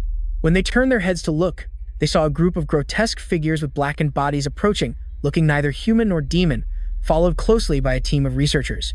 Just then, one of the researchers at the back injected a red liquid into one of the figures, nodded, and spoke. Check complete, ready to deploy. Hearing this, the leader immediately gave the order, move out. Immediately after, the men in black behind them began to inject a red liquid, and the process didn't take very long. The liquid continuously flowed into their bodies, causing the blood vessels inside them to bulge. Their heart rates also skyrocketed, and in the blink of an eye, their bodies were surging with power, their bloodshot eyes fixed on the monster horde. Without a second word, they charged forward, their aura incredibly fierce. On the other side, the monsters were also closing in. Seeing this, a researcher couldn't help but click his tongue. What a bunch of madmen, injecting the drug right at the start of the battle. Another person said with resignation, if they weren't insane, how could they be in the Special Weapons Corps? After all, they themselves are humanoid weapons. Meanwhile, the soldiers on this side watched in astonishment, exclaiming with their mouths agape, so this is the strength of the reinforcement army, sent from the capital city? Who are the real monsters here? And why did they think that? Because those humanoid weapons were now cutting down monsters as if they were dicing vegetables, and they even roared aggressively. Too weak. These monsters aren't even enough for an appetizer. Immediately after, they charged into the rest of the monster horde, looking as if they had gone berserk, relentlessly slaughtering the creatures. Seeing this scene, the soldiers' captain immediately panicked. Charging into the monster tide, are they insane? Quick, stop them. That's a suicide mission. However, the researcher just chuckled and said, how could that be? It's merely charging into a horde of monsters. This is the perfect time for them to unleash their true strength. As he said this, he flashed a smug smile. Their power is actually being restricted here. As soon as these words were spoken, the captain's face filled with confusion. Meanwhile, at the heart of the monster battle, one of the humanoid weapons was surrounded by monsters, yet he showed not a hint of fear. He even stuck his tongue out excitedly, then removed his mask, revealing a face that looked even more like a monster's. He looked at the monsters and snorted coldly. What's the matter? Can you feel it? The aura on me is exactly the same as yours, isn't it? But don't get me wrong, my power is on a completely different level from yours. I guess I'll unleash my true power and play with you little runs for a bit. With that, he administered a second injection, then violently slammed a fist into his own chest. Another dose of the red liquid surged into his system. At this moment, his body was covered in bulging blood veins, and before long, the red liquid had been completely absorbed. A monstrous beast's claw had sprouted from his arm. Seeing this, fear flickered in the monster's eyes. Just then, the monstrous arm swung out, tightly gripping the head of a monster. Without a moment's hesitation, he crushed it, sending fresh blood splattering everywhere. He glared forward fiercely and roared, "Let us begin the slaughter." The moment he finished speaking, he charged forward once more. Monsters fell before him like wheat before a scythe, and in the blink of an eye, the ground was littered with their corpses. Under the ferocious assault of the humanoid weapons, the monster wave was finally brought to an end. Seeing this, the soldier's captain looked on in disbelief. The monster tide has been repelled. They actually did it. The researchers also nodded in satisfaction. The progress of this experiment is beyond our imagination. To think that just over 100 people could repel such a massive monster tide, it seems we are on the verge of success. With just modification, surgery, and the use of this drug, even an ordinary person can become a powerful fighter. On the other side of the desert, The battlefield had become a river of blood, with monster corpses piled as high as mountains. The humanoid weapons returned with their gear, the leader carrying the still dripping head of a monster in his hand. The researcher saw the head and nodded. This guy's power and his rare classification made him a valuable asset. At that moment, the leader spoke up excitedly. Right now, I just want to get to the next front line immediately. My heart feels like it's on fire. I have to use monster blood to extinguish this flame. Hearing this, the researcher stopped him. Don't be so eager to show off. Let me run a check first. But just then, the ground suddenly shook violently. The researcher immediately turned his head to look, muttering in confusion, "What's going on?" However, in just an instant, his expression turned ugly, because right in front of them, a giant black monster appeared. Its hand alone was large enough to crush everyone. Seeing this thing, as the humanoid weapon was instantly alarmed. Where in the world did this monster come from? The researcher shook his head grimly. This is a monster fused from the corpses of other monsters. No matter what it is, if it's a monster, kill it. After saying this, the humanoid weapon charged forward. He pushed off the ground, leaped aggressively into the air, and thrust his blade forward. However, he couldn't inflict any damage on the monster at all. Seeing this, he was instantly panicked, and at that moment, he was caught in the monster's palm. On the ground, the researcher, after running his check, exclaimed in fear, "High energy readings. They're level 8 monsters, maybe even level 9. His expression grew even more grave. At that moment, he saw the humanoid weapon preparing to inject the drug again. He quickly shouted a warning, "Don't, you'll be detected." But the humanoid weapon just snorted coldly. "Are you kidding me? Not injecting, it means you want me to die here. As long as there's a chance to live, I have to try. I can't be defeated by these trash monsters. Watch me kill them." As soon as he finished speaking, he began injecting the drug. In an instant, vials of red liquid flowed into his body, and the dosage this time was quite large. It made him throw his head back and scream as his body grew larger and larger, shattering the equipment on his exterior. Seeing this, the researcher felt it was all over, because at this moment, the man had taken on the form of a monster. The soldiers stared wide-eyed in fear. He actually turned into a monster. The creature's monstrous hand now grabbed the giant monster's hand. He roared fiercely, "Die." But before he could do anything, the monster squeezed tightly, causing him to grit his teeth in pain. How can this be? This monster's grip. I can't even move. While he was lost in thought, the monster stared intently at him. Immediately after, it raised its other hand high into the air and slammed it down viciously on the humanoid weapon. The man only had time to cry out 2 words, "Don't," before he was smashed to a pulp by the monster. Fresh blood splattered everywhere, and the researcher, who was standing quite close, was also covered in it. His face instantly turned pale as he stammered, They're hunting humans for sport." Over at the residence of the commander of City A man received news from the front line. He cried out in shock, "What? Level 9 monsters? And there are many of them?" The other side quickly confirmed the situation for him. Afterwards, he turned and left the room, running out to the balcony to see for himself. Sure enough, he saw giant black figures attacking the front line. He bit his lip hard and went back inside, muttering non-stop, "Why are there so many calamities? This kind of situation could only be the work of the demon god himself." But the demon god was completely suppressed. There's no way he could interfere from outside the void. So, is it because of Jiamien? But as he said this, he remembered. He shouldn't have mentioned Jiamien in front of Hang Yao's subordinates. But at this moment, Song Ming leisurely said, "That's right, the demon god dares to make a move because Jiamien isn't here." He criticized Jiamien for not caring about human civilization and the safety of the people, saying the current situation was all his responsibility. The commander was speechless after hearing this, to think they could even blame Jiamien. At that moment, Song Ming frowned and asked, "How many level 7 or higher class users are there right now?" The commander hurriedly replied, "About 40 at level 7, 5 at level 8. Liang Zhenji is also level 8, and there are 6 at level 9, including myself." After hearing this, Song Ming clasped his hands behind his back and walked out. If the class users from level 7 and up take action, coordinated with a large number of cannon fodder, they could probably stop the assault from these demonic beasts. Furthermore, he stated that he was just a staff member sent by Star City to supervise the battle, and that he shouldn't be counted as part of their combat power. Hearing this, the commander's expression immediately darkened. Song Ming continued, "Gather the cannon fodder at the front lines, then use nuclear weapons to wipe out the demonic beasts." The commander said worriedly, "Using nuclear weapons will cause unnecessary casualties." With a cold snort, Song Ming said nonchalantly, "How is it unnecessary? Sacrificing a few people to maintain the battle's momentum. If the nuclear weapons are effective enough, the high-level class users won't even need to act. It will be over in a flash." The commander's face was covered in cold sweat. Normally, using nuclear weapons would require Star City's approval, but now that Song Ming had given the nod, there was basically nothing to worry about. He also wouldn't have to risk his life on the battlefield. After hesitating for a long time, he finally nodded and said, "I understand, I'll make the arrangements right away."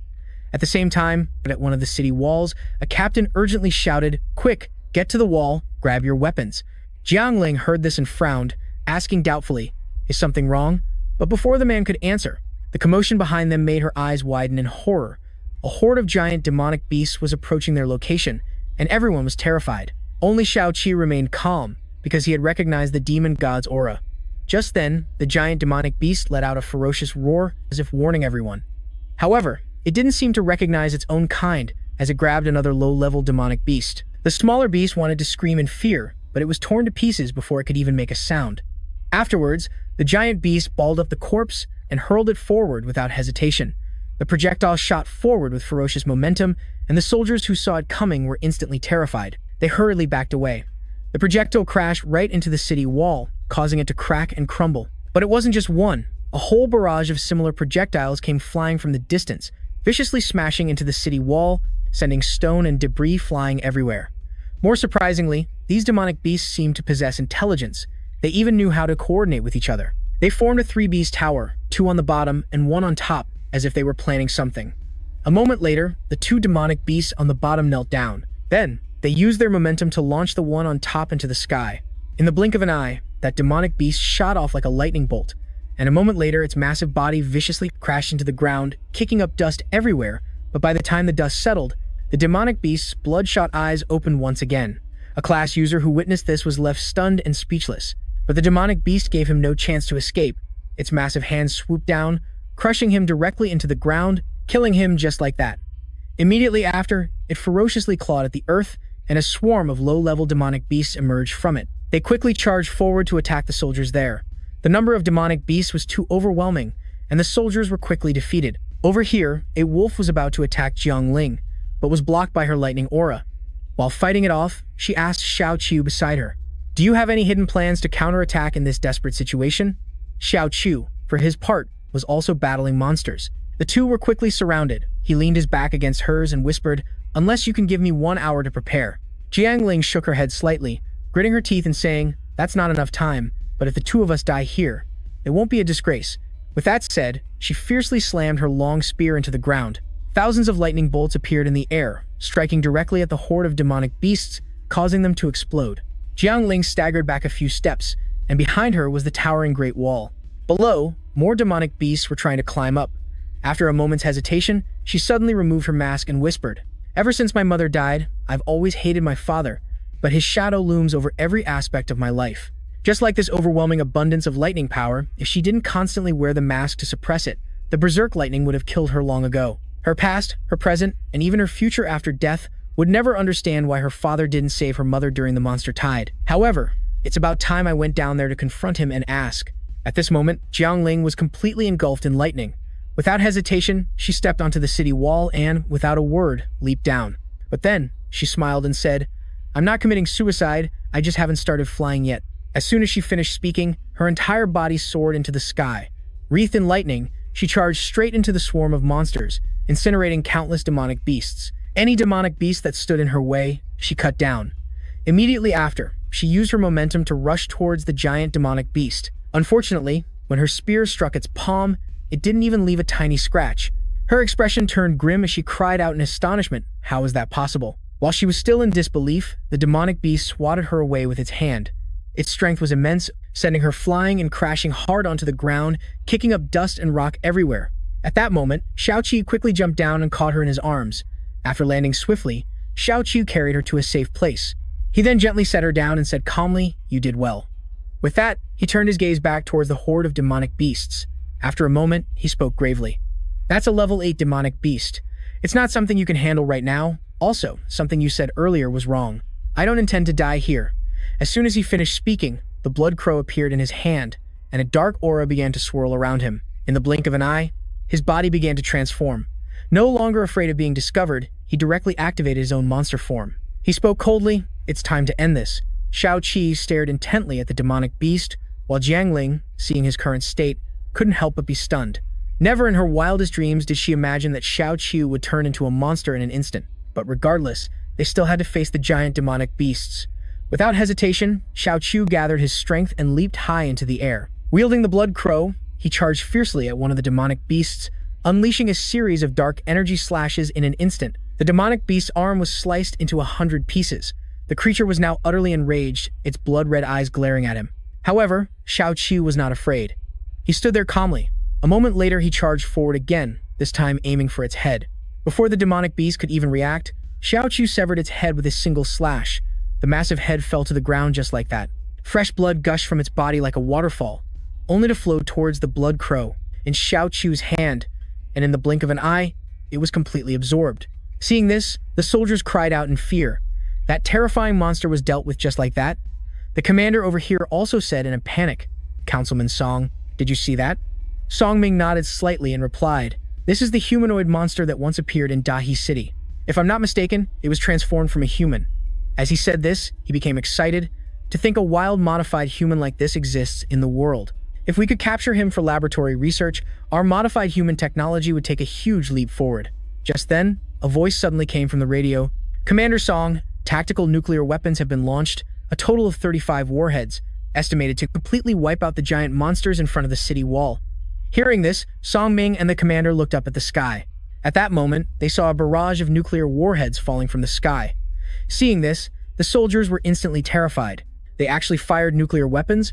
Are we being used as bait to gather the monsters? From his high platform, Song Ming sneered.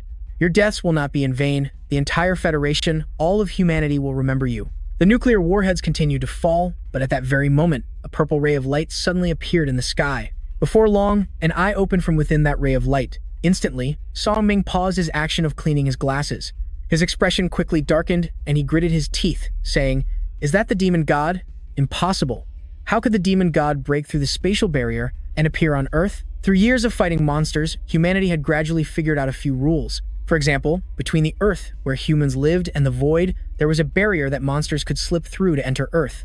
The Calamity-class monsters were the ones just small enough to squeeze through this barrier, but the demon god was like a bloodthirsty shark. It fundamentally couldn't pass through that barrier, and it was precisely because humanity knew the demon god couldn't break through it that almost all high-level figures in the Federation belonged to the Peace faction. Jia Mian, on the other hand, became part of the Minority War faction, firmly believing that humanity had to destroy the demon god at all costs.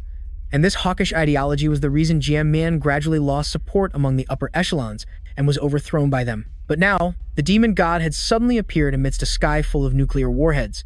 At this moment, the demon god was like a deity descending from the heavens. Even nuclear warheads posed no threat to it. As the warheads rushed forward, dark portals appeared and blocked them. In an instant, the nuclear warheads vanished without a trace. Seeing this, Song Ming immediately cried out in horror. It used a teleportation skill to move all the nuclear warheads away. The commander over here was also deeply terrified, saying gravely, "This is the power of the demon god. I can't think of any way to fight it." As soon as he finished speaking, he saw Song Ming turn to flee.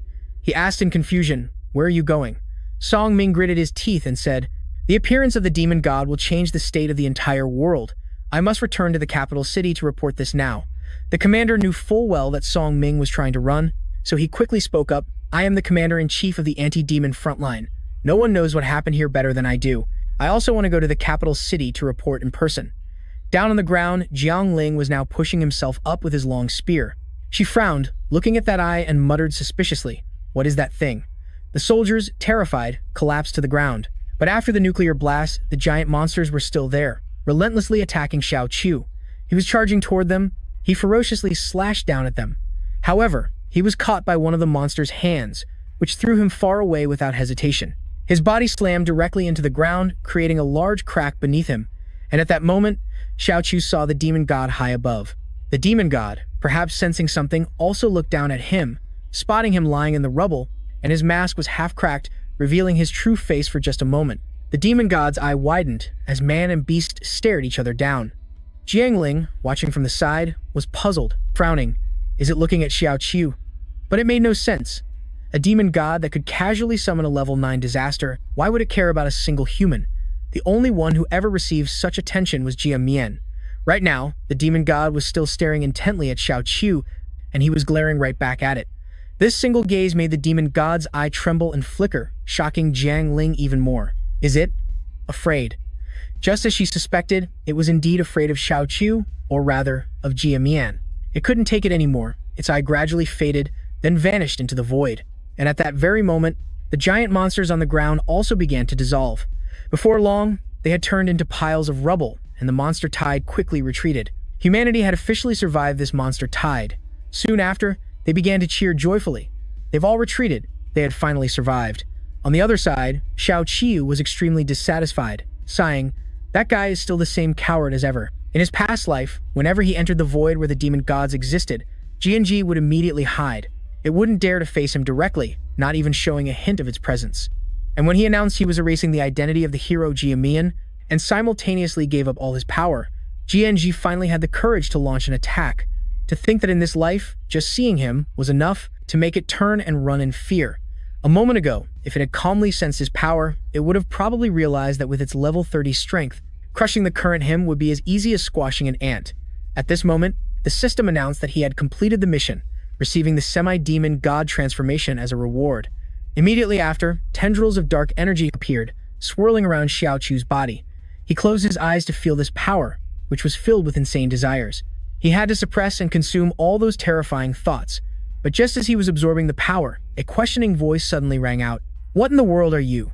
Startled, he turned his head and saw Song Ming running over with a group of people. Jiang Ling frantically explained, "He's Xiao Qiu, a class holder on my team, not a monster."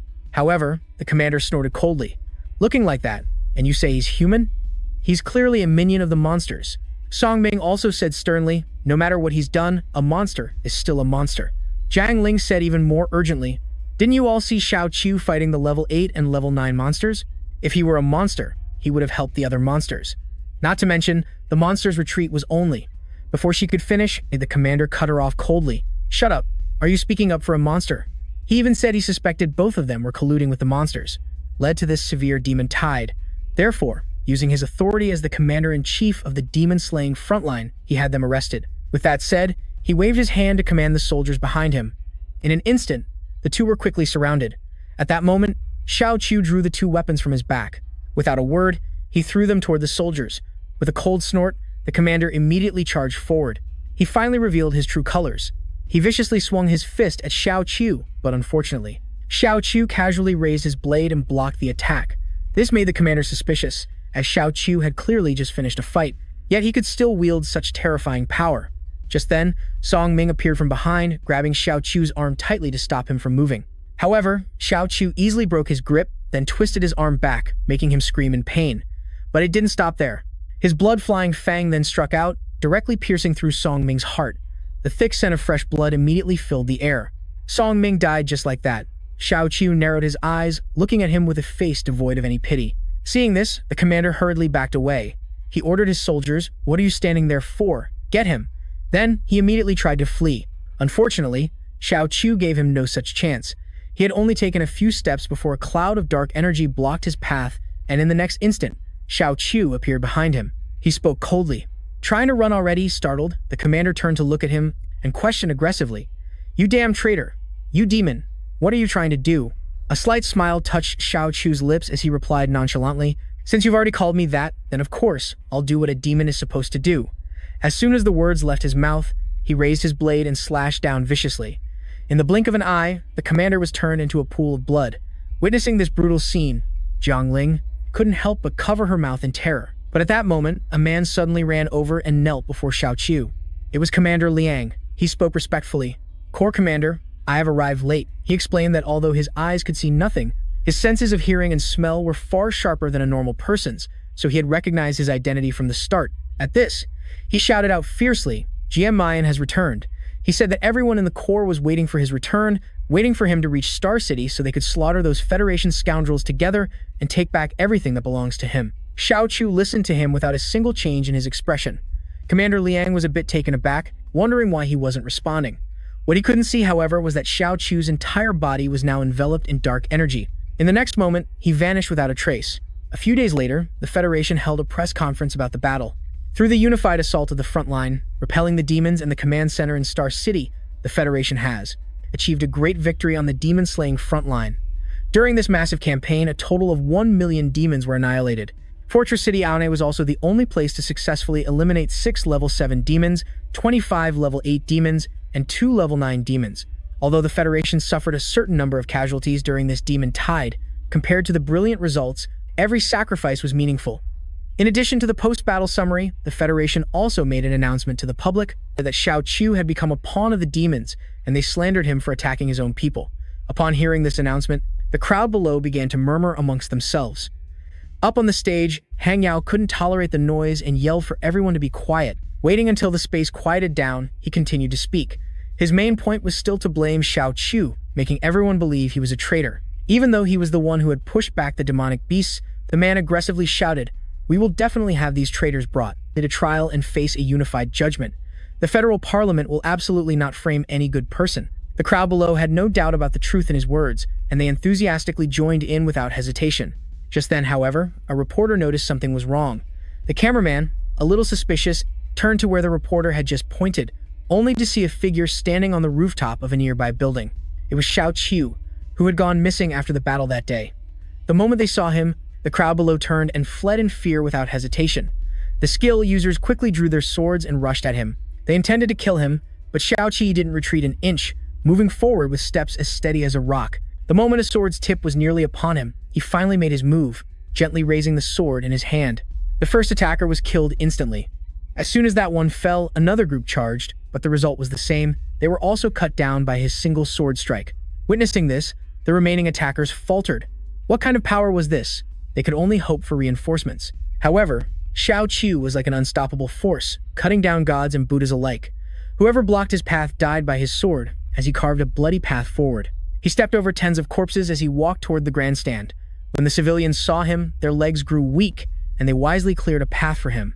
The closer he got, the more clearly Hang Yao could see, and his expression grew grave.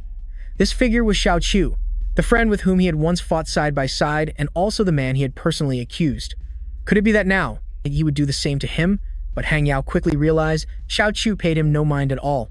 After all, how could the man he was now compared to Xiao Qiu, who was also Jia Mian, the hero worshipped by all the people? At this thought, his expression darkened further. A moment later, he bit his lip fiercely. This time, finally, he would have the chance to prove himself. Moreover, in front of everyone, he, Hang Yao, had the opportunity to defeat him. If he just injected the newly developed drug that turned one into a demonic beast, he could become just like him. He would possess the same power. While he was contemplating this, Xiao Qiu was already walking up to him. But Hang Yao hesitated, indecisive. He could only stand there trembling, urging himself to act quickly. He felt completely overwhelmed by Xiao Qiu's presence, unable to make a move, clutching the vial tightly in his palm. In the end, he didn't have time to do anything, because Xiao Qiu had already walked right past him. He headed straight for the podium. Meanwhile, Hang Yao collapsed powerlessly. He knelt on the ground, his head bowed as if lifeless. Before anyone could react, Xiao Qiu spoke loudly into the microphone. Asterisk, asterisk, I am Jia Mian. Asterisk, asterisk. As soon as the words left his mouth, no one believed he was Jia Mian. At the same time, Jiang Ling was also watching the press conference. Hearing his words, she was utterly shocked, so he really was Jia Mian. Xiao Qiu ignored their reactions and continued to speak. Asterisk, asterisk, I have returned. Asterisk, asterisk, asterisk, asterisk, but not under the title of a special hero. Asterisk, asterisk, the truth is, humanity doesn't need heroes. The only thing you all need is me. Whether under the name of mask or something else, only you can lead everyone out of the abyss, because with the kind of foolishness that everyone has shown recently, you can only bury yourselves. Squinting as he looked down below, Xiao Qiu said coldly, I don't need you all need me. Hearing these words, the crowd below was once again thrown into shock. They never thought Mask would say such things, because he had always been a quiet and reserved person, even humble and gentle. Xiao Qiu, on the high platform, paid them no mind. He continued in a cold voice, but it seems now, even so, being overwhelmingly strong makes people feel afraid, even to the point of driving me away out of that fear. Weakness is not a crime, arrogance is. So it was true. This time, he came with the express purpose of draining everyone of their resources, just to strengthen himself. He wanted to announce to the entire world that, starting today, the world belongs to him. Jiang Ling, listening from the crowd below, finally understood everything. This was the reason her teacher was saying these things. But she couldn't understand why Xiao Qi would tell her the secret concerning the demon gods. She just couldn't figure it out, and finally, tears streamed down her face, tears of joy. Meanwhile, the crowd had started chanting Mask's name, even kneeling to express their reverence for Xiao Qiu. Seeing this, Xiao Qiu's lips curled into a slight smirk. Demon gods, let them come. He would take them all on.